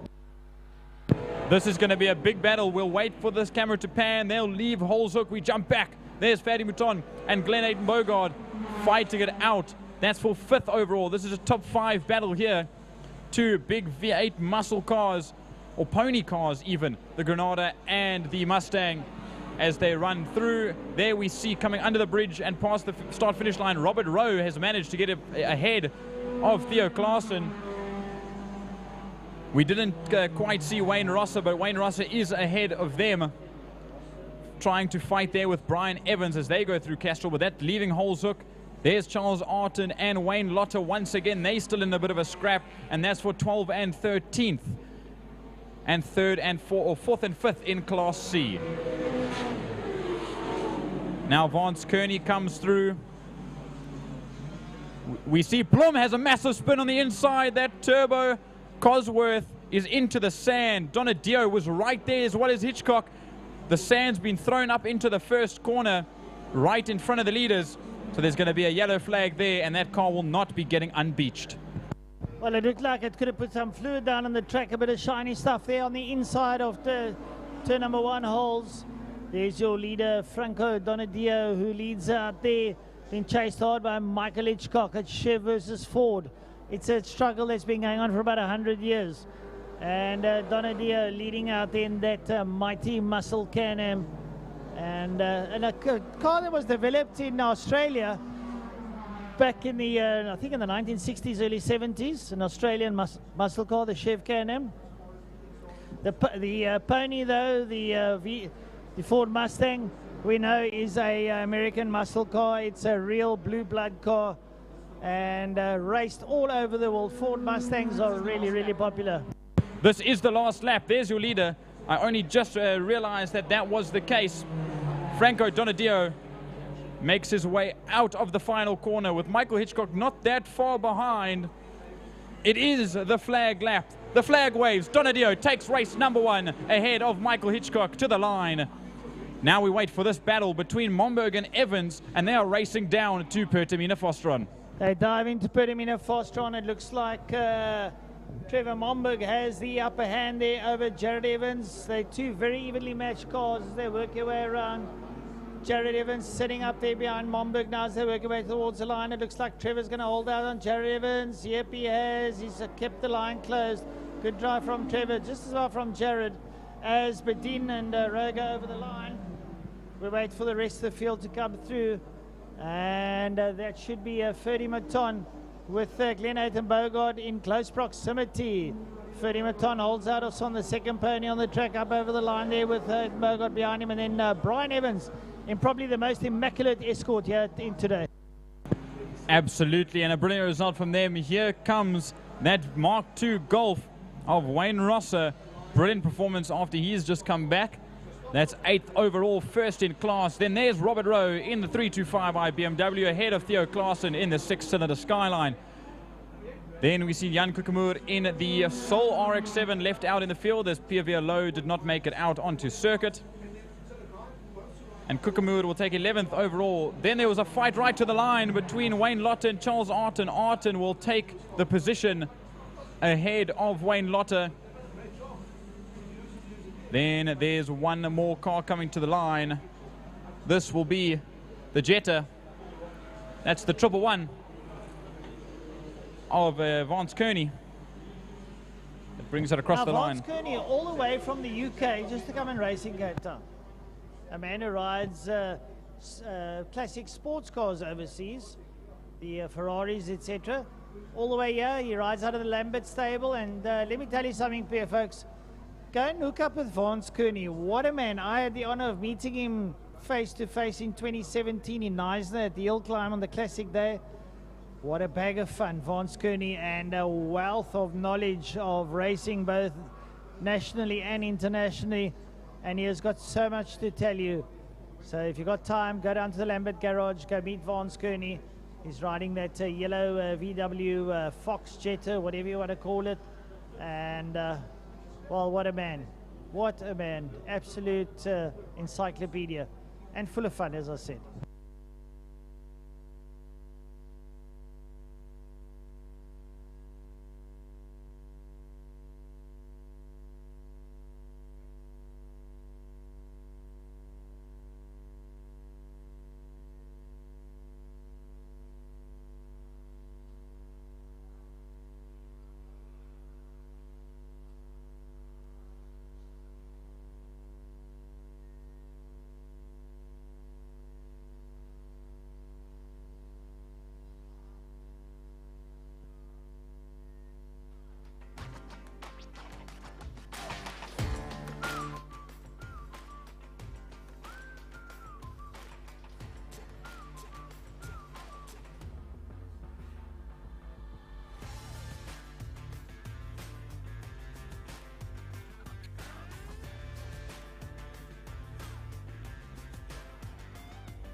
Pirelli, Seal Pro Winelands, Superbike Challenge, and 600cc motorcycles make their way out onto the circuit for their first race of round 2 of the Power Series at Killarney, brought to you by Lime Property Management in association with Smile FM 90.4. Right out there on the pole sitter, Ronald Slammer together with Slade van Niekerk. Malcolm Rapson is out there on the Suzuki. Johnny Towers, the man from the UK, is out there. Perron Peres-Harriman from Johannesburg's there. Lubabella and Tisana's there. Jamie Hall, Ethan Dinner, the man down from the south coast. Chad Thompson, Paul Rulu, and some Keller Luwani's out there together with Wayne Arendse. The masters are Slamet, Rapson, and Arendse. They're the 3 masters in there. So let's see how they do. And this should be a good race. Ethan Dino on a 600, Chad Thompson on a 600, Jamie Hall on a 750. So we'll see how that goes. Johnny Towers on the CBR 600 as well. Malcolm Raps on the 1000 Suzuki. Slade van Niekerk on the ZX10. Ronald Slamet on the Yamaha R1.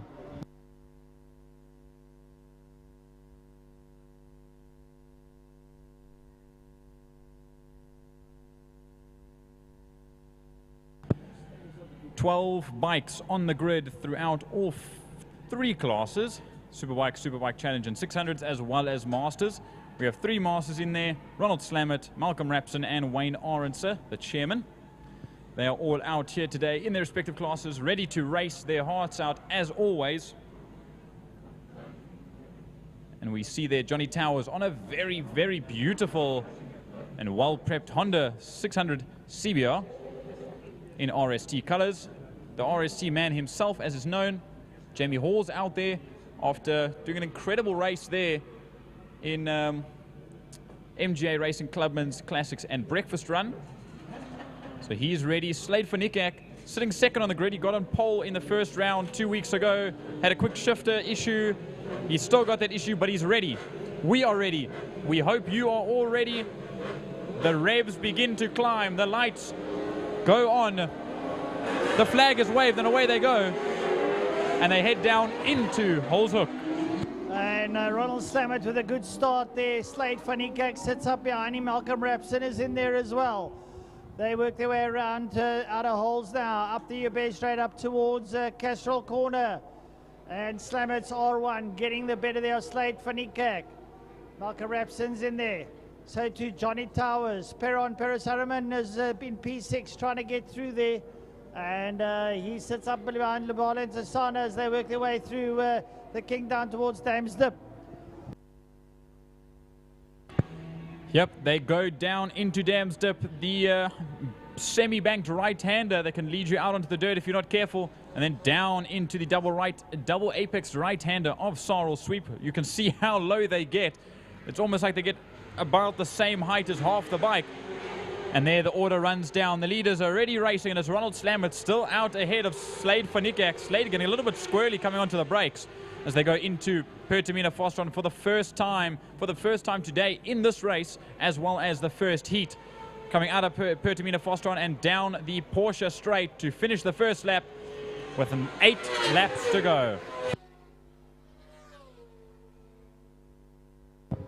Right, leading out Slamet, van Niekerk and Rapson. First 600, Johnny Towers, then Lubabala and Tasama. Perron Peres-Harriman is in there as well. Then Chad Thompson, Wayne Arendse, Paul Rulu, Ethan Dinner, Jamie Hall and Lamkelo Liwani is in there as well, bringing up the rear. The guys are having an absolute raw battle out there now as we've seen the likes of Tasana and Peres-Harriman come there into Castrol Corner on screen. They work their way around there. They're followed there by Thompson and Arendse.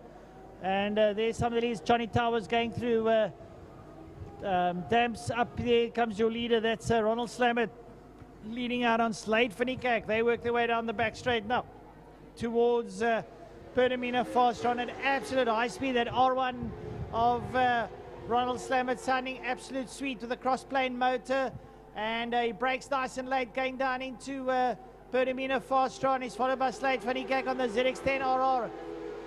And coming up towards us down to the city of Cape Town, Castrol Bridge, it's Ronald Slamet. And the 2 leaders are pulling away there from Malcolm Rapson. who's followed there by Johnny Towers on a 600. Mixing it up there with the Lita bikes now as the rest of the field come out of Pertamina Fastron, coming up towards us now. And up over the line they go. It's into Sana, Parasaraman, Orense, Thompson, Rulu, Dino, Hall and Liwani. Yep, we watch the rest of the field come through. There's Parasaraman, Orense, Thompson, Rulu, Dino, Hall, Liwani, like you just said. We jump back towards Castrol Corner, and this is that battle. The top four have run away. Insana, Parasaraman, they all there fighting out for that 5th overall. You want to be at least in the top 5. There's your leaders. There's Ronald Slammert and Slade van Niekerk. Then we see Malcolm Rapson and Johnny Towers coming in, all in different classes. You've got to remember that. But they still can fight for the overall for the day, and the points all matter. Look how close this battle is. That is 5th, 6th, and 7th, as well as 8th, 9th, 10th, and 11th. As they run through, it's Nsana, Parasaraman, and Orense. That's your top 3 in Superbike Challenge as they come out of Sarl Sweep. Then you see Thompson, Rulu, Diener, and Hall at the back of that field. Then Luwani will shortly make his way into frame a little bit further back. And now into Pertamina Fastron once again. Going there into Pertamina Fastron, there's Lubabalo and Tisana. He's got Perron, Parasaraman behind him, Wayne Orense, Chad Thompson, Paul Rulu, Ethan Dinner, Jamie Hall, and some Killer Luwani. That is that whole gaggle of bikers coming into frame there on your screen now. The leaders, well, they're already making their way down towards Dams. That's Ronald Slammert going down into Damstep already. But we keep an eye on this pack as they work their way now out of holes. As far as I know, that this group is going to fight it right to the end. Look at this battle. It's Nsana and Parasaraman.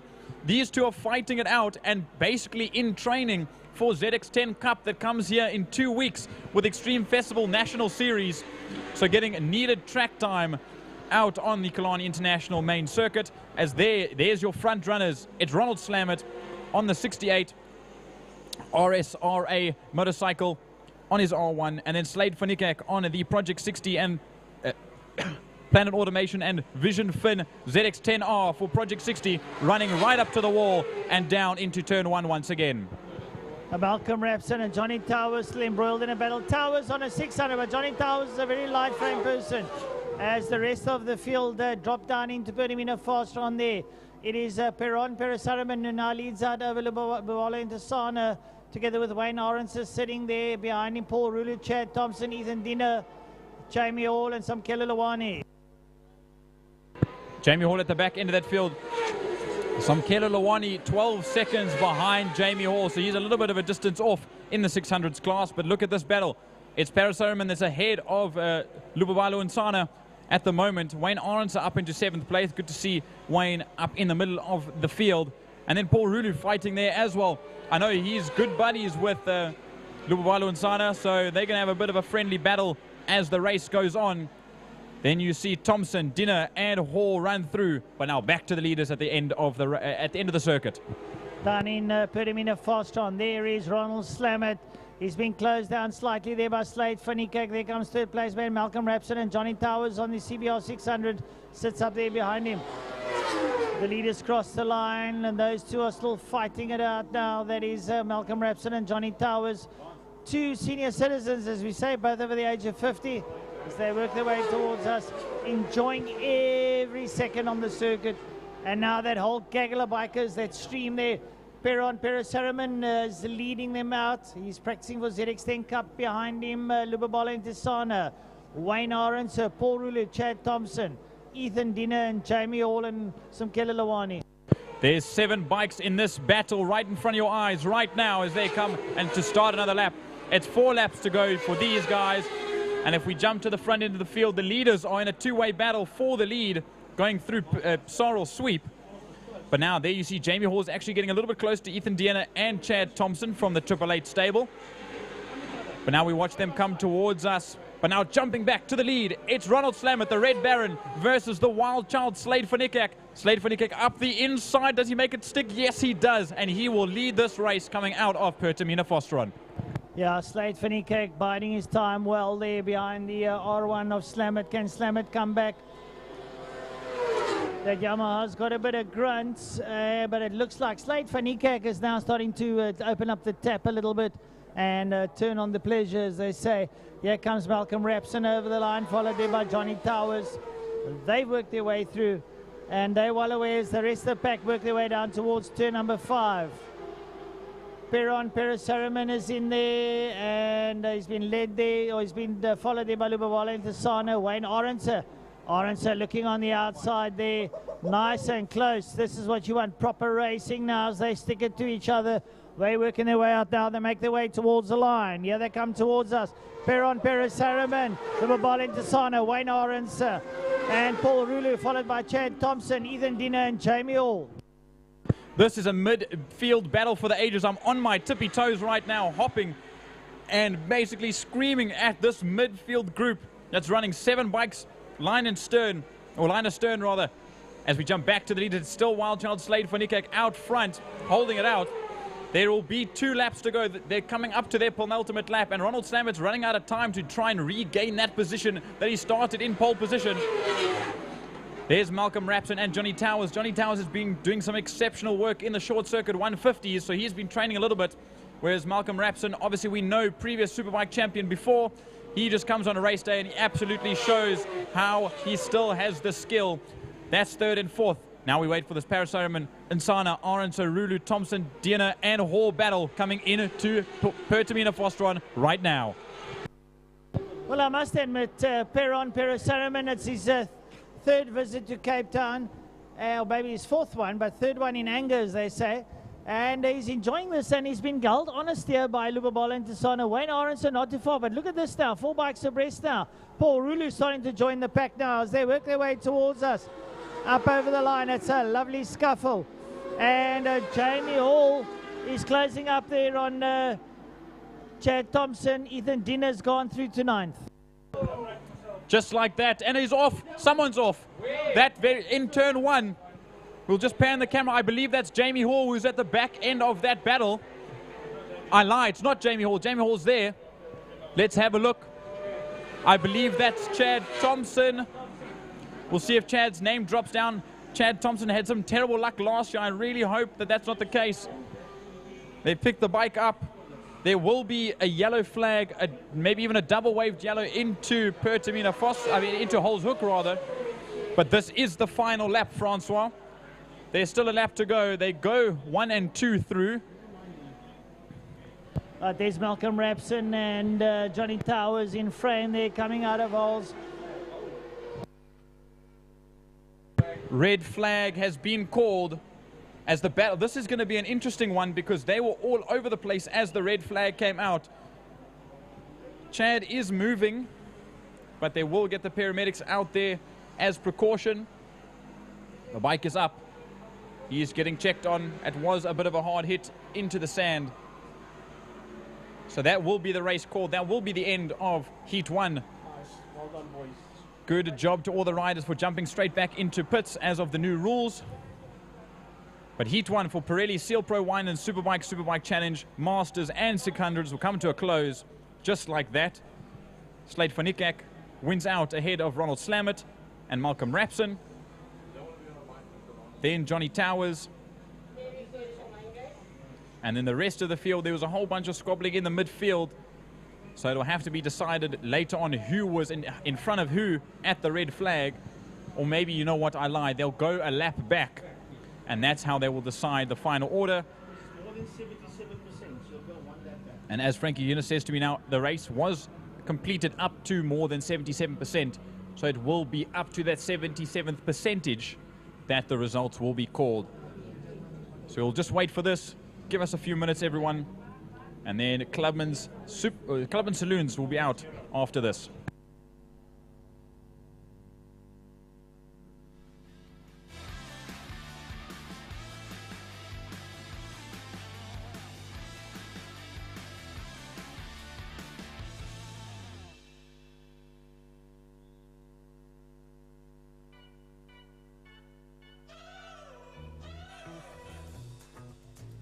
Driving cars on a Mars tonight.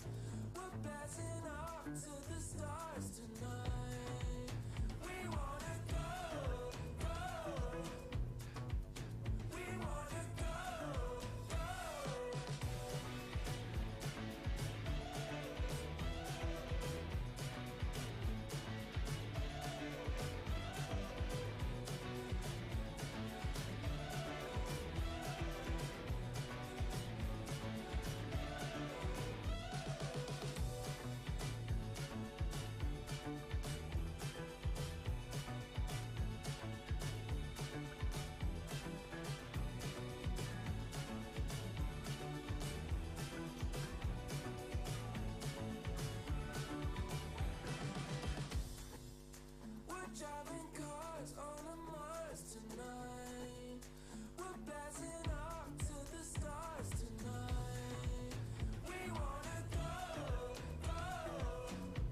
Lime Property Management, where the efficient management of your community scheme is at the heart of everything we do. Our dedicated team provides superior property management services, ensuring that your property is in good hands and that your investments grow. With Lime Property Management, experience vibrant solutions, transparent communication, and a squeeze of innovation in every interaction. Call us today or visit Lime.Cape Town and let's cultivate your community scheme's future together. Lime Property Management, leading, innovative, motivated, energetic.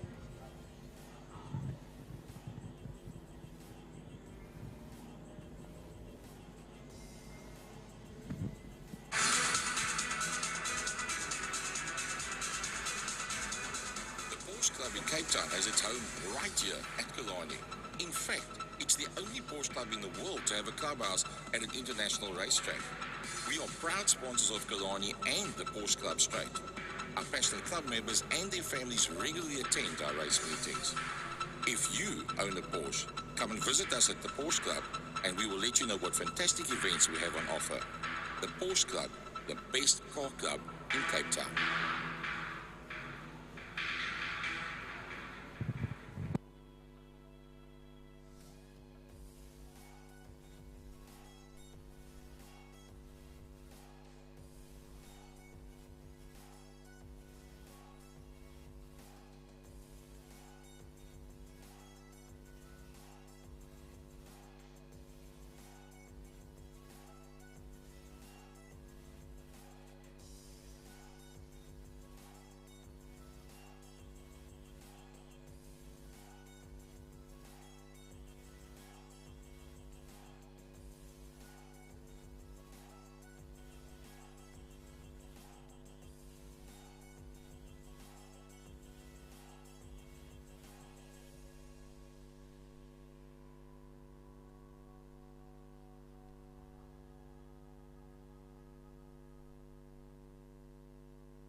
Well, folks, while we're waiting for the racing to get going again, a big thanks to the people that make it possible for us to do what we do at Killarney International Raceway. 77 years at Killarney International on the very same premises, on just about exactly the same layout. Our Power Series for 2025, main sponsor is Lime Property Management and presented by Smile 90.4. And the sponsor for Extreme Festival, we'll still pick that up when they're going to be coming to us in the not too distant future.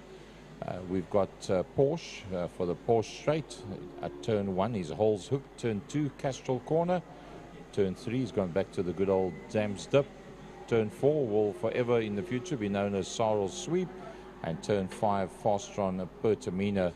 And then our category sponsors is Thermofires for the Clubman Saloons, API Property GTI Challenge, Lauda Classic Cars, Caltron for the supercars and fine cars, and the Spirit Invest Sports and GT for the sprint races. And for the 100-kilometer challenges, it's both Spirit Invest and Le Hubert.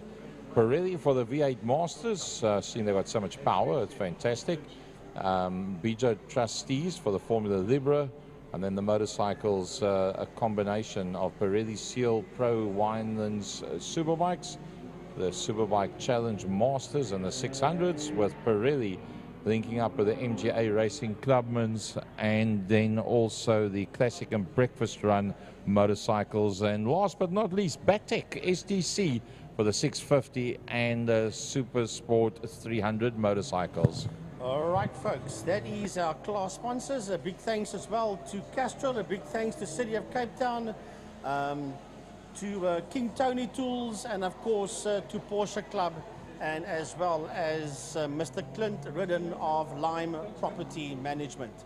Right, here we go. Thermofires for the Clubmans. They are the main sponsor for Clubmans, but it is not only just the Thermofires that is the main sponsor for the Clubman. We'll just have a look-see here now. I'll tell you the other sponsors. Yeah, they've also got a whole bunch of co-sponsors. Yes, I've got them here. Thermofires is the series sponsor.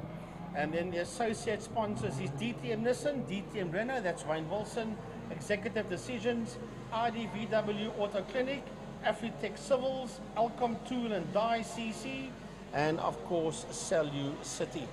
They are the other sponsors that are involved with the Thermofires Clubman's saloon car category. Well, Carl Visser finds himself on the front row of the grid, and his father, Charles Visser, and brother are overseas. In fact, they're busy with the Porsche series, and they have sent their best wishes to young Carl. That's alongside Shane Smith on the front row of the grid, the fastest Mark 1 Golf out there. As always, Michael Asio alongside the BMW of Dexter Bruce. That bedecks the two front rows of the grid. So, well, let's hope that Carl has a good one. Papa Bear is watching the live stream with his elder brother, and they've had major successes overseas already. But I must say, Carl Visser is also going to be doing Polo Cup for 2025, and he'll be one of the coveted Team Red racers out there. All right, so as the Thermofires Clubman saloon cars roll down the back straight, we'll get them when they come down to grid proper. They're busy working their way through turn number 5, through Fastron Corner, past the Lime Property Management signboard. Cars weaving from side to side. There's Eva de Toy, that's at Fort Falcon. Lee Fielding busy coming through there as well, just to pick up a few names of the cars that are coming past us as we wait for them to roll through. Once again, now remember that this will be a rolling start. Towards the end of last year, they did a rolling start. I think it was the final race of the year in November. They did a rolling start. That was the first time ever that they were doing rolling starts. And then they decided, well, it works, so we will continue with the rolling start in 2025. So they will be doing a rolling start. Now remember the last time, Gary, that the lady racers had such a good race. Gemma O'Lean and Mia Bench and Arno Michaels was part of that show as well, and Anton Jacobs was just behind them with the Nissan Sentra. So let's have a look and see if you're going to have that fight with those guys again. Also people like David van Mark, that's in that blue BMW coming through. There is Arno Michaels going through. That is Anton Jacobs that we spoke about earlier on. So yeah, we're going to have a look and see what these ladies can do out there. Mia Bench and Gemma O'Lean. Waiting for the grid to change before I hand back to Gaza. Have a look and see where on the grid the ladies are. There are 26 cars. Mia is in P11 and Gemma is in P12. And right with them is Arno Michaels and Anton Jacobs and David van Mark. As I mentioned earlier on, together with Augen Gasper. So, Gaza, they are rolling into turn number 4, saddle sweep, and we're about to go racing soon. Yeah, Augen with a new car, and that's the X-Class A car. It is still in the same colors. We had one person that came out of the pits pretty late, just in front of the cars. In fact, now he's going to have to hoof it up and work his way around and try and catch up with the pack. It looks like he's actually been stopped at the bottom end of the back main and been told wait. Is the 911 that is Arno Michaels. Yep. As the rest of the pack work their way down. Now I saw Clint Renard's name up. Either Clint Renard's got a different motor car, or he's not out there. His name is not on the board. Oh, it does show him P1 with the VW Golf, so he's obviously not out there, that's for sure. Well, we'll have a look and see as the field comes through. No, he is not out there because it is Shane Smith and Carl Visser. Yep. That's on the front row of the grid. The MSA flag is up. We're going to go racing shortly. and the flag goes down, and away they go as they run down into number 1. And it is Shane Smith that sits out there in P1, and on his outside is Carl Visser. Visser right on the outside there as they make their way through. Where is Stephen Heidenrich? He wants to come through as well. Stephen Heidenrich is in that 3rd spot. Steve is in that 3rd spot, and we might just have a new leader in Visser. Watch out for Heidenrich. He's trying to dive through as well. He sits there on the inside of Shane Smith, and right behind him is that Golf of Michael Assure, together with Jaco Lambert, that's in that very quick polo, and right there with him is Dexter Bruce. Yeah, it's going to be a bit of a hard battle this time for Lambert, as there's a good couple of very, very quick cars, and it's Heidenrich that has gone to the front just ahead of Carl Visser as they work their way up the Tigerberg straight through Sorrel Sweep, the double right-hander, and now they can head out into the back main. And will Michael this year be able to keep that Mark 1 Golf right in play with all those very quick BMWs up front? Yeah, I've noticed that Paul Munich is also in that fight as well, in that Golf of his, as we work our way through. We've got a new leader. It is Stephen Heidenrich into Pertamina Fostron. It sits out there in P1, Shane Smith 2nd, but here comes Kyle Visser. Behind Kyle Visser, coming through is Michael Assure, Dexter Bruce, Jaco Lambert, Stephen Goos is coming through there as well. And right behind Stephen Goos is Gary Smith, as well as Paul Munich. Well, Algon Gaspar is quite far down, but I'm pretty sure once he gets the hands on deck with that ex-Cody Albert's car, I'm pretty sure that he'll get up into those Class A times. Talking about Class A, Stephen Heidenrich and Smith's going to go around the outside. Is Heidenrich slower or is Smith quicker? One of the two, but I think he might be slowing down. Yeah, Steve Heidenrich is slowing right down. There's a problem out there for Stephen Heidenrich. You can see him on the right of your screen, so it goes back into the hands there of Shane Smith, from Carl Visser, Michael Assure, Jaco Lambert, Dexter Bruce, Stephen Goos, Gary Smith, Paul Munich coming through, and behind Paul Munich we've got Mia Bench. Here come the ladies.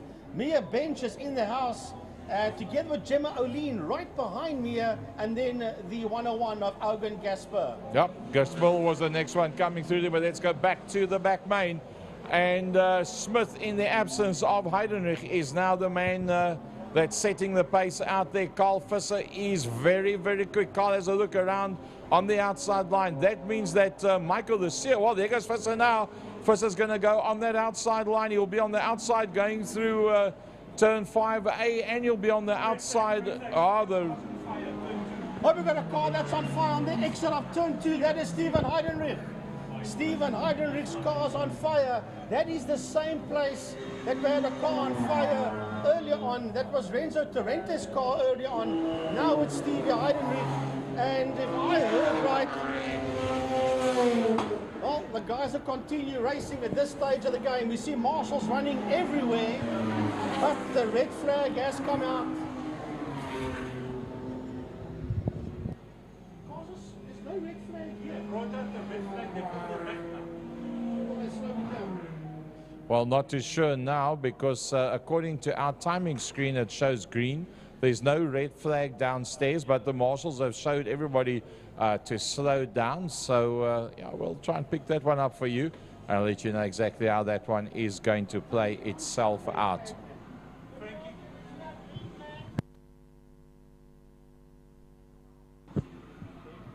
Well, there's a little bit uncertainty up here in the commentary box, because there's all different calls that's coming to Gary and myself from all over the place. And I think, Frankie, it might the marshal might have taken the initiative and put the red flag out on that side because of the fire, which was maybe not visible to,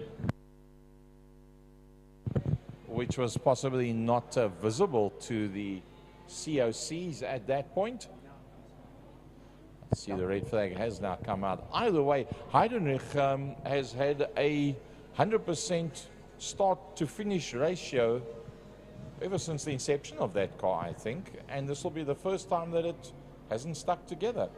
well, it is now officially a red flag. The folks around the track will see the red flags, and the people at home can see the red flag, a little block that's come up on the monitor next to laps to go 6.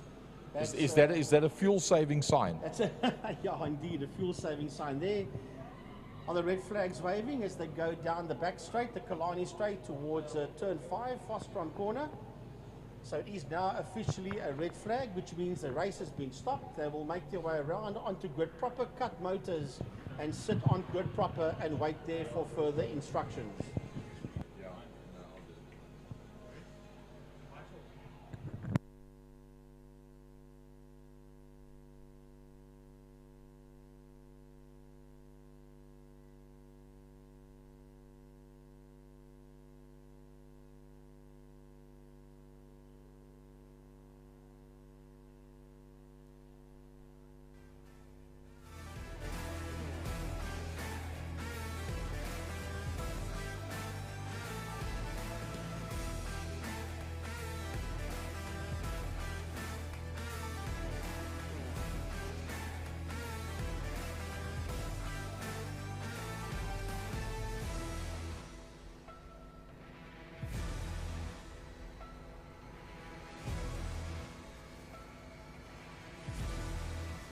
Well, here is a replay of the situation, and Stevie Hayden is climbing out the car.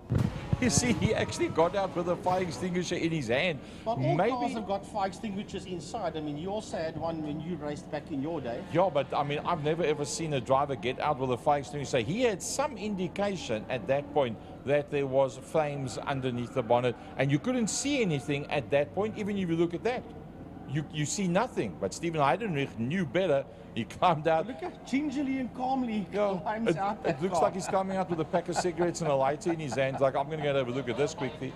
But, well, so they're all back up onto the grid again, everybody that's left. Well, according to our monitor here, 6 laps to go. The fastest lap being put down by Carl Visser to date, a 1 minute 23.47. And I think he will be logged as the lead vehicle at the point where that red flag came out. So he will probably be the man that's going to lead them off the line. Well, I'm having a squiz out the window for a change. Drivers have got their doors open to try and get a little bit of air in the car. Shane Smith, lovely colour scheme there on the Shane Smith. And then, of course, a Shaw Electrical Engineering polo of Shaw Visser. Michael Lessieur just got the door open, trying to get some air into his car, so as Jaco Lambert. All of them, as a matter of fact, Stephen Goos, Gary Smith, Paul Munich, and Mia Bench. All the ladies out there, everybody's opening doors to get some air flow into their race cars. For those of you that are wondering, where's the legend, Jesse Huckett? He has had numerous problems back-to-back with the clutch assembly, and he eventually sent the motor up to PE. They've done a major rebuild battle to find parts. That motor had been running for many, many seasons already, and eventually with the piston setup that is in that motor car, they were battling to find rings. Couldn't find rings anywhere. Eventually they managed to find rings, then they managed to eventually find the right bearings, and that motor is now busy being put together. He's got a new sponsor in Origin Oil that's come on board, as well as a company that's going to be doing the body work on the motor car. It's been done. Now it's going to be going for a wrap, and thereafter Jess will be out. Now what I can tell you is the next meeting that's going to be at Killarney International Raceway is the projected date that Jesse Huggett will be in the Class A VW Jetta back out on circuit. The problem is we don't know if he is going to be able to do the second race of that event, because that's the exact same day that Jesse Huggett is getting married. So he will be at the racetrack racing, and directly after that everybody else will sort everything out at the hall, and he'll go flying through there. And well, the ceremony is set for 5:30, and let's hope that the program lineup is such that the legend Jesse Huggett will be able to do both races and then go and get married and have a nice after party after that. In the interim, it's all about Shane Smith and Carl Visser and the IEW Engineering City 64 entry of Michael this year. He looks like he's getting a bit hot inside the car. Michael, maybe should spray something other than black. It doesn't get so much heat in it. And then Lambert Jr., Frankie's not having an easy run out there at all, because there's a good couple of quickies at the front end of the field.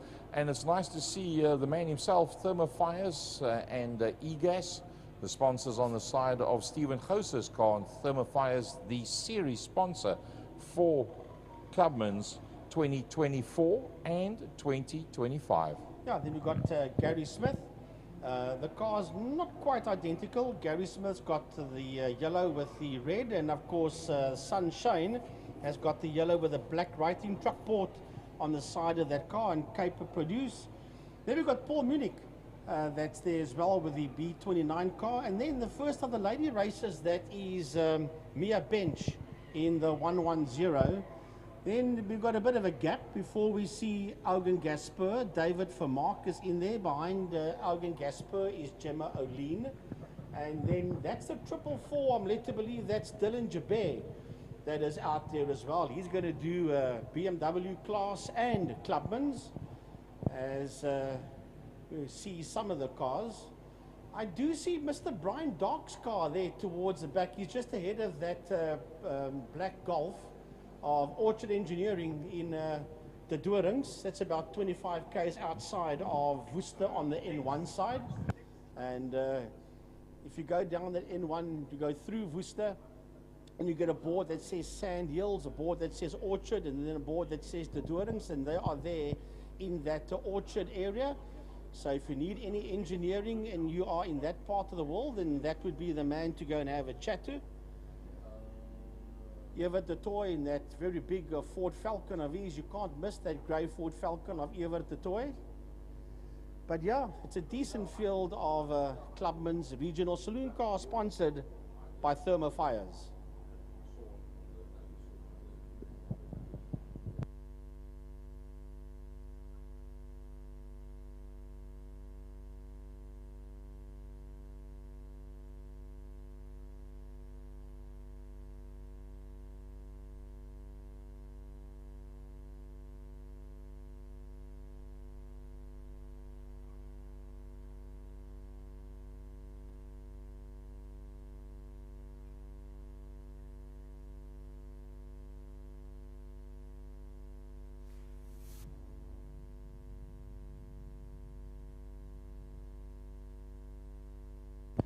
Right, folks, while we are waiting, remember that next Saturday is the next round of KPL drivers at the Killarney Oval.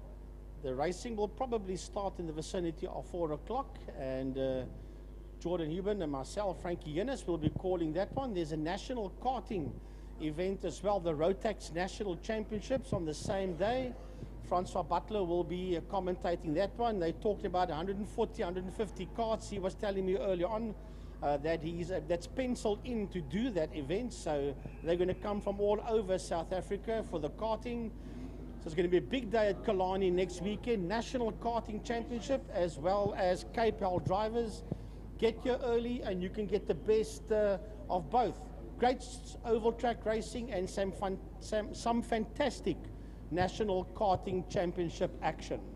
That is all next weekend. Then fast forward one weekend from that, it is the Cape Town round of Extreme Festival here at Killarney International on the main circuit. And that same day at Zone 7, the evening, we've got an oval track karting event at Zone 7. So that's next weekend and the weekend after that, and then we'll just cut the local calendar.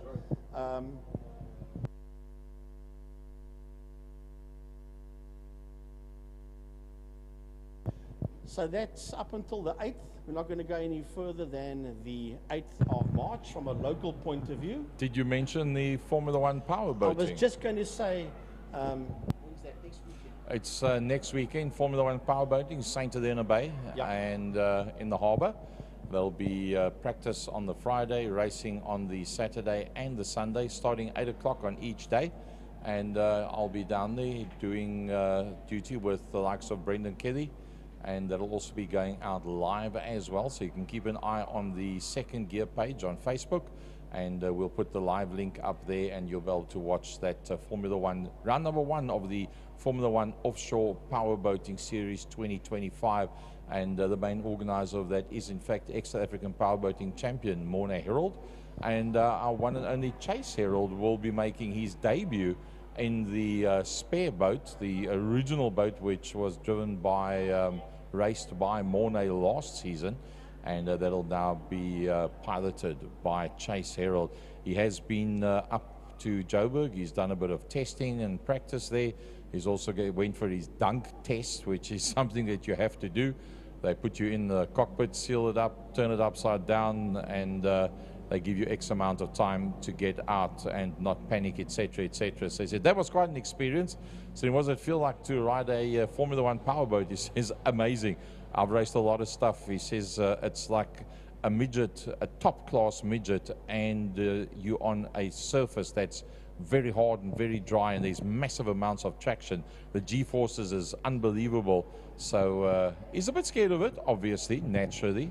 It's not the same being on water as being on tar, but we wish Chase Herald well with that one next week, And Saturday, of course, Sunday. a surface that changes all the time. Yeah, it's yeah. Some people say, "Why do you want to practice at Killarney? Did the surface change since we were last there?" But you still need to practice. It changes all the time. Right, It enough does. of that. Here we go with the restart. 6 more laps of action. Fires, Coppers, regional saloon cars back up and running again. Into turn number 1, into Holzhoek they go. Smith on the inside, Visser sits there on the outside. Then it's Lesieur behind him, followed there on his outside by Jaco Lambert. As we watch them roll through turn number 1 through Holzhoek. As they come, oh, there was almost contact there between the two of them, and Visser gets his nose up front. Smith has a look up on the inside. Look at Jaco Lambert. He wants to look up on the inside of Michael Lesieur. As they work their way through, he's got through ahead of Lesieur.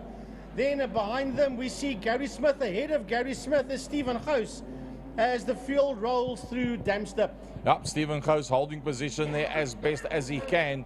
But look at this one. It's all about Carl Visser. He seems to have a very smooth line with that motor car as he works his way through the double right-hander sorrel sweep out into the Killarney main, which we like to refer to as the back. Oh, he's all over the curbstone. Carl Visser is pushing hard because he's got a lot of competition behind him. Well, that group of cars is now broken away from the rest. That's about 6-7 cars that's broken away from the rest, working their way through Pertamina Phosphor, as the rest of that train just runs down the back Killarney straight. We pick up the leaders again as they go through turn 5A. It is Stephen Smith that sits out there in P1, racing down towards us. We just had a glimpse there of Lesieur looking up on the inside of Lambert. It's Stephen Smith, it's Carl Visser, it's Michael Lesieur, it's Jaco Lambert. Behind Jaco Lambert is Stephen Gous coming through. Behind Stephen Gous, it's Gary Smith and Paul Munich in that Golf 1. That is the first 7 cars that's working up the Jabez Straight towards Castrol. While Shane Smith has now worked his way ahead of Carl Visser, the rest of the pack starting to sort themselves out. The first class B car out there is in fact Lambert from Gous, from Gary Smith, and then Paul Munich.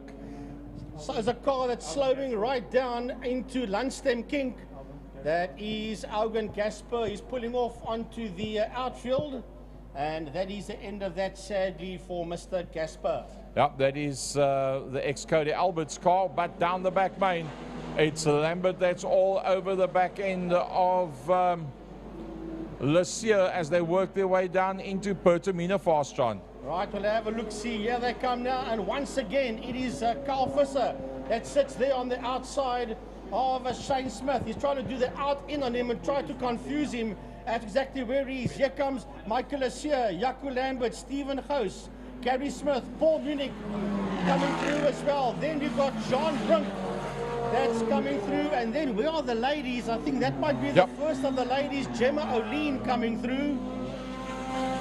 I just saw a car going very slow in the exit of, oh, that is Anton Jacobs, that's going very slow. He's off screen, but he's pulling the car off on the inside of Damster. Carl Visser's got himself once again ahead of Shane Smith, and that ahead of Michael Lussier. Then it is Jaco Lambert. Stephen Goos up into the top 5.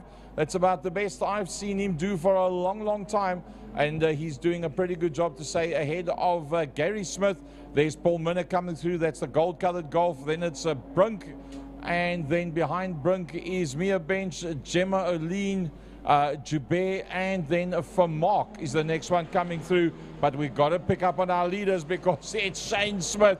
Shane Smith going 1-on-1 with Carl Visser. Side by side, the two of them into Pertamina Fostron. Visser holds the lead, but Michael Lussier and P3 is getting a lot closer and closer to these two. Here comes Lussier, just behind them, followed there by Jaco Lambert. Behind Jaco Lambert, it's Stephen Goos. Behind Stephen Goos, it's Gary Smith. Then it's Paul Munich, and catching Paul Munich is Jean Brunk. Jean Brunk is getting closer and closer in car 31. Then it is Gemma Oline coming through, and Dylan Joubert has been overtaken there. Let's just have a look and see.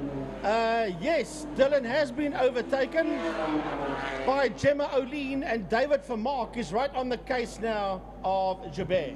Stephen Goos in that 5th position. Here comes Gary Smith up towards Castrol Corner. Minnick is doing pretty well. He finds himself 7th on track and 4th in class. Then it's Brunk. There is Mia Bench. Here comes Gemma Oline. Then it is Joubert. There we got a slower car. That is Gemma that has slowed down. So Joubert will come through for Mark, and then De Toy, the next one coming through behind that, as our leaders are already out into the back main. Can you believe it? Just 3 laps to go. Down the back straight they go, the Killarney straight, with 2 and a bit more laps as they make their way through Pertamina Fostron. Oh, look at that. It is side-by-side stuff between the two of them, Visser and Smith. Visser on the inside, Smith on the outside. Kyle Visser wants to get through. They're next to each other under the Castle City of Cape Town Bridge. Racing down into turn number 1. There was 200ths of a second between them. Michael Lussier's 1.9 seconds behind these two.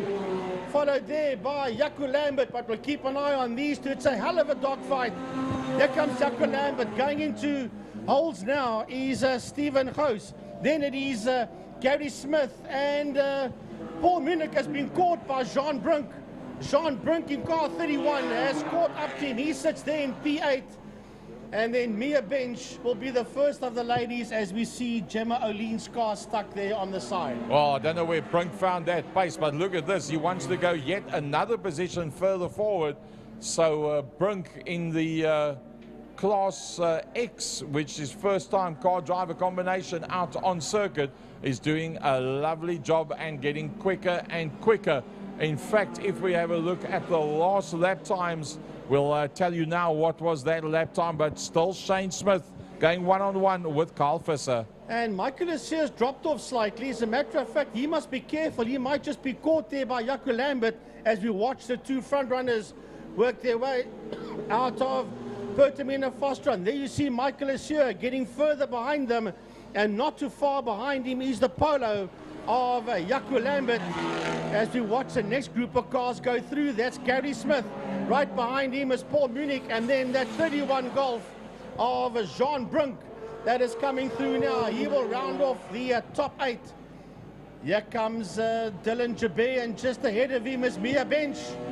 Mia Bench and Dylan Joubert, they are sitting P9 and 10, the two of them, as we watch going into turn number 1. That is Gary Smith and Paul Munich. Where is Brunk? I don't see Brunk.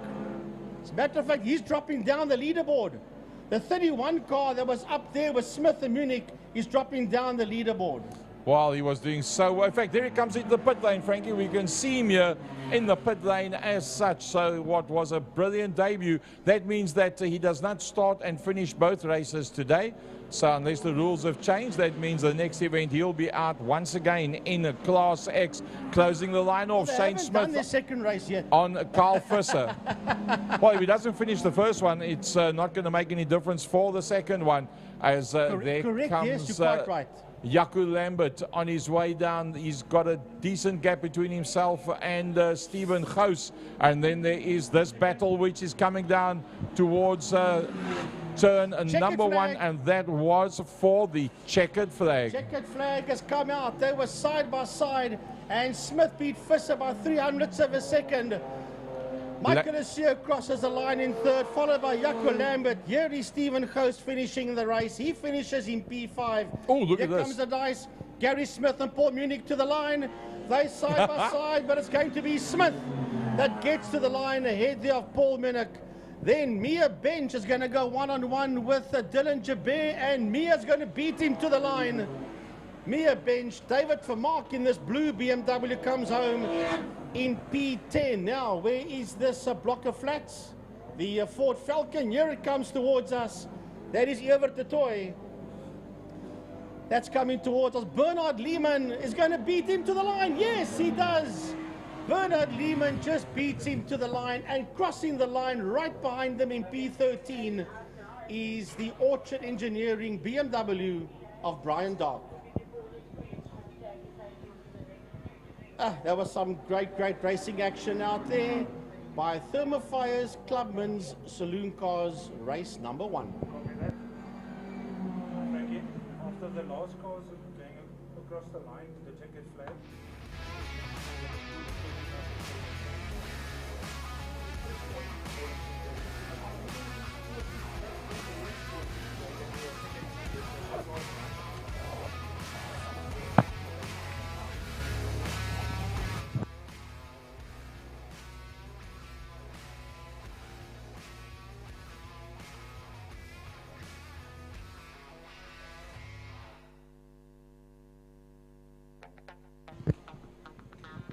All right, folks, please just bear with us. Within the next few minutes, we're going to do the tribute to fallen friends. So just bear with us. I know that the motorcycle guys, they've obviously got something planned as well for the tribute for the late Brad Bodsworth. So we just... as well as Harold Nietling, also one of our friends that's passed away recently. So if you just bear with us for a while, the people around the track and the folks watching the production at home, we're just going to go off air shortly. Wait for these clubmen's cars to get back into the Park Vermeer area and just give us a chance.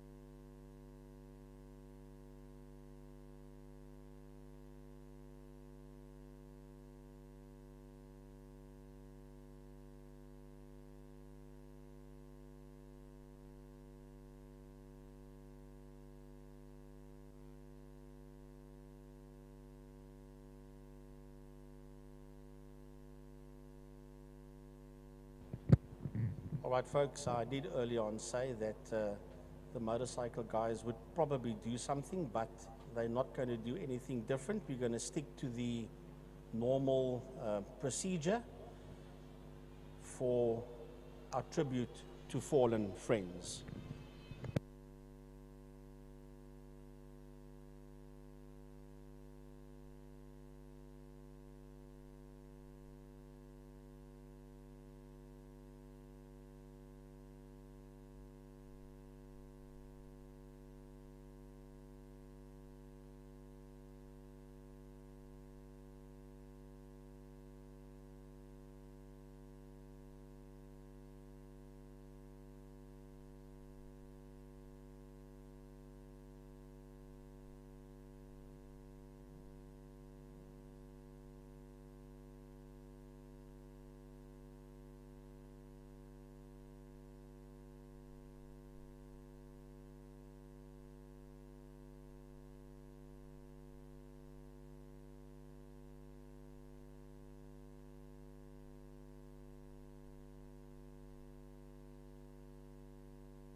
Wow.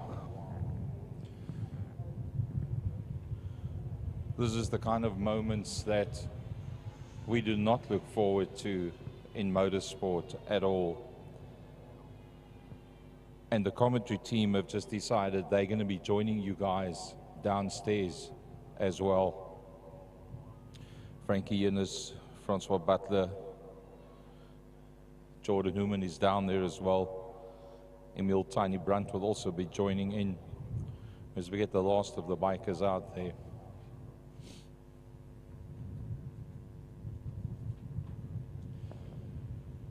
Well, folks, in 77 years of Killarney International Raceway, the last event that we had was probably one of the saddest in the history.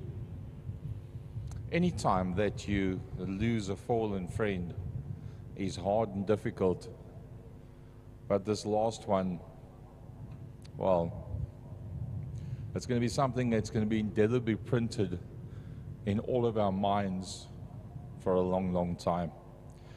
And if you look at the people standing on the track, on the start-finish line, the marshals on the circuit, and without even asking, the people around the circuit standing up and taking their headgear off without even asking them to, it's a sign of respect to all the bike riders. We started off 2025 with massive numbers. We've had an incredibly high attrition rate with guys falling. At one stage, the last event, we had lost one friend and we had 6 others laying in hospital. We've never had that from one meeting before. Rest in peace, Harold Neethling. Today, we also pay tribute to Harold Neethling, who passed away tragically on Saturday, the 8th of February. Harold was a lifelong car enthusiast and a West Bromwich Motor Club stalwart of more than 2 decades. He's best remembered for the bright yellow Ford Granada Piranha he raced in 2005 in fine cars. He was a toolmaker by trade, a can-do guy who did a lot of engineering work for some of the current drivers. A true people's person who always saw the good in everybody. He was known as one of the friendliest faces in the pits at Killarney International Raceway, with a kind word for all these fellow racers. Our thoughts are with his family and friends. He will be missed by Killarney. Brad Bodsworth.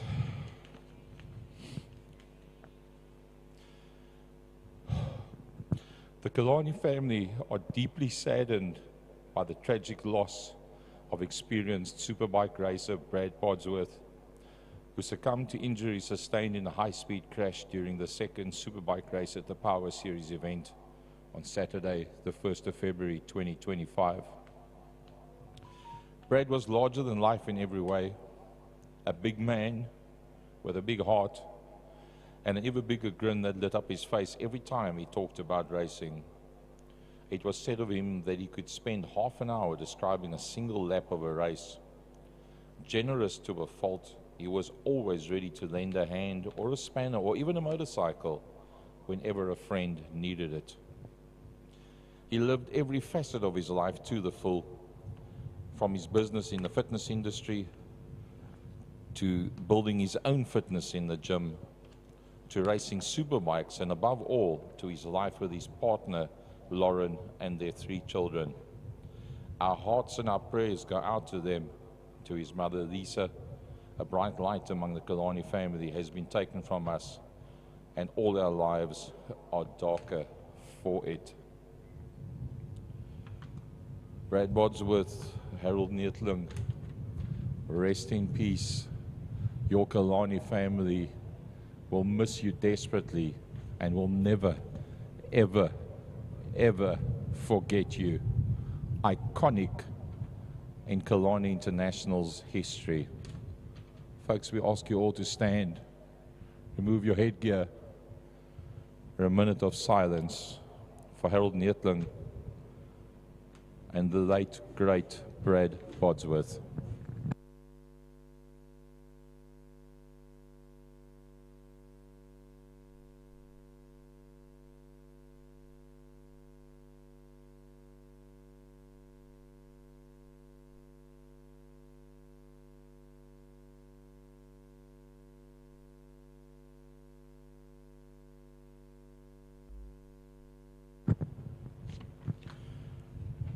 to the friends and family of Harold Nettling and Brad Bosworth, from all the management at Killarney International Raceway, the whole biker fraternity, backed by everybody on four wheels, our hearts, minds, thoughts, and sympathies go out to you. Thank you for doing this tribute for Harold and for Brad.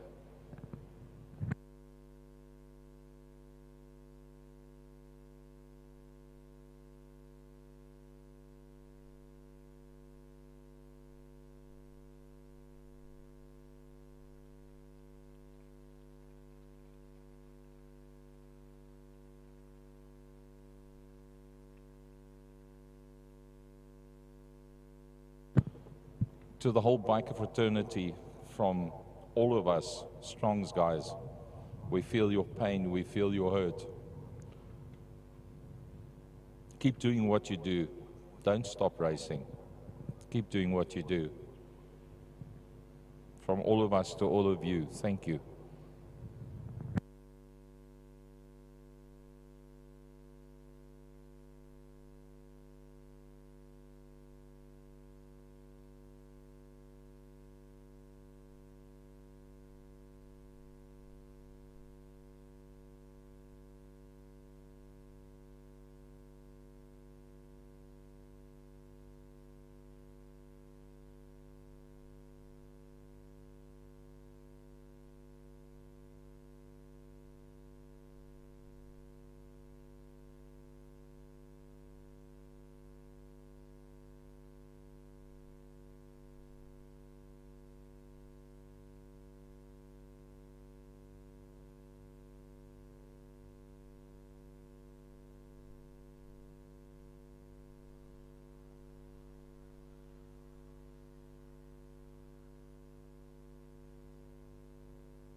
right, folks, after that emotional ceremony, which I am proud to say I was part of, representing the commentators together with Francois Butler.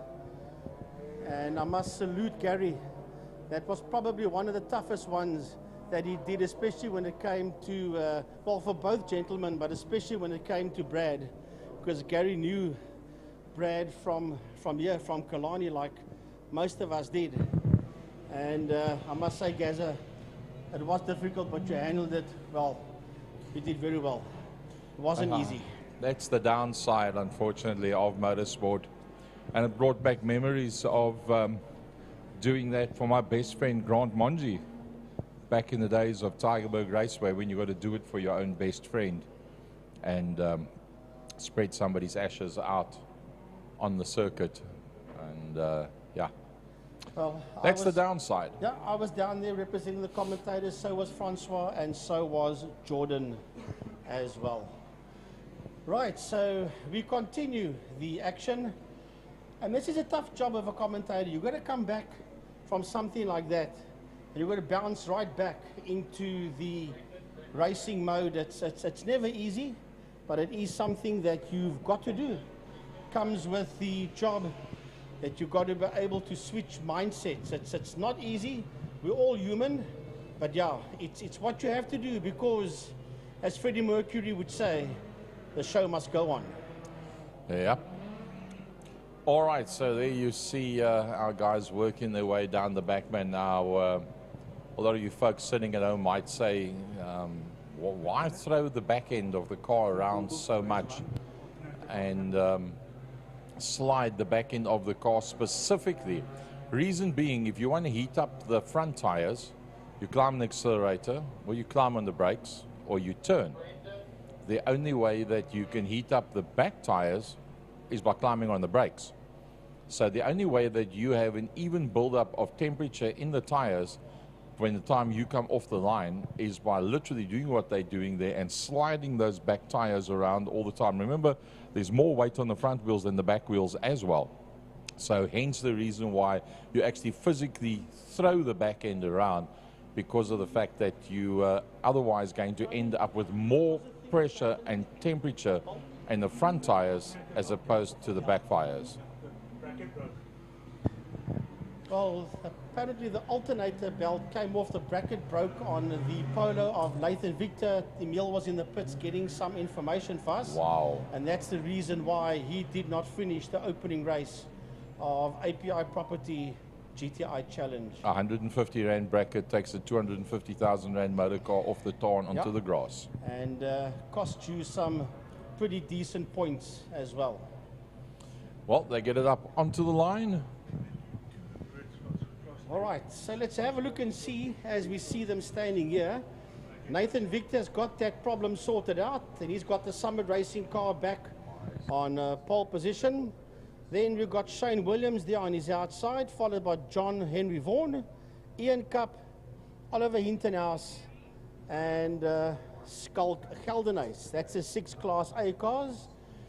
Who's in pole for Class B? It looks like, yeah, it's going to be Faisal Jacobs. Sean Liebenberg is there on his outside.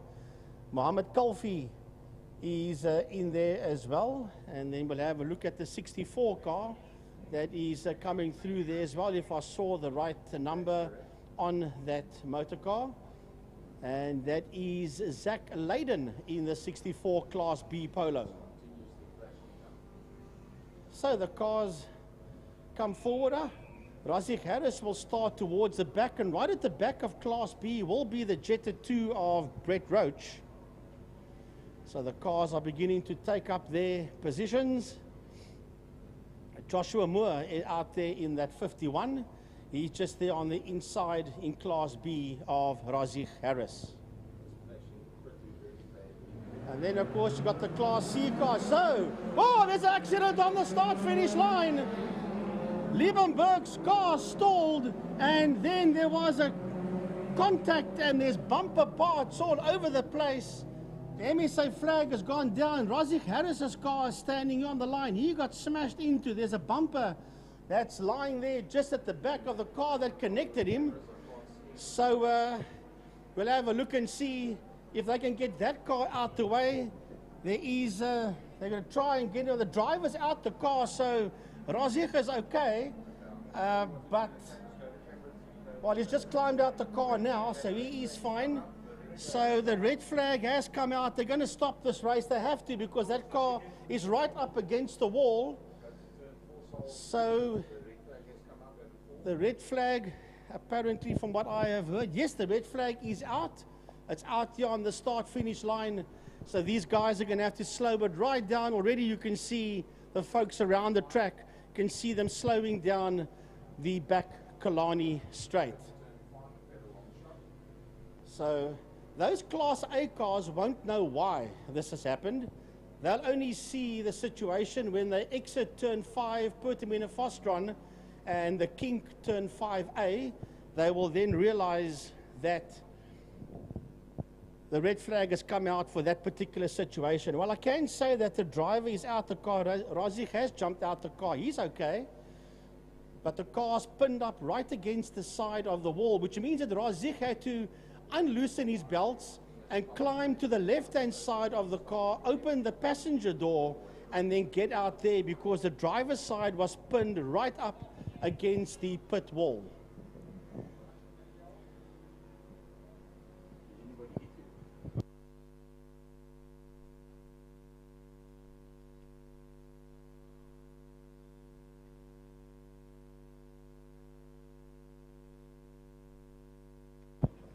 I think that's a 75 car that they're talking about in turn 1. I just heard something on the radio. That would be Sean Liebenberg. And Sean was the driver that smacked into the back of Razik Harris. There's a replay. We just missed the replay here. We'll see if IMUSAT can show us the replay again as the cars launch off the line. Oh, there's 3 cars that is involved in that situation. And poor Razik had nowhere to go. He was squashed up against the side of the wall with the body parts lying all over the place. That's Liebenberg going through. He got squashed up against the wall as well, and it was just chaos, as you can see there at on the replay at home.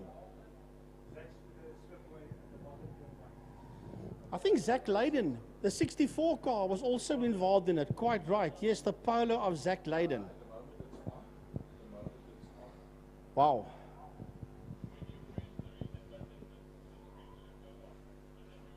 For the people at home, you can see the gentleman with the white t-shirt. That is the GTI Challenger chairman. Also races Class B. That's Mr. Zaki Hendricks. He's our GTI Challenge chairman. Well, there they're pulling the Razik Harris Polo right out the way. Marshals are just cleaning up some of the debris, and the moment they've cleaned up that debris, we can go back to racing again for API Property Group GTI Challenge.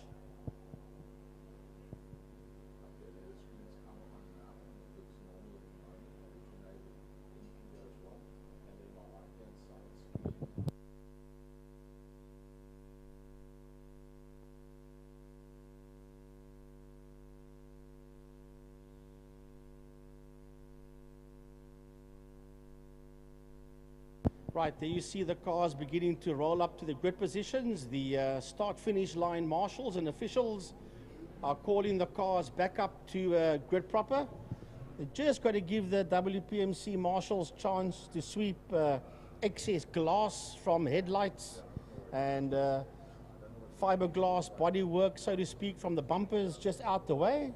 And then we will be all systems go once again. So Nathan Victor is in pole position, followed by Shane Williams, John Henry Vaughan, Skull Geldenhuis, Ollie Hintenhuis, and Ian Cup. That's Class A. The cars coming forward. I actually thought Liebenberg was involved in that one, but Sean Liebenberg has escaped it. The 75 car is there. It did look like he was also involved. So yeah, my apologies to Sean. His car was completely unscathed. So the 75 car of Liebenberg is all right. So who have we lost? We've lost Razik Harris and we've lost Zach Leyden. I think those are the 2 cars, Gary, that was involved, and not Mr. Liebenberg. So those are the 2 cars that are out of this one. Well, Frankie, if you look down on the grid, you'll see on the screen here as well, Zaki Hendricks, it looks like he's got a left-hand drive set of tackies there. Look at that one.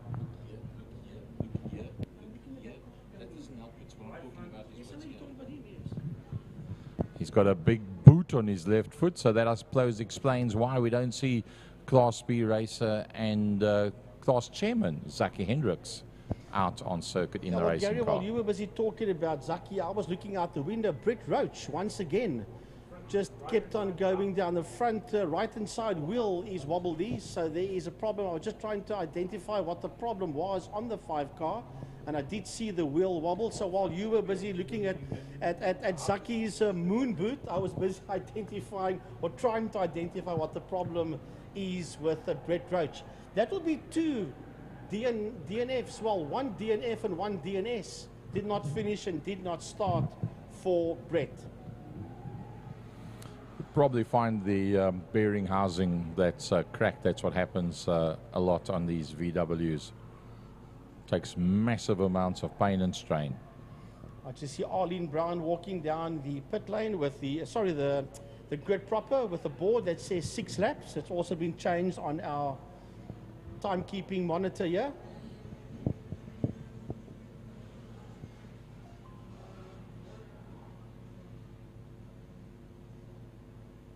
So Nathan Victor and Shane Williams going to be on the front row of the grid. Then it'll be John Henry Vaughan and Ian Cup. That'll be your front 4 that'll be coming off the line. I see they've got 2 grid positions, 2 rows of grid positions that's open between Class A and Class B, and between Class B and Class C. Class C somewhat deleted at the back of the pack. Oh wait, there we go. There's the rest of them. Mark Fontini is going to be starting down in 21st position on that invert on the grid.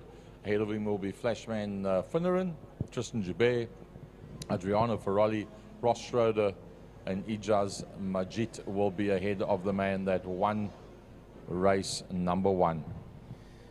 All right, we're just waiting for the marshals just to sort everything out. In the sense, the start-finish line officials are getting the cars into the right grid position, as well as GTI chairman Zaki Hendricks, who is directing traffic on the grid there due to the moon boot and the injury on his left leg. That's kept him out of today's racing, but I'm sure we'll see him back in action probably in April month, hopefully, as next month we have got our Extreme Festival. That's in 2 Saturdays from today.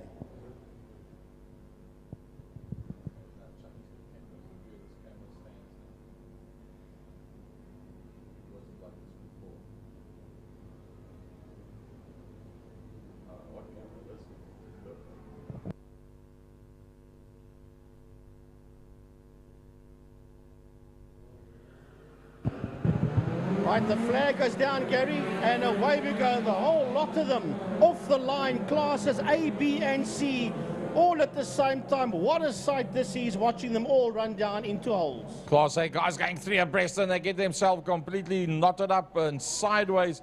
They somehow all make it out. The Class A guys, if they tangle one another, there's just nowhere for the Class B and the Class C guys to go. Well, everybody is line astern. There isn't any gaps between them. They're all one long crocodile racing down towards Castrol Corner. And up front, it's Nathan Victor. He wants to pull the pin and disappear down the highway. He knows he's got a huge contingency of Class A, B, and C Volkswagen products right there behind him as they work their way through Landstem Kink and into turn 3 Damps.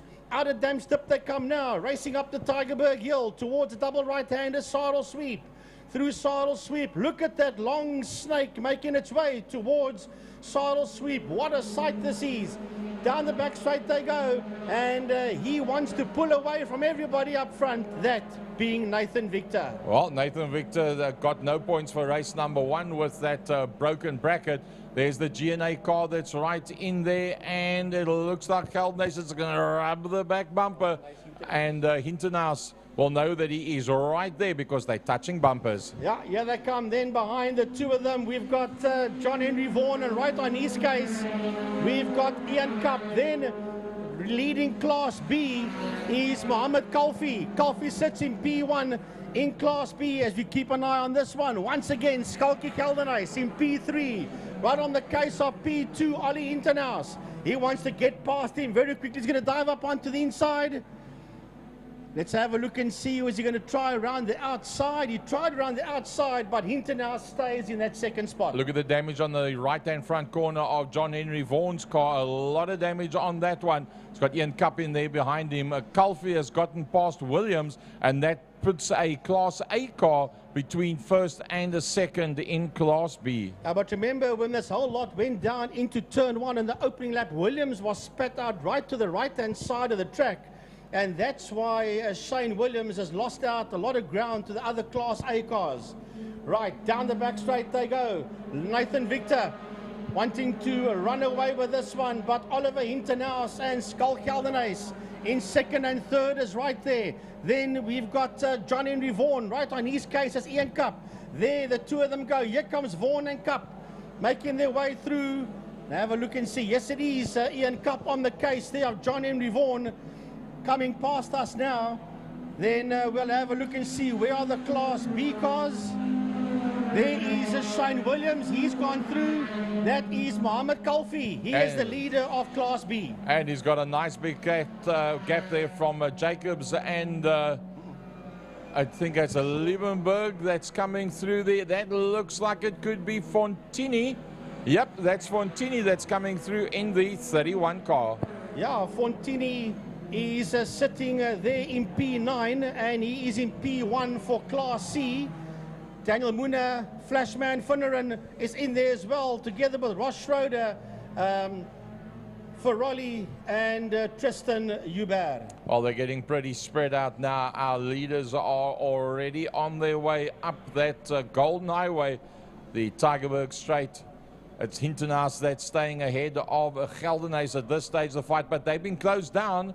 They've been closed down. John Henry Vaughan is closing and he brings Ian Cup with him as well. Down the back straight they go. Yes, him, Vaughan and Cup is busy closing. Where is Shane Williams? Shane Williams will come into picture. He's way away. He sits there in P6 as we watch Mohammed Kalfi go through. But we go back to this fight in a Class A. That's first, second, third and fourth. Now, that's second, third, fourth and fifth. Apologies, because Victor is so far down the road. Here they come. Geldenhuys, Hinternaus coming through. All right, here comes our Class B battle towards us now. Kalfi's already come through. That's Liebenberg. Then it's going to be, there's Fontini that's now coming through as well. So once again, leading out in the class. Yeah, then we've got the 33 car. That's Daniel Muna has come in. As a matter of fact, Shane Williams, I thought he was at the back of that pack. Williams is dropping down the leaderboard. And he was P6 in Class A, but he's dropping all the way down the leaderboard. So that is all over for Shane Williams. Nathan Victor's getting away from the rest of the guys. Geldenhuys, Hinternaus, Vaughan and Cup, all of them together as they work their way up the Golden Highway. Second, third, fourth and fifth in class. And let's go back to that next group of cars coming through behind that. That is Kalfi. And then here comes the balance of them behind that. Liebenberg and Fontini is all over his back bumper. Yeah, followed there by Daniel Muna. You'll just see Muna come into view there. He's part of the API property group. That's that car that's busy sliding through there. Then Finneran coming through there. Schroeder, Ferrolli, they're all coming through. But where are the Class A cars? They're heading towards turn one, towards Holzhoek. And there is your leader. Way down the road, that is Nathan Victor, and he is nearly 4 seconds ahead there of Skalkie Geldenhuys, but Skalkie has got Hinternaus right on his case, together with John Henry Vaughan and Ian Cup. Hinternaus, the tail end looks to be a little bit loose on that motor car, or it's the way that he's driving it. It's a kind of point and press kind of thing. Very effective. Hinternaus is all over the back of Geldenhuys. Now we know towards the end of last season, Geldenhuys was just getting better and better. Only the likes of Nathan Victor right now that can really give him a good run for his money. But Nathan Victor is the class act at the front end of Class A. Well, he is the class act and he is pulling away. He's nearly 4 seconds ahead of this group that you see working out of Dam's Dip. As a matter of fact, we watch. This is Kalfi, I think, that's sitting in P1. Beautiful. Yeah, that is Mohammed Kalfi going into Dams. He's the leader of Class B with Sean Liebenberg in second. Then right behind him is the leader of Class C. That is the Mark 1 Golf of Fontini, followed there by Daniel Muna coming through. And then behind him is Flashman Finneran, Ross Schroeder, and Adriano Ferrari. And then behind that is Joubert. So they are all line astern with that Class C battle. We did say Class C was going to be good. What about the battle for second, third, fourth, and fifth in Class A? Yeah, here they come. Going into the left-hander, turn one, Holzhoek. That is Summit Racing's Nathan Victor, but behind him it's happening. Ooh. Behind him it's happening. It is Geldenace that is ahead now of Ollie Hintenhuis. Right behind them is John Henry Vaughan and Ian Cup as they exit turn number one. Look at John Henry Vaughan moving way to his left. He wants to try and slingshot through. Is he going to get it right? He slides it. And does he get it right to stay ahead of Ollie Hintenhuis? They side by side as they work their way to Lundstem Kink. Here they come towards Lundstem Kink. Is he going to get his nose ahead of him? You know, they're still next to each other, Gary, as they work their way out of Dams. One of the nicest drives I've seen up to date for John Henry Vaughan. Very mature driver out there, really mixing it up. And it's him and Hintenhuis that are really mixing it up.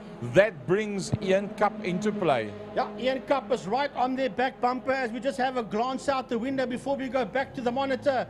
Ian Cup is saying, you guys can fight for it. I'm going to just hang around here and try and steal that position or 2 positions away from both of you if I can. So Ian Cup has got the best seat in the house in this fight so far. That's a man that at one stage of the fight was the uncatchable leader of Class B. Mohammed Kalfi is pretty much the uncatchable man that's leading out Class B right now. Liebenberg, who's in second position, has got the leader of Class C directly behind him. And then here comes that Class C battle. It's Daniel Muna, it's Flashman Finneran as they come down towards the braking markers. There is Muna, there is Finneran. And then side by side is Schroeder and Ferrari as they work their way out. And then it's Joubert there as well. Well, the checkered flag has come out on this one.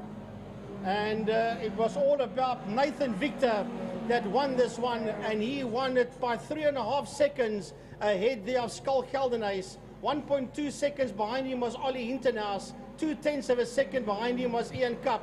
And a 1/10 of a second behind Vaughan was, Cup was 1/10 of a second behind Vaughan. Then 20.7 seconds behind him was the winner of Class B, which was Mohammed Kalfi, and 7.2 seconds behind him was Sean Liebenberg. And then 0.4 of a second behind Liebenberg was your Class C winner, namely Mark Fontini. But these guys were right on each other's heels. Behind him was Muna, Finneran, Ferrari, and Schroeder, and Joubert, and Walton. There was nothing separating P1 all the way down in Class C, that is, from Fontini all the way down to Patrick Walton. Well, Frankie, the reason why I think we missed the checkered flag, they only did 8 laps. That's why it seemed so quick. Yeah, actually, as a matter of fact, it was supposed to be 8. They brought it down to 6.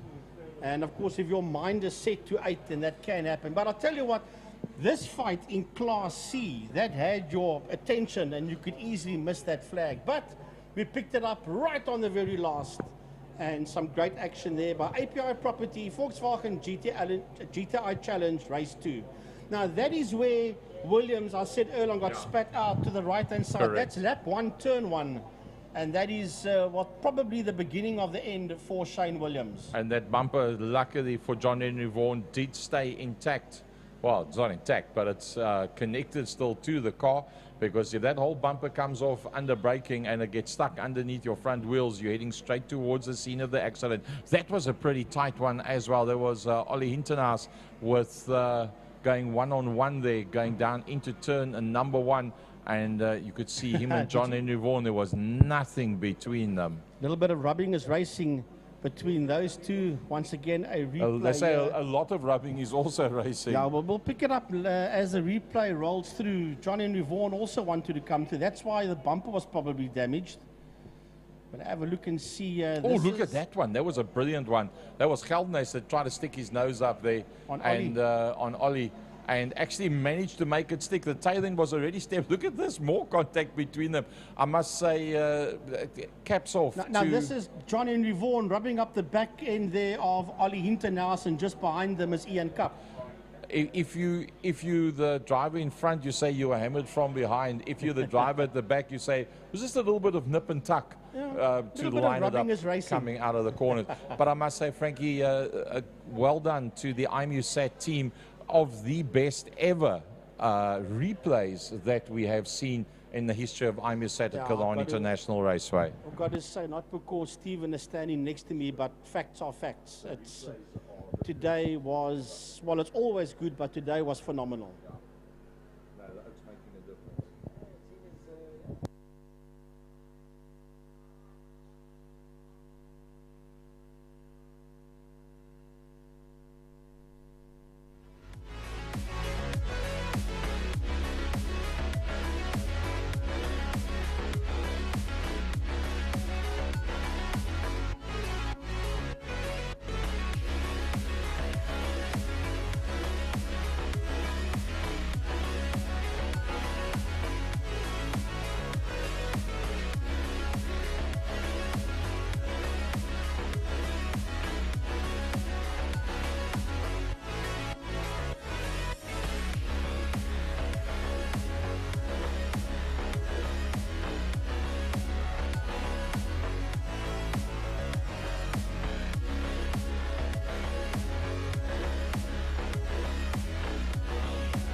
Well, here we go with Spirit Invest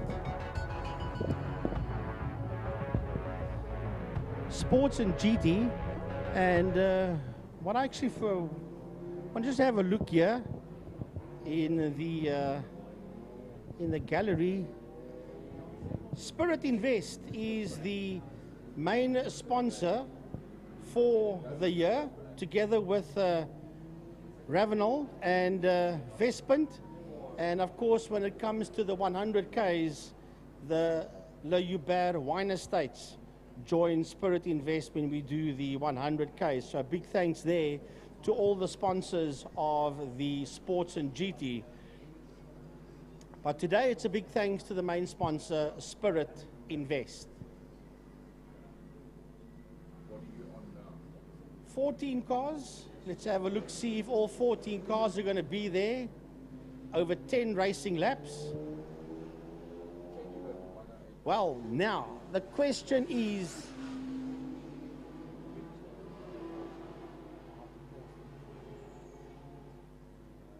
I just want to have a look and see, because I see 14 cars there, but I don't see a Troy Dollarcheck's name on this list.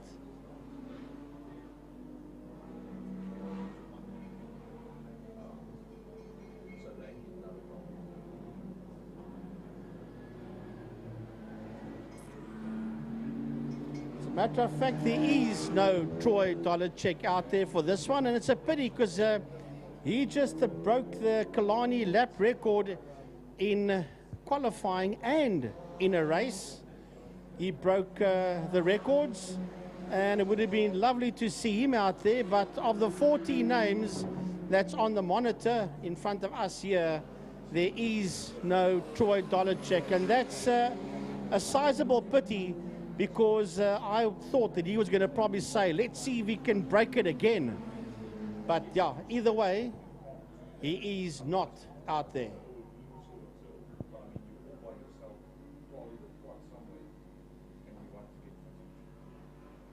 So behind the safety car, the Sports and GT sponsored by Spirit Invest Roll. That is Ollie Hinternaus from one car into another. Sandra Bakari out there in that red Juno. So it's a busy one for Ollie Hinternaus. Out of the Polo into the Ligier. I see Josh Broom isn't out there with a Radical neither. So unfortunately we lost Josh in race 1 in Pertamina Fostron. The Radical was ploughing in the sand and got back up again, but unfortunately problems there for him.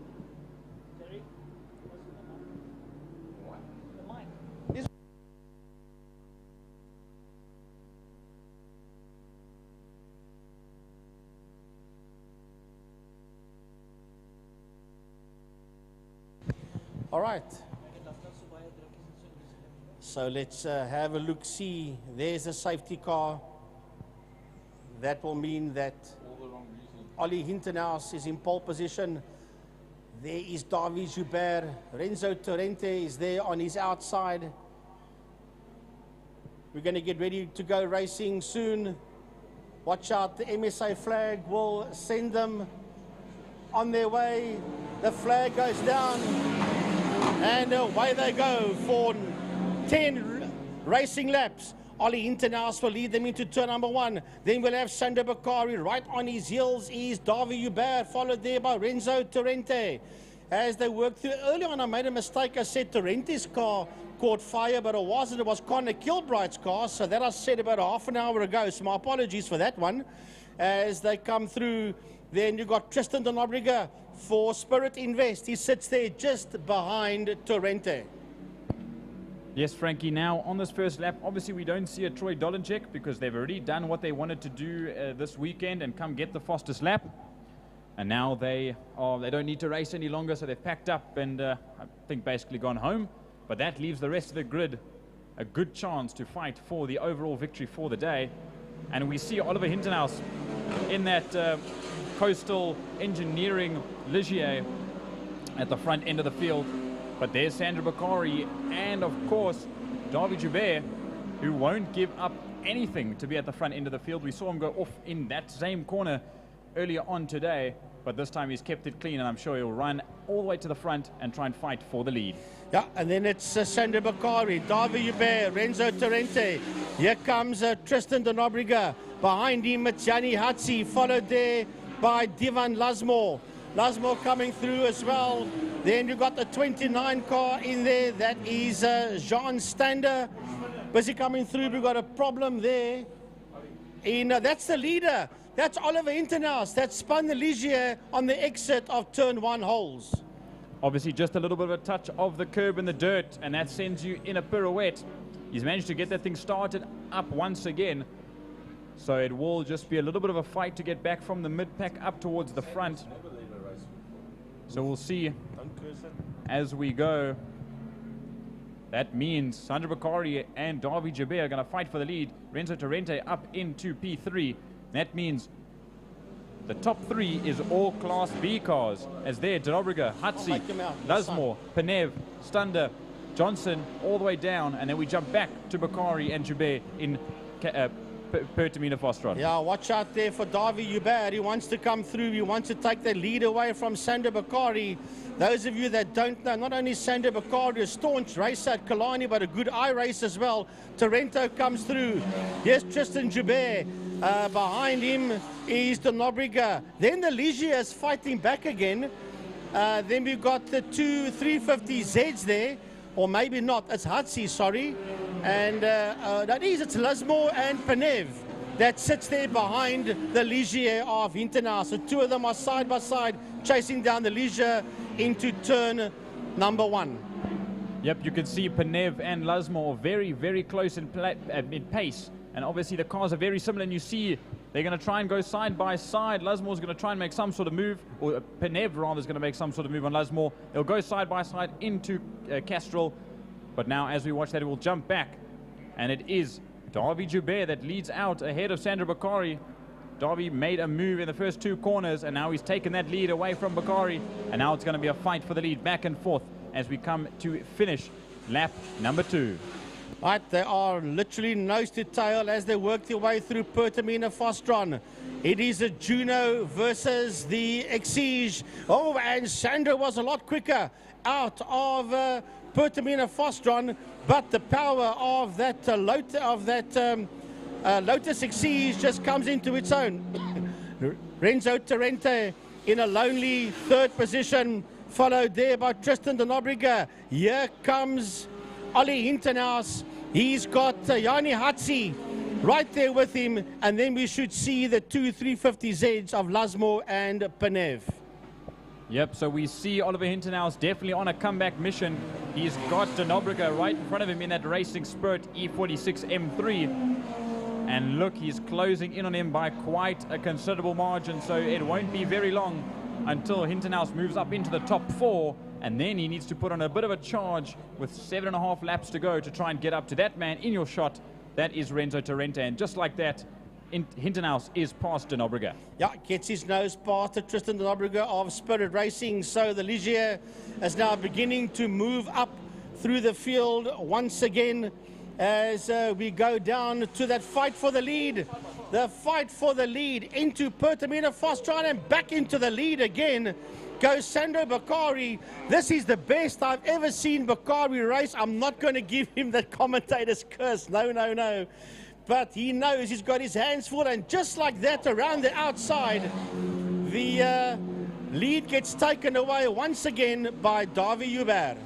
Bakari's got the corner ability. Davi's got the straight line. So we watch them go nose to tail. There's Torrente. There's the Ligier of Hintenhuis, not that far behind. It's about 3 seconds a gap between Hintenhuis and Torrente. So Oliver Hintenhuis in that Ligier prototype won't be that long. There's Yanni Hatzi sitting there in 6th place. He's got de Nobrega in front. And then we'll jump back and see those 350Zs. Yeah, that's his 350Zs of Divan Lasmo and Simeon Penev. That's what I want to see. Here come the two 350Zs. And then there's one between Johnson in the RX-8 and Jean Stander just in there behind Andre Johnson. Yep, you can see these 350Zs are getting clawed down by that RX-8, as well as that other Ligier in 4th in this group. And there's the leaders side by side once again. We can't help but just go back to the front end of the field, because now it's Davi Joubert on the inside. It was the opposite the previous lap. Now they go side by side, the outside line there for Sandro Bakari. But we see this Lotus Exige just has that straight line speed that will keep benefiting Davi Joubert. So Sandro Bakari needs some sort of miracle to exit turn 5 way out in front of Joubert to stay in the lead. Got to try and get ahead of him in Pertamina Fostron. There they make their way through Holzhoek. That's B1 and 2. All on his own is Nobu, got a new 3rd place man. Ollie Hintenhuis has got his nose ahead of Torrente. So Ollie is back in the top 3 again with the Ligier and the 1:15.698. He's the quickest man out there. Is Hintenhuis. Behind him we see Torrente, and behind him is de Nobrega, as we watch this group of cars work its way through Pertamina Fostron. Yep, we haven't spoken too much about these guys, and that's Farnham, Trollope and Swanepoel at the back end of the field. And even though they're 12th, 13th and 14th, the last cars on the grid or out on the tarmac, they still haven't quite one hell of a battle. It's one Opel Birkin 7 and one Toyota Lotus 7, and then Swanepoel's 350Z at the back. But now again back to the lead, and it's Davi Joubert's lead a little bit extra as he goes a tiny bit wide, and Sandro Bakari's right on his tail lights. Well, what they need to watch out for, these two front runners you're looking at now, is where is Ollie Hintenhuis? That is the question, because he will be flying around this track. Here comes Ollie. The leaders are going into turn number 1 with 4 to go, and he's crossing the start-finish line now. And Ollie is 8.3. Remember that one, 8.3 seconds. Let's have a look and see what it is at the end of this lap. Just like that, Oliver Hintenhuis' fastest lap of this race, a 1:14.784. And guess what? He's 2 seconds faster than the 2 drivers ahead of him. There we see Tristan de Nobrega go through. That's 5th overall. It's still in the top 5. Yanni Hatzi in the S14 Nissan. He sits there in 6th position. But now we'll jump back to there. There's Oliver Hintenhuis on the claw back to try and get into the top 2. And we'll watch him go through And just like that, he'll pass our screen, and then we'll jump through once again to him going through Sarl Sweep, and still on a catch-up mission to try and get to the two in front that are now going into Pertamina Fostron. Right, that is Davy Hubert and Sandra Bakari, and there is nothing between them. Now remember that Ollie was 8.3 behind them at the start of this lap. We're heading towards the end of this lap now, so that will be sizably smaller, that gap between himself and the two front runners that you see go through. It was 8.03. It will be less. That I can promise you right now as you cross at 7.2. So Ollie is slowly but surely closing up on Hubert and Bakari. He is most definitely slowly catching up, but is 7 seconds enough with 3 laps to go? But, Frankie Younes, there's back markers coming up on the leaders very shortly. There's Swanepoel, Henny Trollop and Ray Farnham not that far behind. And also look at that, De Nobraga's right on Terente, his tail, and he'll get there very quickly. Yeah, he's sure he's going to get there very quickly. That is the fight that we're watching out here for with Penev, Stander, and Johnson. You see Johnson going through there with the RX-8. And he is having a go here at Penev. Here comes Lasmore and Stander, or should I say Penev and Stander, my apologies, as we wait for the two front runners to go back into turn 5 Fostron. And did you see those two cars in frame? That's Swanepoel, Trollop and Farnham just ahead of this. That's going to be some traffic that might slow these two down and give Ollie Hintenhouse the chance to catch up with just coming up to 2 laps to go. Move out of the way, back markers, the leaders are coming through. I think he's going to catch up to them, but I don't think he's got enough laps to actually get onto the back bumper. It's come down to 6.4 with a lap and 3/4 left. There's no ways he can catch them unless something goes wrong with Hubert and or Bakari.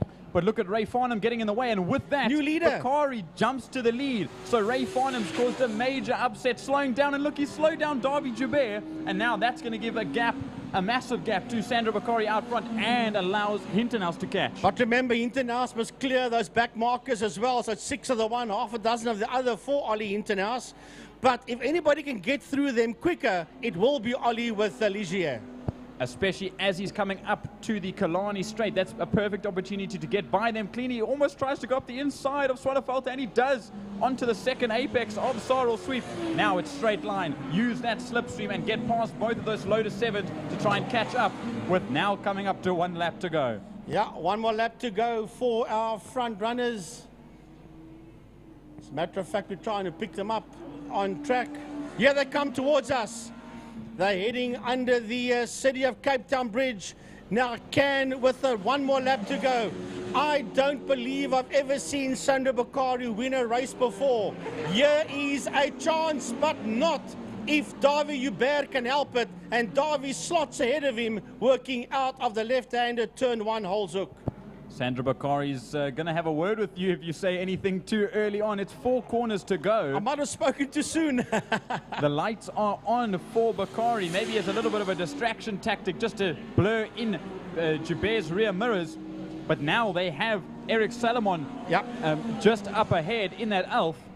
But will Salomon know just to get out of the way as he gets onto the Killarney straight? It's going to be that. Now is the time. Look at the Ligier. Look how close Oliver Hintenhouse is with 2 corners left to go. Well, it was 5.2 when they started this final lap, so Ollie will have to settle for that 3rd spot. Now, down the back main, the back straight I should say, they got to put a lap there on Eric Salomon. Down the back straight they go. Sandra Bakari must have a lunge somewhere if he wants to win this one, but I think it's going to be, unless he can do the out and then slot back in on him, but it's going to be Davy Hubert. Davy Hubert is going to win this one, but a great, great race nonetheless in P2 for Sandro Bakari that finishes 0.5 of a second behind Davy Hubert. And what a comeback fight and comeback mission for Oliver Hintenhouse to get back up onto the podium after that spin just on the Joubert straight. Now we see the back markers for this fight between Farnham, Trollop and Swanepoel, and it goes in that order, 12th, 13th and 14th for Farnham, Trollop and Swanepoel. Now here's your 4th place man. Yeah, here comes Renzo Terente to the checkered flag, and right behind him is Tristan De Nobrega across the line, and Tristan was 3.1 seconds behind him. Yanni Hatzi He's the next man to the line. Where is this Mazda RX-8 of Andre Johnson? They say he's in P7. There he goes, down the back straight. And he is ahead there of Divan Lasmore in the 350Z Nissan.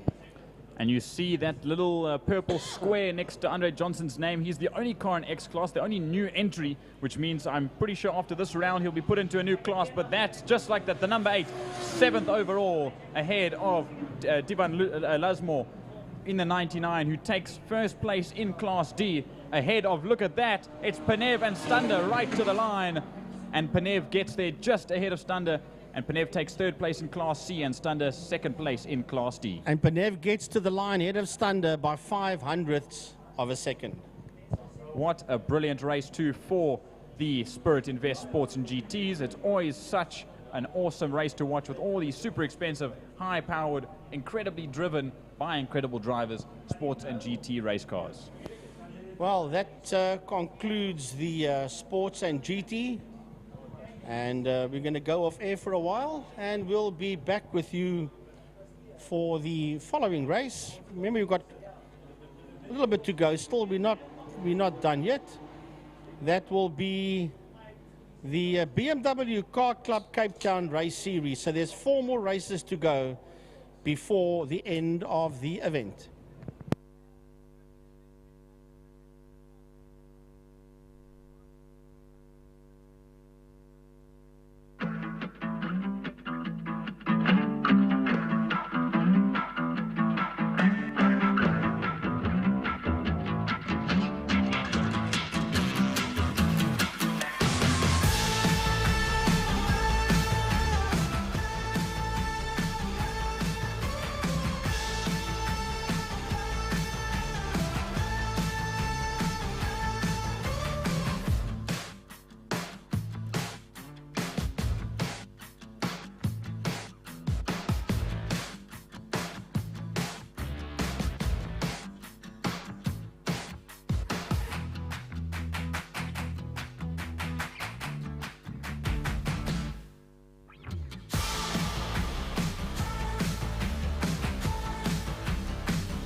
All right, folks, here we go. BMW Car Club Cape Town, race number 2. Will it be Neander Toy? Will it be Marco Retta? Neon won race 1, but Marco was ahead for quite a bit in race number 1. Let's have a look and see what happens out here in race 2. Mansour Parker, Anwar Levy, Connor Kilbride, Dylan Jabir, Dexter Bruce, Baby Jakes, they were all involved in a fight, basically classes C and D.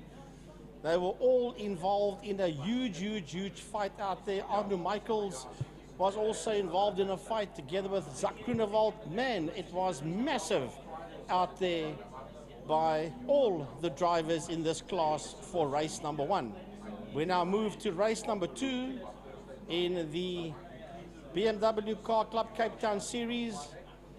A big thanks to Lime Property Management, our main sponsor at Killarney International for 2025, in conjunction with Smile 90.4 FM. A big thanks to them. They are the media partner of the WPMC.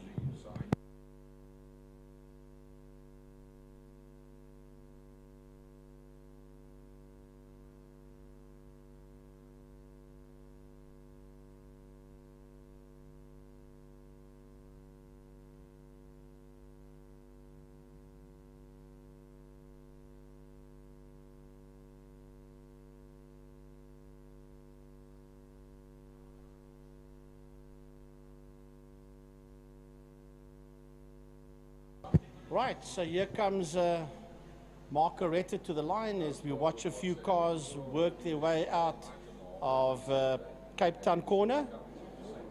Pertamina Fostron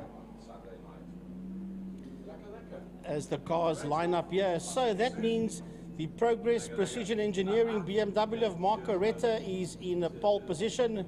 What a beautiful piece of equipment this is. Then we've got Mansour Parker pulling in there behind him in the 46 car. Waiting for the cars to come through. There's Dylan Jabir in the 444. Making his way through. Arno Michaels in there as well. Still waiting for P2 and P4 to come to the grid, and that's not happening by the looks of things. So Anwar Levy is not there, and neither is Neander Toy for that matter. That's a little bit of a turnout for the books.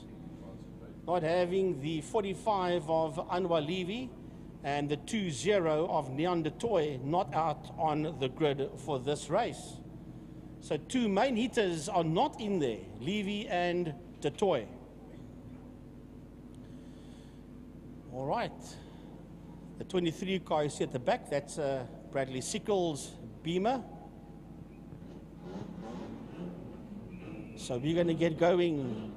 It's going to join me Mike's side for this one. Oh, it's going to be Mr. Geordie himself.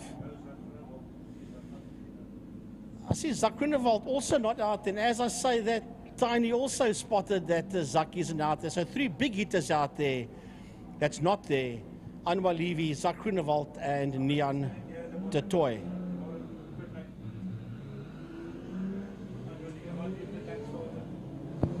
You might just be able to see it on the right-hand side. There is a car in pit lane. That's Anwar Levy. Okay. Who we think might just be a pit lane starter. Well, he will be if he's standing over there. So well picked up there by the team.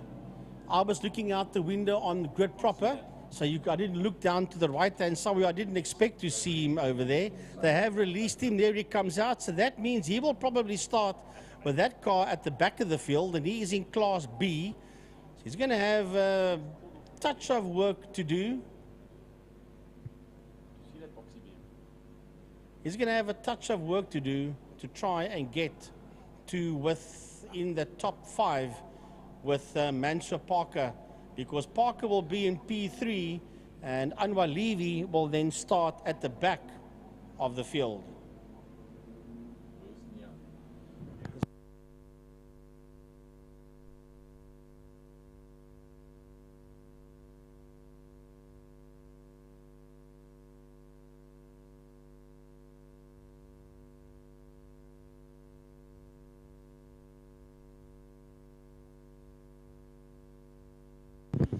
So the cars work their way up the Tygerberg Straight.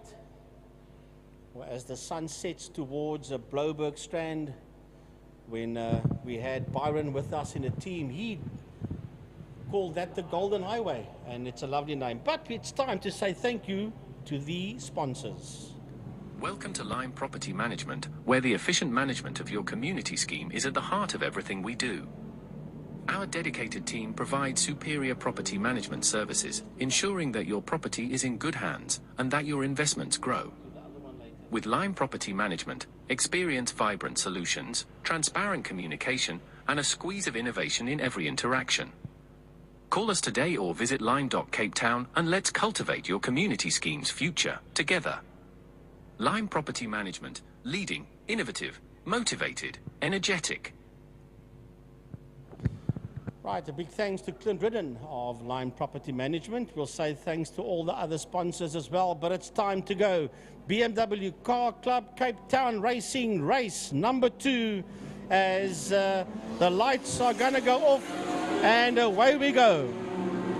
Well, down towards turn number 1, and it's going to be open season up front in the absence of Neanderthal Marco Rette. Mansour Parker is right in there as well. Anwar Levy looking pretty solid. Right, so as they make their way through, we're going to do something different. We're going to have Gary, Geordie, and myself, because I know Ridwan said on the group he wants to hear all 3 of us yesterday. So, Ridwan, this is basically it, buddy.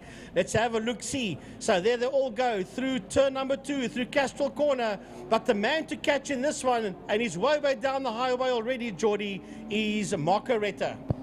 But just look at the ones that are coming towards us, a pack of heavy hitters, a pack of punchers, if you will, as they go through Dams Dip. There's so many big names in there. You've got Baby Jakes, Arno Michaels, you've got Dylan Joubert, Dexter Bruce, Connor Kilbride, Ernest Page, James King. Look at all the cars coming through, all so closely matched. We know that Marco Rette is up, duck, and disappeared at the front end of the grid. There he is. But what's the competition going to look like from him and onwards? We'll have to wait and see. Well, here they come. That big pack stretched out just a little bit now, but it's a very high-speed train that works its way in there. Dexter's in there as well. Baby Jakes is also in there. Connor Kilbride and Honor Michaels is right in there as well. Right, so through the kink they go down the main straight. There is Marco Rette with Mansour Parker in that second position. Yeah, they come down towards us. That's Dexter Bruce. Bruce sitting just ahead there of Baby Jakes. Then Dylan Joubert is coming through. Behind Dylan Joubert is Connor Kilbride. Then we've got this lovely fight in there. That's Paige, Hendricks, and James King. That's 7, 8, and 9. Hey, yo, James King. This isn't... Oh, sorry, that's not James King. And that's Hendricks. This isn't rallycross. Stay on the tarmac, will you? And he does just that as he goes around on the inside of James King through Castrol Corner. But now they'll jump back into line as they go through the kink and down into Dams Dip. So Marco Rette is going to up, dust, and disappear at the front end of the pack. That Neanderthal prepared motor car is blindingly quick as he works his way down the back main. Look at the gap he already has on Mansour Parker, who held second position for a long time in race number 1 and then dropped down to 2 positions down from there. Dexter Bruce and Baby Jakes, very similar looking motor cars and very similar on pace as well. Right, so your leader going, oh, here we go. This is Dexter Bruce and Baby Jakes and Dylan Joubert. That's the 3 cars you see on your shot working their way through. And then behind Dylan Joubert, this is going to be a good one. Connor Kilbride is in there. Joseph Hendricks is in there. James King and Arno Michaels. And right there with them is the 222 of Brian Dark of Orchard Engineering. Brian once through big time. But if you look at the 2 behind, it's Hendricks and King. They actually did some, look at the damage on Hendricks' back bumper. They did a little nudge and touch down the Porsche straight. And now, just like that, James King gets ahead and takes that position from Hendricks. Now they'll run down towards Castrol Corner, and it's one BMW after the other. This is the BMW Car Club of Cape Town Race Series, as we know, and I think you see that damage is getting a bit excessive there for Yusuf Hendricks. Yeah, that's rubbing up against the tires. We keep an eye on our leader, Marco Rette, Progress Precision Engineering. He's up, dusted, and disappeared. He's on his way through Pertamina Fastron in that second position. A much easier run at this stage of the fight for Mansour Parker, who has got himself now in a whole lot of open ground at this stage of the fight.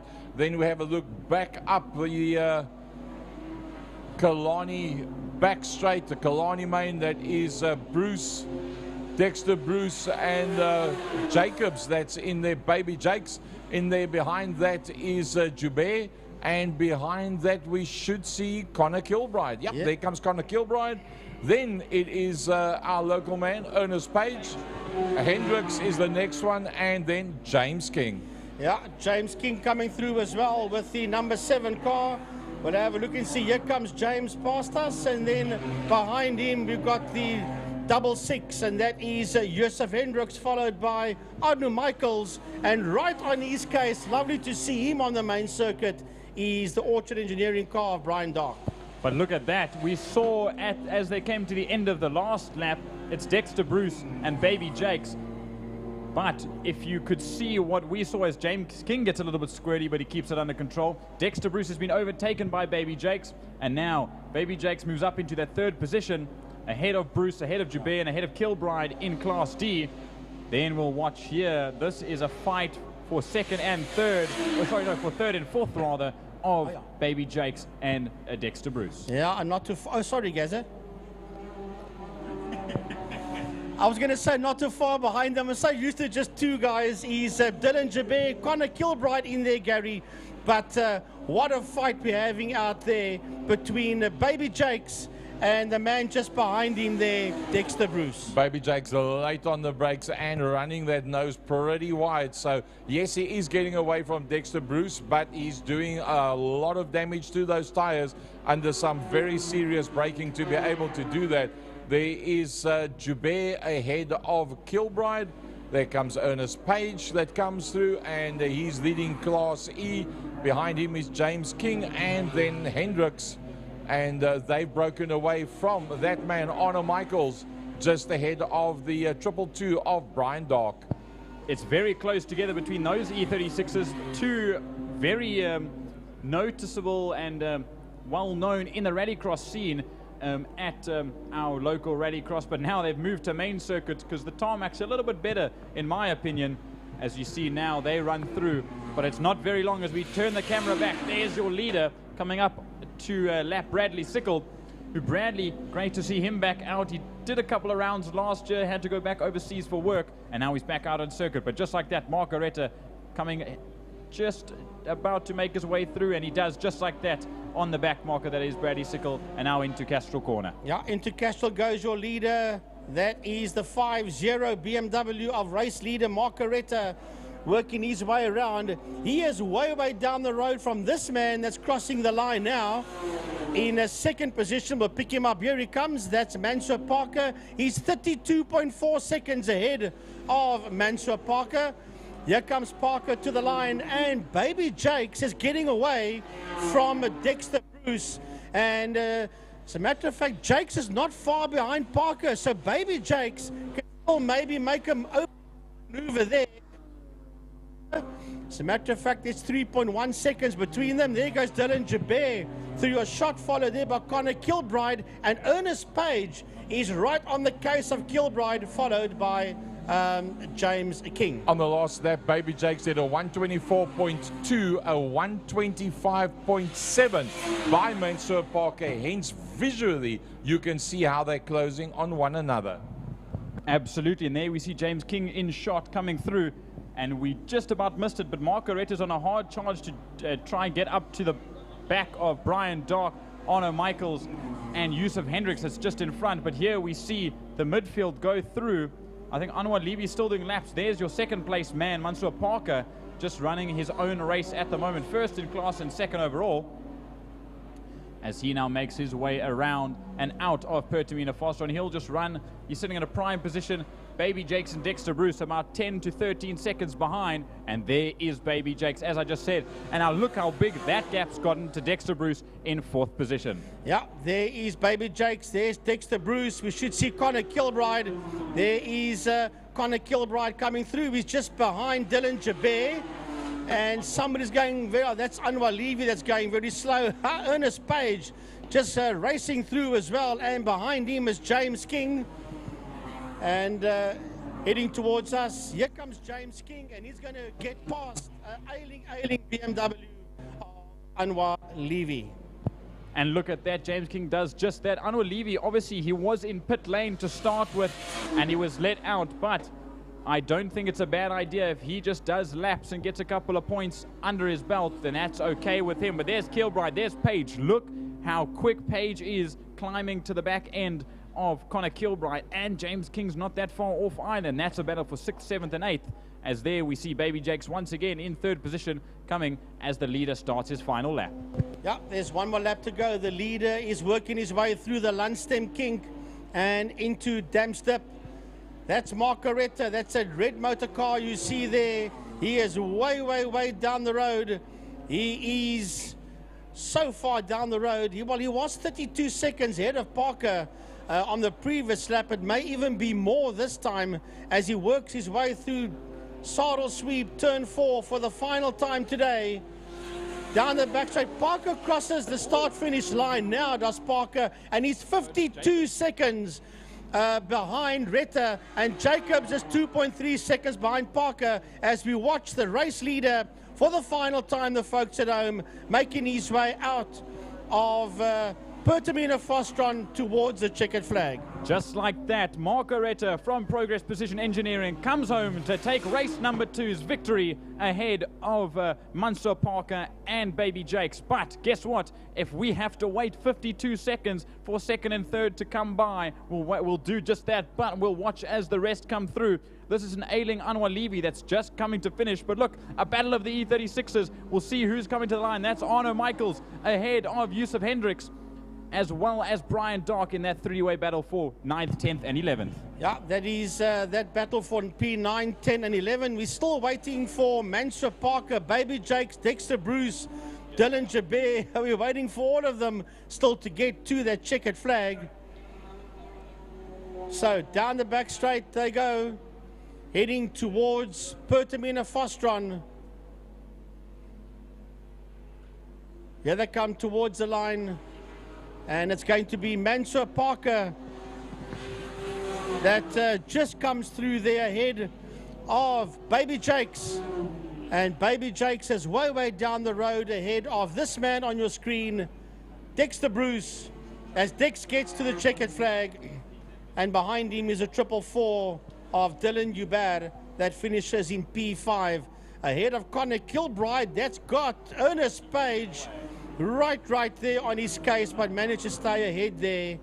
The last car on the lead lap will be the number 7 car, and that will be James King. What a brilliant race number 2 for the BMW Car Club of Cape Town Race Series.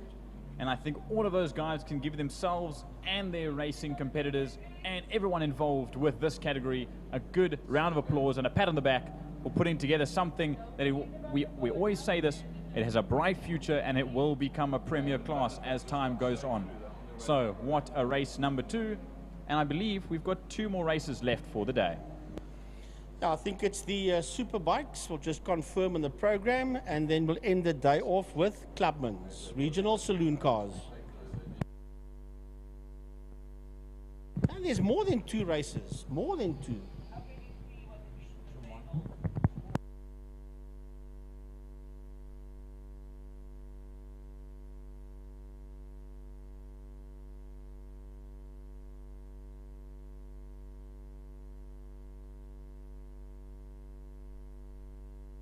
So 3 more races to go. Superbikes, classic cars, and Clubman's regional saloon cars. And that will end the day off. Let's see, Frankie, because there was a bit of a mix-up before the Superbikes went out, as there was oil on the track after the BMW's first race, so the classic cars went out before the Superbikes. And now on the program it said the bikes are before the classics, so we'll see if the classics go out before the Superbikes or the other way around. But of course we have our premier saloon class that will be rounding out the day come the next 30 minutes, 35, 40 minutes of the Clubman Saloons.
Right, folks, next up, heat number 2 of the Pirelli Seal Pro Wineland Superbikes.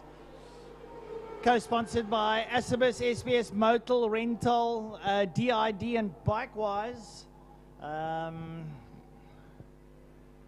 So they've got a good sponsor there out there. Ronald Slamet, Slade Finikak taking heat number 1. Malcolm Rapson's there. Johnny Towers, the first of the 600s.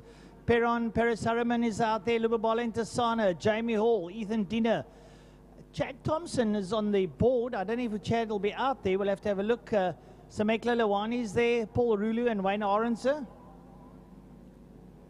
Perron Perisaraman is getting in some track time for the ZX10 Cup. So too is Lubabala Intasana. Some Leko Lawani's there. I don't know if Ronald Slamet will be right, but he's on a Yamaha now, so he won't be doing ZX Cup. Let's have a look, see how it goes. The boys are all down on the grid proper. And ready to party, as they say. Nice to see all the boys down there. Great bunch of guys. Perron looking the bit there. Jamie Hall's down there. Ethan Dinner's down there. Let's do this. Yeah, we're going to do it now. Waiting for the 5-second board. It's going to be a flag time. Flag down and away they go. Oh, and Slade Finikak gets a great start there. Head of Slamet. Finikak hurtles down there.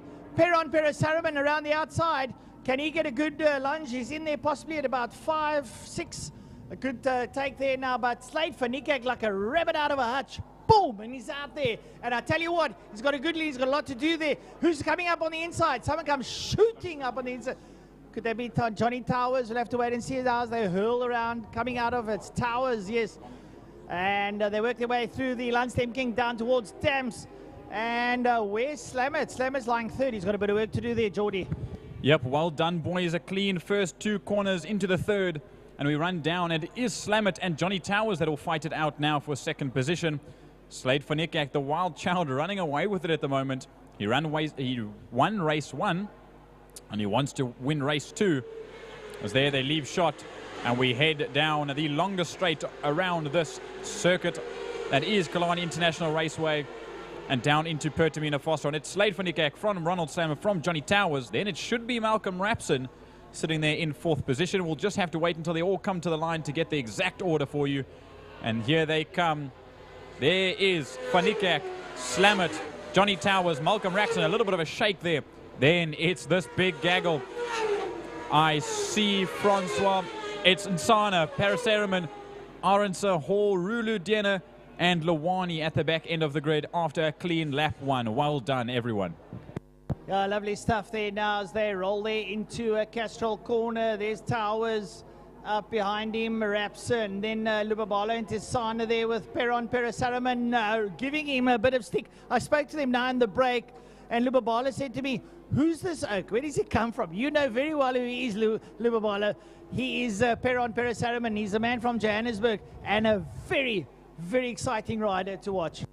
Absolutely, and they just dice it out like nobody's business, especially because they come from such a premier class that is ZX10 Cup. And now these guys are getting the upper hand for the rest of the likes of Dieter Haysalman, and obviously Trevor Westman's not racing in the Nationals. Clinton Seller, all of those guys will come down and race for the prize in Cape Town in 2 weeks from now, and some of the guys are getting a bit of extra practice. But look at this. Who is right behind Slade Finikak? It's the Red Baron, Ronald Slamet.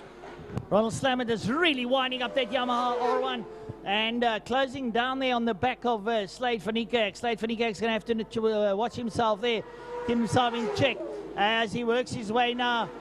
You see the riders up over the line, down into turn 1, there into holes now. Your leaders going into Castrol corner. 5, 6, and 7 work their way through now. That's Perisaraman ahead of Lubabala Intasana, Wayne Orenser, and Jamie Hall. And working their way up now towards Castrol corner.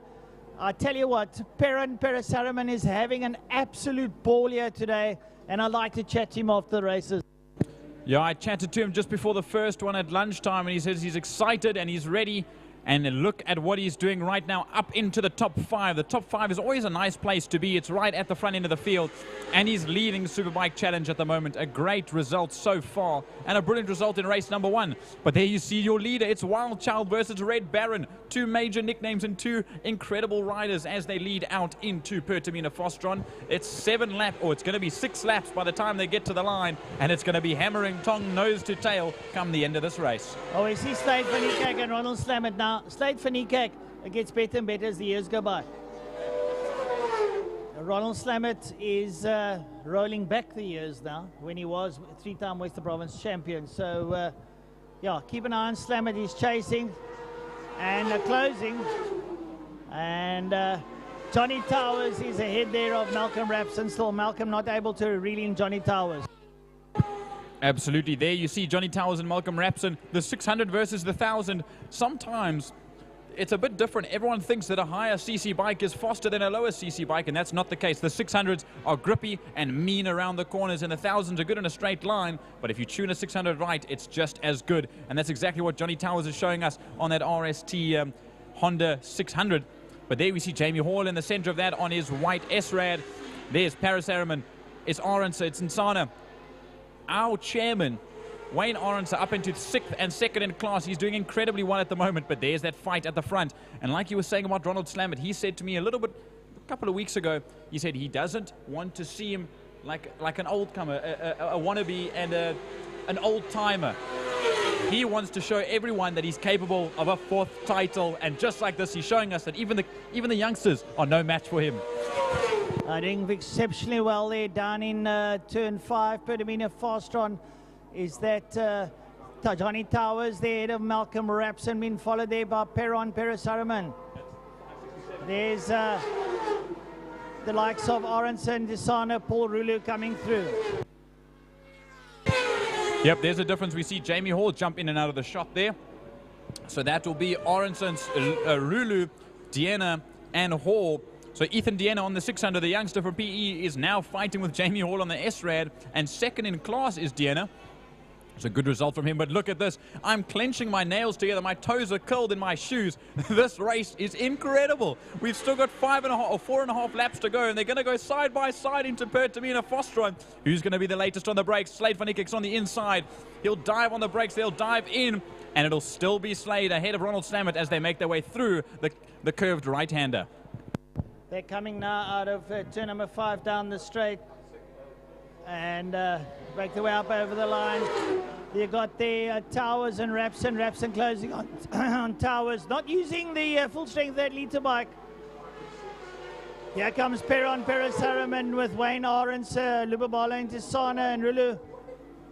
Wayne Arendse on the back of Perron. Perron won't want him to come through, and he'll get on the gas nice and early. Hey, you know what? Wayne Arendse is a bit of a veteran in this circuit.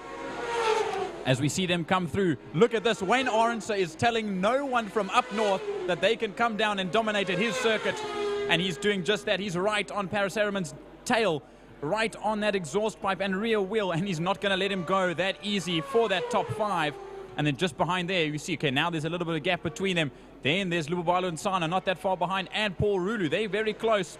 And just behind them, Diana and Hall are also rushing out as we see them all enter and exit Castrol Corner. Now Francois back to the front. It's this battle, Van Niekerk versus Slamet for the front end. It's just under 3 laps to go. Very evenly matched bikes and evenly matched riders. There goes Johnny Towers and Malcolm Rapson down into Pertamina Fostron. Malcolm Rapson not using the power of that Suzuki to close down on Towers. Towers staying nimble and is very quick through the twiddly bits. There they work their way now out the main straight, coming up under the tower. And going down there, Paris Araman and Wayne Arendse make their way now into Pertamina Fostron, working their way around. Arendse staying with Paris Araman at the moment. Paris Araman holding out on Wayne Arendse. He's got a point to prove. And up behind them, Lubabalo and Tisana. A lowly 7th here for Lubabalo. And up behind him, Paul Rulu. Then it's Ethan Dino with a closing Jamie Hall that work their way down in Toll. Yep, there's 8, 9, and 10. That's Rulu, Diana, and Hall. Samkelo Lawani is a little bit further back Currently running in his own race, but they will jump back. There's your leaders. Funnily enough, first and second are in a duo battle. Third and fourth and fifth and sixth are all fighting it out in their pairs. But we jumped back to the front pair, and it's still Slade van Niekerk, who had a quick shifter issue yesterday and in race number 1. I don't know if they got that solved, but he had to fight that changing of gears very hard.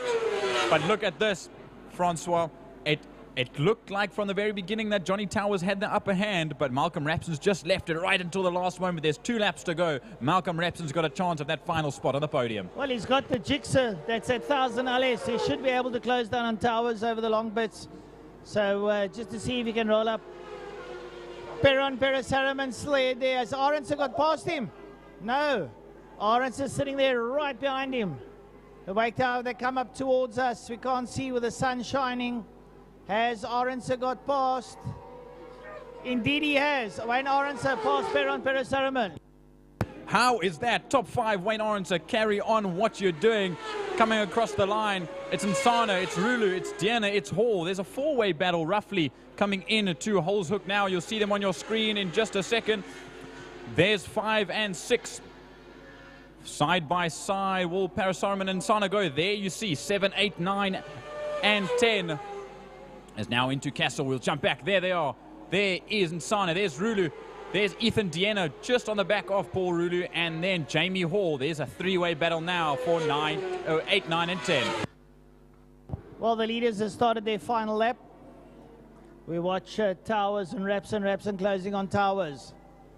Can he get any closer? No, it looks like he's got past Towers. Malcolm Rapson's up to 3rd ahead of Johnny Towers. So Malcolm Rapson leaving the best till last, as they say. Wayne Arendse came to 5 now. They'll be making their way down towards 1. There's Ntasana, Rulu going in there with Diena.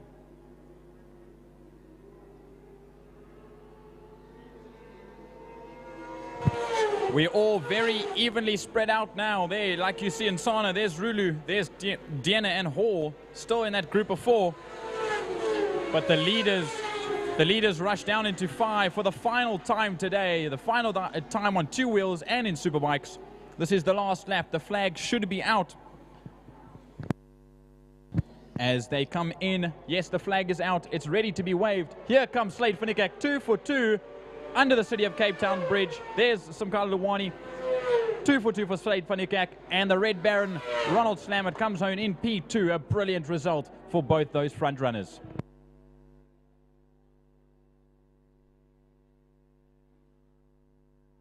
Right, coming up towards us now. 3rd place man Malcolm Rapson on the jigsaw gets over the line. Johnny Towers on the 600 Honda brings it home in P4. The man visiting from the UK. He's works way down. Wayne Arendse down into Perdamina Fastron, being followed there by Perron Peresaraman. And the rest of the field, Lubabala and Tasana and company, work their way down. They come up towards us. Here's Wayne Arendse coming up towards the line. He'll be pretty overjoyed with this result over Perron Peresaraman. Perron will be happy with the work that he's done here now for the ZX10 Cup. Coming up towards us now, Lubabala and Tasana, with his mate Paul Rulu up behind him. Ethan Diena's there and Jamie Hall bring it over. And, well, I think Luwani was lapped, so he will be finished. And that is the end of heat number 2 of the Superbike race. What a brilliant race from all these riders. A touch of the hands, a sportsman-like a bit of treatment between Slade van Niekerk, the champ. You can see him smile and wave to the camera. What a result for him. 2 for 2. That's incredible for the championship running points. One of his many rivals, Tristan Pino, the other youngster, is actually up at Swartkorps doing the MRSSA National Series on a Honda CBR 1000 prep by Missile Motorcycles. So that's where they're up and doing this weekend. So Slade van Niekerk opens his lead in the championship in round 2. And what a brilliant race that was all together.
race number 2 for the Lauda Classic cars.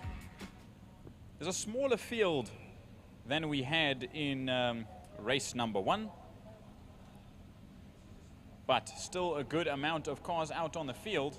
Roughly Jordan, 15, 16. I'm going to buy myself a new watch because they put a 2-minute board out, a 1-minute board, a 30-second, and I haven't got 15 seconds on my watch. I've got to get a new watch. Mine's slow.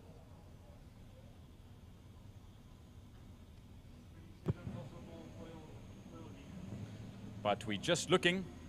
I see that the Jaco Oosthuizen Granny's Toyota is what he told me. Like I said a little bit earlier on, that car and Jaco Oosthuizen sponsored by Ravenel, very keen partners there. And GT Graphics with that amazing new livery they put on.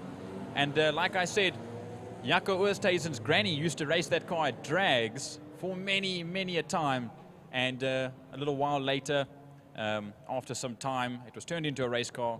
And Jaco Oosthuizen still races that in her memory. And I think that is quite a story. So major, major props to him, and still racing quite competitively at the close to the front end of the field. But honestly, we saw that bonnet come up. So he missed out in race number 1. I think they've tied it down with chains now. I think Granny's pulling it down. And look where Jaco is towards the back of the pack. And I'm telling you what, he's going to rifle his way to the front. He's definitely going to give it horns. And I think that's exactly what you need to do when you're that far back. All you think about is carving through the field. And Jaco Oosthuizen in that conquest is more than capable of getting up past some of the midfield runners and closer to the front end of the field. But as we see it, there's roughly 16, 17, 18 classic cars out on the circuit at the moment. And then we'll wait for them to round up. He's sort of in the league of the Bruce Avern Taplin Corolla. Although Bruce Avern Taplin is really a master of motor preparation. I mean, he's an ex-Toyota Works dealer team mechanic, so he knows exactly what he's doing. And Bruce Avern, a man who's come down from Durban a couple of years ago. First time I saw him race was in Durban, and I thought to myself, this Corolla is special. And then it came to Cape Town, and he showed us just how special it is. So that should be something to watch. And Bruce, always very competitive.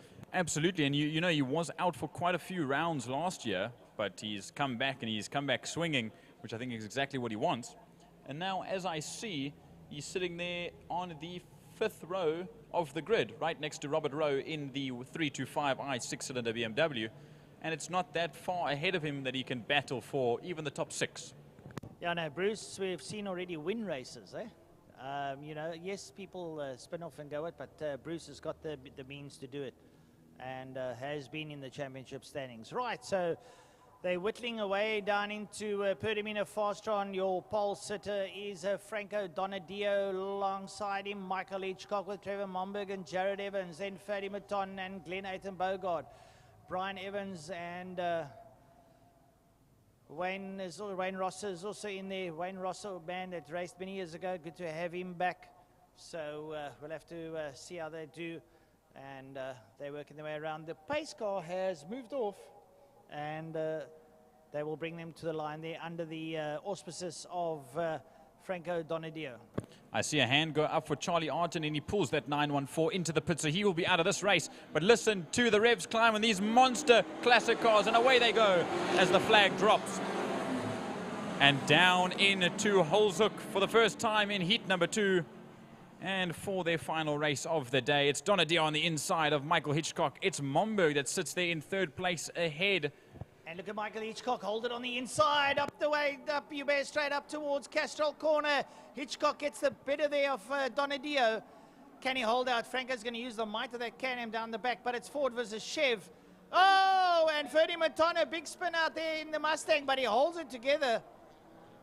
Ah, the tires just lit up there as he spun out. He'll come back, but he's at the back of the field, and it looks like we've also got someone struggling at the back there. That could be Brad Rowe. That's the 2002 BMW of Brad Rowe that's just come to a halt. But like you said, Ferdy Maton, an uncharacteristic mistake there. And obviously that spin, there's nothing you can do. Luckily, he wasn't collected and he was managed to get back under racing. But we'll watch as the rest of the field goes through Sorrel Sweep. There's your leader, Michael Hitchcock, in the Cape Forklifts. Ford Mustang ahead of Franco Donadio in that Donadio's Chevy Can-Am. And they'll go nose to tail, very slidey out of the final corner. Then there's Trevor Momberg and Jared Evans fighting that little pairing for third place. Listen to them come by and down into Holes Hook once again. Lovely stuff there, Glenn Adam Bogart there in P5. Brian Evans there with Wayne Rosser having a scrap. Robert Rowe. Then it's Bruce Van Taplin, Wayne Lotter, Theo Klaassen, and up behind him, Vance Kearney, Jaco Oosthuizen, and Kukumuz in there, Maton. Ferdy Maton down in 50. Watch Ferdy. He's going to climb the ladder as the race goes on. Absolutely, and he's carving through the midfield classic cars right now. But there's Aiton Bogard, there's Rosser, there's Evans, there's Rowe. Wayne Lotter's trying to come up the inside. He's also been on a bit of a comeback mission. He's up the inside of Robert Rowe, and he's got Bruce Van Taplin just ahead. But there we jump back to the leaders. It's Michael Hitchcock ahead of Franco Donadio. There's your first pair. If we wait a little bit longer, we see Evans and Momberg. Momberg ahead of Evans. That's your second pair. Aiton Bogard no longer has Fadi Mouton to fight, so he's going to try and claw back a little bit of time. And then it's Rosser and Evans as well. Someone who's not featuring here today for some other reason, I don't know why, PVLO. Possibly an Apex seal, I don't know. We'll have to wait and see. I'll speak to PV later on and find out what's happened. Sorry, I can't report back to you guys, but we'll know next time round. Absolutely, and he was out there yesterday on an absolute stormer, but clearly something was wrong with that motor vehicle and he wasn't out there today. But there we see the leaders come through. It's Momberg and Evans in the Capri battle that leads you across the line. That's 3 and 4. Then here's this duel rather, of Brian Evans and Wayne Rosser, Aiton Bogard. There's Bruce Van Taplin, Wayne Lotter. There's Robert Rowe. There's Theo Klaassen. Jaco Oosthuizen. Look at Fadi Mouton on an absolute flyer, coming and carving through the field. Nothing's an old Fadi back there as through the guys go. There's Trevor Momberg and Jared Evans just went through. Here comes Dad Brian Evans in that beautifully turned out Escort with Wayne Rosser. There's Glenn and Aiton Bogard. There's Bruce Van Taplin. Have a look at this little fight here between, looks like the two Capris. And Trevor Momberg still leading out on Jared Evans. They're having an absolute barnstorm with the two of them. Two evenly matched vehicles, two very good drivers, well equipped. Oh, and Jared having a look up on the inside. Jared's alongside. He's just there or thereabouts. Trevor Momberg holding up, but Jared's got the inside line. He's going to outbreak him going down towards Pertamina Fostron. Hey, side by side. And, oh, look at Trevor Momberg, you wily old fox, as he late breaks there and holds Jared wide. Yep, it's going to be back and forth between those two as the leaders come by. But look at this, Evans and Rosser also back and forth. It's Ford versus VW, a big battle, front wheel drive versus rear wheel drive. And look at Rosser's drive out of the final corner. They're going to make it side by side down the main straight. Still 5 laps to go. We'll follow the rest of the cars through. There's Glenn Aiton Bogard. He's dropped off the pace to the two cars in front. Then there's that Toyota man, Bruce Van Taplin, ahead of Wayne Lotter. Then Robert Rowe. Fadi Mouton comes screaming on by, still on that charge. Theo Klaassen, Jaco Oosthuizen, and Vance Kearney up there, to name a few. Then we see into Holes Hook they go, Francois. Well, I'm having a look there. Ferdy Maton. He is working his way through the field. He's making his way now up to Castrol Corner. There's Ferdy behind Wayne Lotte. He's going to look up on the inside. He's using the grunt of that V8. Boom! Up on the inside of Wayne Lotte. Oh, Ferdy almost putting it wide into Wayne there. But Wayne staying out of harm's way. Ferdy is on a charge and he's using the track and some now. Through the Lunstem King down towards Damstip goes Ferdy Maton. As we watch the scuffle there between Trevor Momberg and Jared Evans and the two Capris making their way down towards Pertamina Fostron. A battle of two of the same car, so close and evenly matched, is incredible to see. It's Evans versus Momberg, and they're going to go side by side, or almost nearly through Pertamina Fostron. It's going to be who's got the better exit, and we'll jump back to the camera angle. There's Evans and Rosser in your frame now with the beautiful Table Mountain backdrop just behind. And look at that, Glenn Aiton Bogard in the Granada Piranhas, not that far behind. There's a lovely scrap coming out of Castrol between the leaders. But there's Bruce Van Taplin and Wayne Lotte up behind him. Have a look at this. Oh, Brian Evans late on the brakes of Wayne Rosser. And outside, Glenn Bogard using the muscle of that Ford Granada, but the front wheel drive gets the pull out of the corner. Ross have the up hand. Will Glenn Bogard go in late there? No, he doesn't. That Granada is very heavy, very tail heavy, so Glenn Bogard has to nurse the back end. But look at this, coming into Castrol corner is Ferdy Maton on the back of Bruce Van Taplin. There we go. Ferdy Maton working his way through the field. Yep, just like that, still carving his way through is Ferdy Maton. It's very good for the points. He's up into 9th and 5th in class, but he wants to get a little bit higher because this championship is super important to the Classic guys. I know that. But there we see as they carry on, your leaders come through now, but we watch there. Bruce Van Taplin comes into frame, and there's Michael Hitchcock still leading out 1.9 seconds ahead of Franco Donadio. And it's a 1:20.990 for Franco Donadio, that being your fastest lap in Classics so far today. There is Jermaine Badine at the back end of the field. And now the front runners in the field will start leading to back markers. But there's that Capri battle, Francois. Yeah, Trevor Momberg, looks like Jared Evans leading around the outside, trying to hold it to get the upper hand. But Trevor Momberg late into holes. He will go across the line and try and force Jared Evans wide, which he does. And great driving there from him. Jared throwing the kitchen sink at him, but Trevor has got oodles of experience. Coming in there now, there's Ferdy Maton now. He's got parts, Bruce Van Taplin, so he's up to P8. And oh, look at this. Wayne Lotter, Robert Rowe, and Theo Claassen there with Jaco Oosthuizen. That's a lovely little scrap coming up towards Castrol corner, Geordie. Exactly like that. 4 cylinders, 6 cylinders, all in between. Look at Jaco Oosthuizen trying to fend up the rear tail of both 6-cylinder Skyline and BMW. But with this, it seems that Robert Rowe was slowing him down. But there's Mattia and there's Pfeiffer, the birthday boy once again. That makes his way through. Then we see Donadio in second position still as he runs now. And Donadio has a major slide coming out of Holeshoek, and he catches it. Very, very well done there, keeping that car on the circuit. But there we see they go through. There's Beekman rather, in the Morris, a little bit behind as they go through. The Capri battle heads into 1.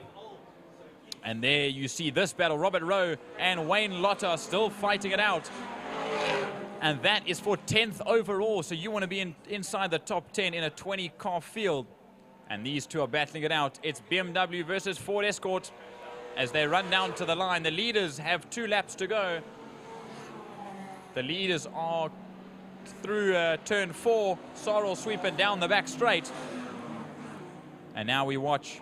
Here's Bruce Van Taplin. There's Robert Rowe, Wayne Lotter, Theo Claassen, and Jaco Oosthuizen all in this 4-way fight. I can tell you something, Robert Rowe's got a smile on his face. He's happy that he's got the upper end of that little scuffle. I can tell you that for nothing.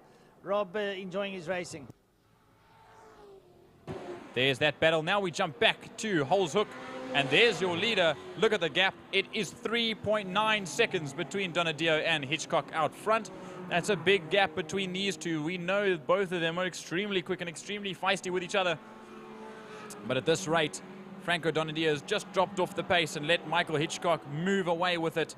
And with 1 lap to go, these classics are on their final lap. The big thing here is Donadio took the first one. And Hitchcock was second. Hitchcock's in front. So remember, coming first is going to be based on time. So I think Michael is actually pedaling. Absolutely. We'll have to see and wait for the result at the end of the evening.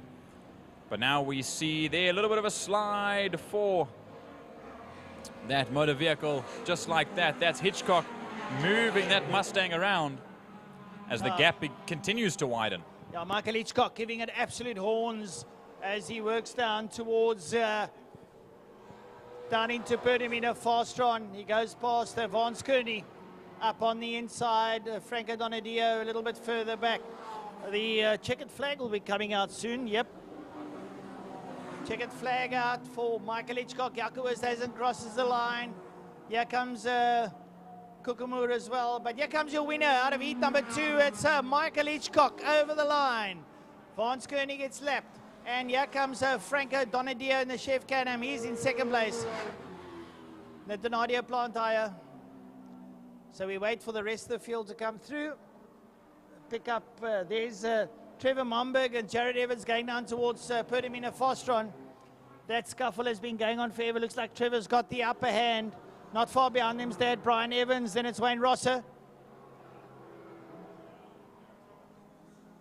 Yeah, it seems that Jared Evans is just backed off a little bit as the stream goes black. A little bit of a touch on the dirt on the exit of the corner, and we'll watch them come through live at the circuit.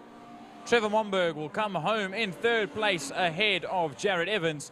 Then it's father Brian Evans in the escort that should make his way through to take 5th overall. Just like that, father and son, 4th and 5th ahead of Wayne Rosser. Bogart runs off the track and into the pit lane, so he's got a problem. Well, that was a very quick one. He was a bit slidey already. And there comes that man, Ferdy Maton, to complete his race. Ferdy, a great result for him, coming in P8. Or no, P8. Yeah, it comes home. And then Bruce Van Taplin. Robert Rowe will be very ecstatic with that result. He's had a good result coming home there. And then it's Jaco as there's a flashing lights. I'll be happy too, Jaco. And Wayne Lotter's pouring smoke out of his car. Wayne Lotter, he's not going to be happy about that. He has worked so hard on that motor here. Right at the end of the day, boom, smoke pouring out the back. A couple of stragglers there, but ladies and gentlemen, that was classic cars. And I think it's just Clubman's left from my side. Well, I won't be doing Clubman's. I want to say to you guys, thank you for joining us here today. For the viewers at home, we're not signing off. I'm saying thank you. We'll see you next time. We'll see you on the 8th. Don't forget, next weekend, Rotax National Karting at Killarney. Pop down, come support the youngsters, the lighties. Do it for me, please, guys. Come on, pop down. They come and support you guys. So come support them. I'm sure you do. You always do. Come join the youngsters. They braai, they have fun. It's absolutely a buzz. All the boys are up from the north and from the eastern regions. Even guys from Madagascar, believe it or not. So it's going to be an international. Some international drivers joining. So it's going to be great. Clubman's up next. And I'll see you guys at prize giving a little bit later. It's been fun. I haven't slept in 48 hours and I feel as fresh as a daisy. Thanks, guys. Thank you to everyone.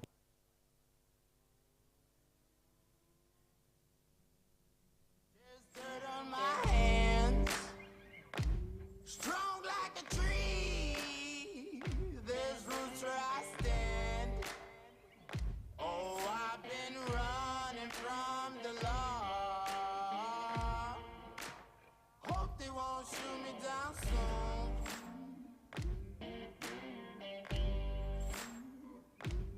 They sing on a sleepless night. Try to catch me howling at the moon.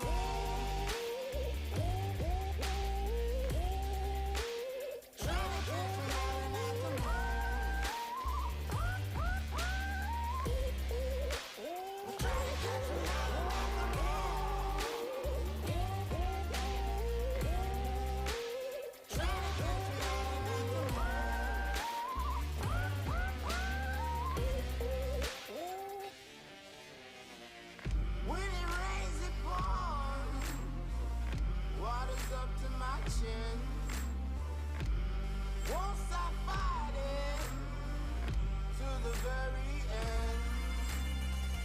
Many men try to reach it. Many men have failed. Well, if you wanna get to heaven, you gotta raise a little hell. And I've been running from the law. Hope they won't shoot me down soon.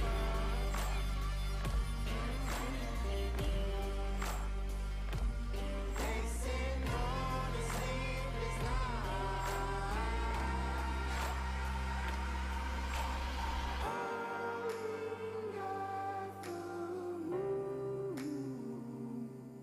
Will you find me? Hope you find me. I'll be back home soon. When the sun rises, when the sun rises.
All right, folks, this is the final race of the day, and it is in the Thermofires Clubman Saloon Car category.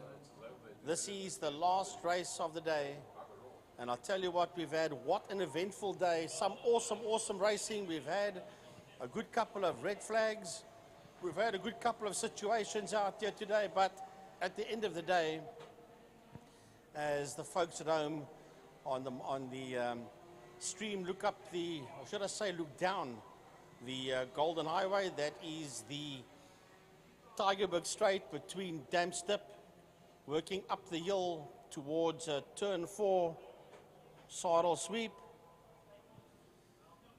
Now, will it be Carl Visser that pulls this one off? Will it be Shane Smith? What can Michael Assure do? What about Dexter Bruce?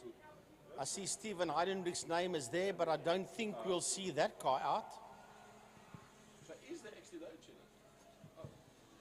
Chances are highly unlikely that we will see that motor car out on track. I'd be pleasantly surprised if it is there, but it probably won't be there.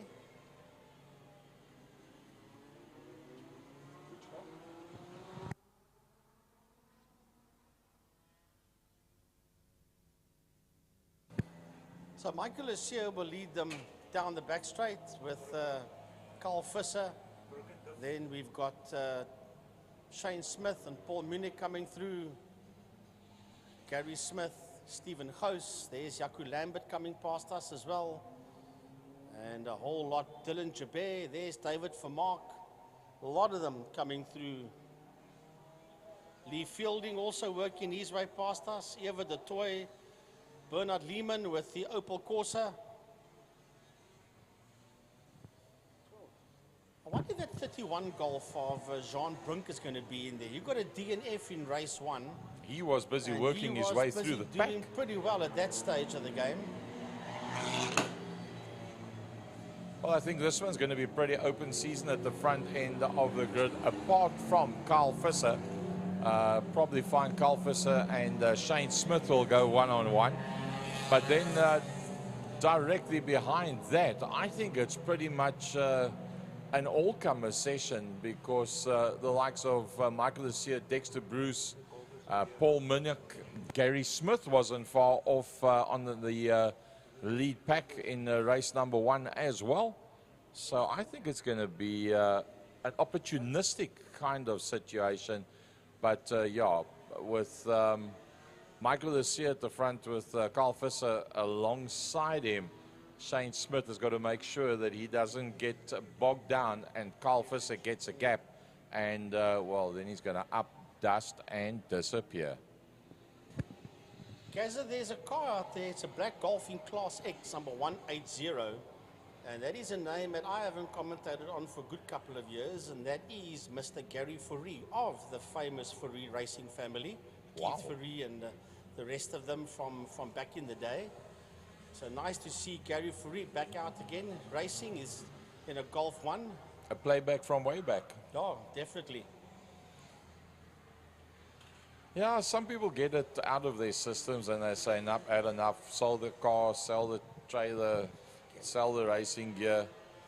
Some try and get it out of their system, sell the racing car, hold on to the trailer and hold on to the helmet and the racing gear. Others say, no, they're finished, but they sell nothing. They keep everything, and eventually they all come back again. So down towards Pertamina Faster on the last race of the day. Thermofires Clubman Saloons. Race number 2 for them, and the final race for today. Michael Assure starting on the front row of the grid alongside Carl Visser, Shane Smith and Dexter Bruce bedeck the second row of the grid. Row number 3 will be Paul Munich and Gary Smith, in the absence of what would have probably have been Stephen Heidenrich, according to the layout, the way that it is. Remember, these guys did not qualify. They started according to the results from the previous event, because not everybody can get down on a Friday to do qualifying, and also a situation where there's just not enough time on a Saturday for everybody to qualify and have 2 races as well. As they get off the line, will it be Carl Visser or Michael Assure down towards turn number 1? Carl Visser on the outside line. It's Michael this year that's going to close down on Shane Smith and make sure that Shane doesn't get through. But it's going to be Carl that's going to be on the inside of the corner going into turn number 2. So that is Carl. The next one is Michael this year. Then it's Shane Smith. Dexter Bruce runs towards the outside. It's Lamprecht. It's Gary Smith. Lambert, should I say. Then it's Gary Smith is the next one that comes through there. Right, as they make their way through the Lundstem Kink, racing down towards turn 3, towards Damstep. Through Damps they go. It is Kyle Visser, Shane Smith just coming through there on Michael Lussier. Lussier dropping down to that third position. It's difficult to see these cars in the sunlight. There's Lussier coming through. Dexter Bruce having a bit of a lockup as Dex goes through, and he's got Jaco Lambert right on his case.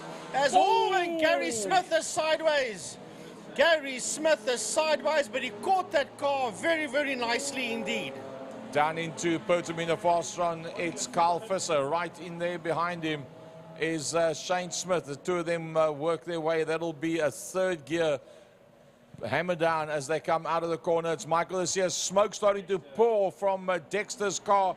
I don't believe Dexter's going to be able to go much further, and he slows it right down. He's on the right-hand side of the circuit. He's got nowhere to go. He's got to stay there to make sure that he can get that car on the run-off of turn number 1.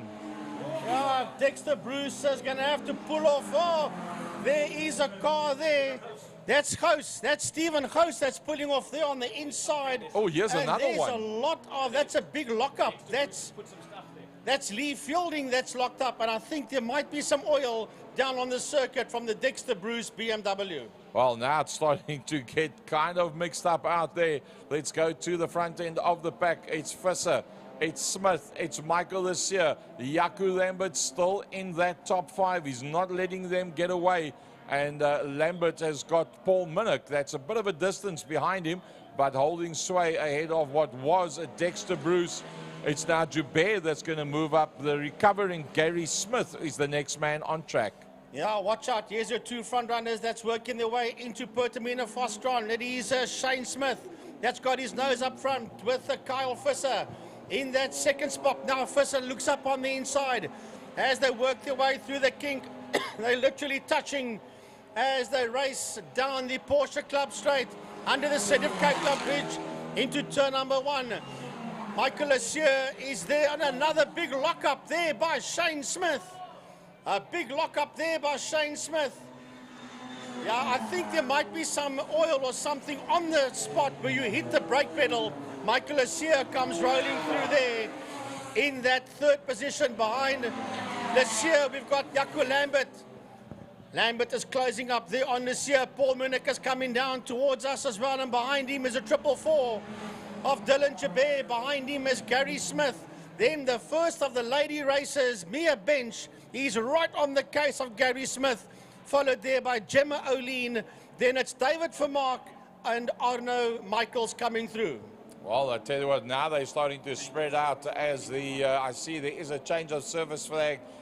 We've got confirmed going into turn number 1, and now it's Carl Visser that has now got a bit of a gap somewhere along the line. He found something extra, or something happened to Shane, because Carl is now up and away and pretty comfortable. Once again, a light lockup on the right-hand back as he takes that car into Pertamina Fastron and works his way for yet another lap. 6 more laps to go.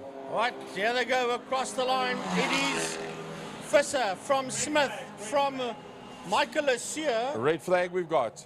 We've just been called a red flag. Just get confirmation because of the oil that's been put down in turn number 1. Well, I don't want to speculate anything because we've only done 3 of the 8 laps. With 5 laps left to go, red flag is being called for due to a change of surface going into turn number 1. Now they've got the red flags. Now they're actually stopping the cars on the track, so they don't want them to go through that section at all.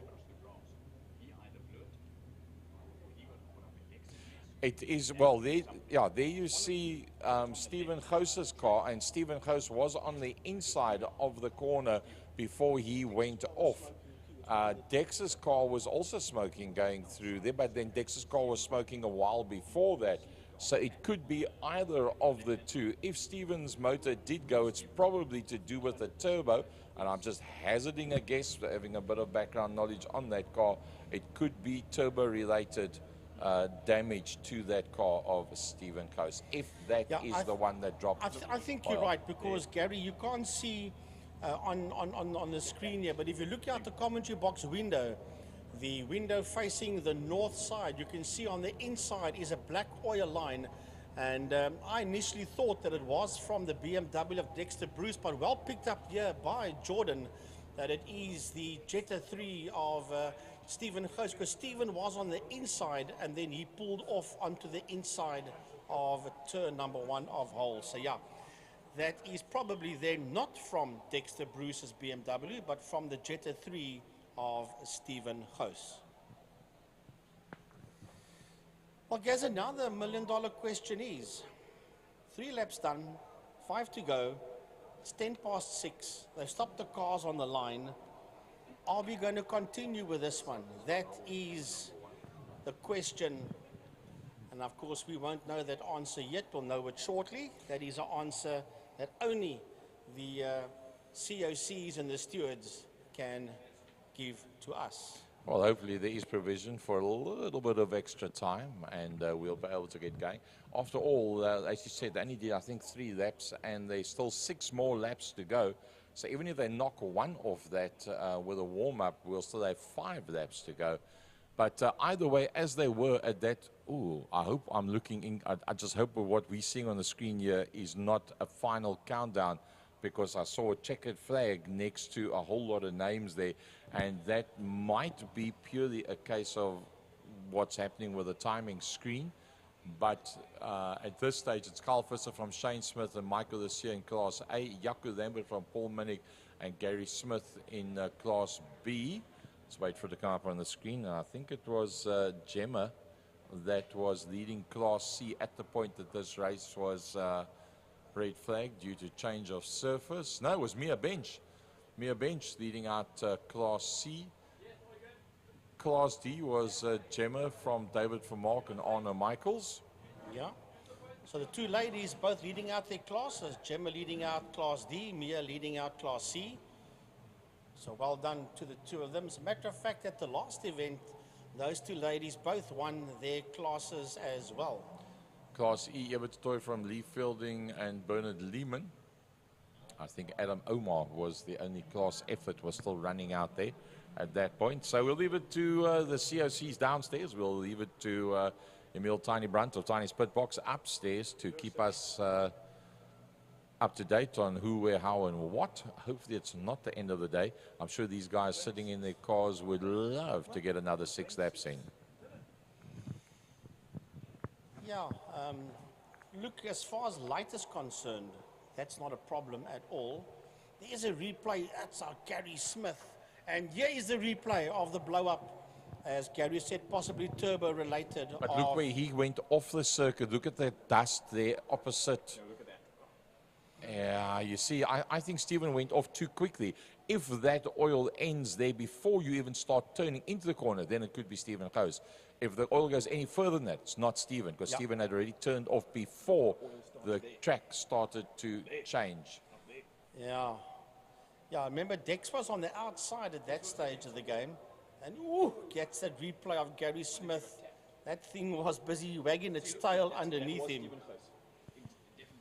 So for the people around the track, we are doing the commentary here for the people at home. They're watching the replay on the live stream. A big thanks to IMUSAT Live, Stephen and his entire crew, of which I will say gave us brilliant work from their side today. And the replays. Replays as well, yes. Next level, back of the net, beautiful stuff. Well done, guys. And then also well done to Mr. Gary Gaza Fleming, as usual. Brilliant camera work by Gary from up here in the commentary box, and then still commentating GTI Challenge Clubman's and BMW Series with us as well. It gets a bit hectic, I got to admit. Yeah, there's Charles Visser giving us a wave. Even though I'm sitting on a chair, it still seems like it all happens very fast. But yeah, look at that. Down the back main, there is oil there as well. So was Gary Smith losing the tail end maybe linked to fluid on the circuit? One of two things. Either that, or he was tapped by somebody, which was also maybe losing it due to fluid on the circuit as well. Or so there is lots of scenarios. He could have had an itch under his right foot and put his foot down a little bit that- too hard. That's coming another out of scenario, yeah. Look, So that there's is, quite a few possibilities. That is fourth gear, and by the point where he lost the tail end, you pretty much flat foot in fourth gear with most of these Clubman's cars coming through there. So, yeah, with that kind of power, it's possible. It's just ambition was a bit bigger than the adhesion that was possible, but it could have been linked to some fluid on the circuit as well. Maybe whoever dropped the fluid that is now being looked at going into turn number 5, maybe that started already coming out of turn 4, and that could have been because he was on a slightly tighter line than the other people, and he could have picked up fluid that other people didn't. Well, talking about that, Gary, I'm looking out the back of the window and I can see marshals in turn 4 in Sarl walking towards the track as well. So there, that theory that you've got is very much a possibility, yes. But there's lots of possibilities, there's lots of theories. The one that's not theory, that's fact, is the fact that we're running out of time. No, we're not running out of daylight. That's at least one good thing.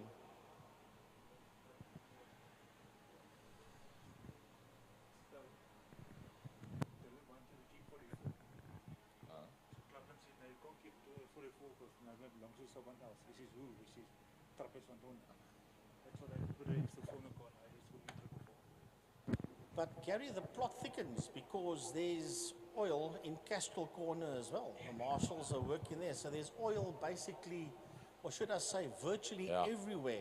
Well, there's a around the cement circuit. storm that's going down towards that. Look, now you can see the distance where that oil is, and the fact that they were working in turn 5, the fact that there is people down in turn 4 as well. Somebody was making a serious effort of spreading some good oil right around the circuit. Oopsie, we've got a start up, and it looks like they're being sent back into the pits. If they're going back into the pits, that might just be the end of it. The Euroblitz powder coating world, Dylan Joubert, 444. Beautiful spray job on that motor car.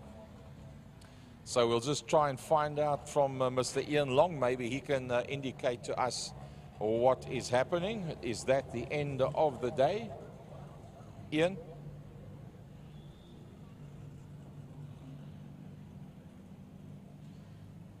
Well, the cars are going back into the pit lanes, so that initially, I must say, is not a good sign.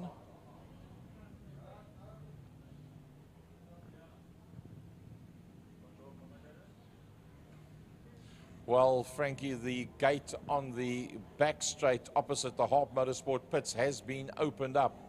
So I've got a horrible feeling that that does then indicate the end of the day with these cars going back into the pits. To all of you that have been at the circuit, a big, big thank you for joining us. For all of those that were watching the live stream, we should top out around about the 13,000 mark.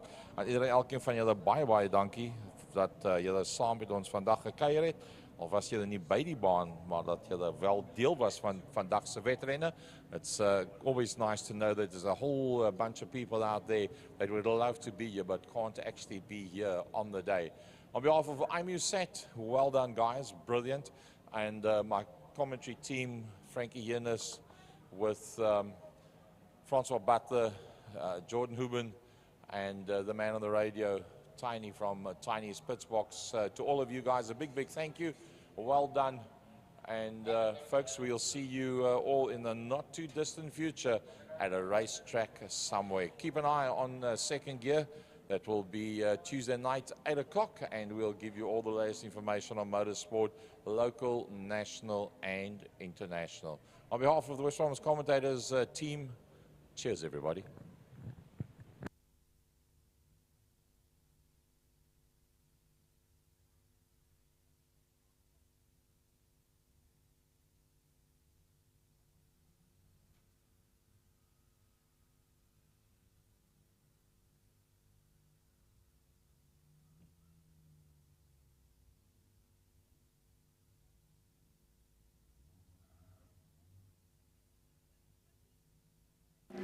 Hi everyone. From me, see me on track. It is that time of the day where we have to say goodbye. But it has been a great day of racing here at Killarney International Raceway on this round 2 of the Power Series. Do not forget to join us next time for round 3 of the Power Series, where we will have loads more fun.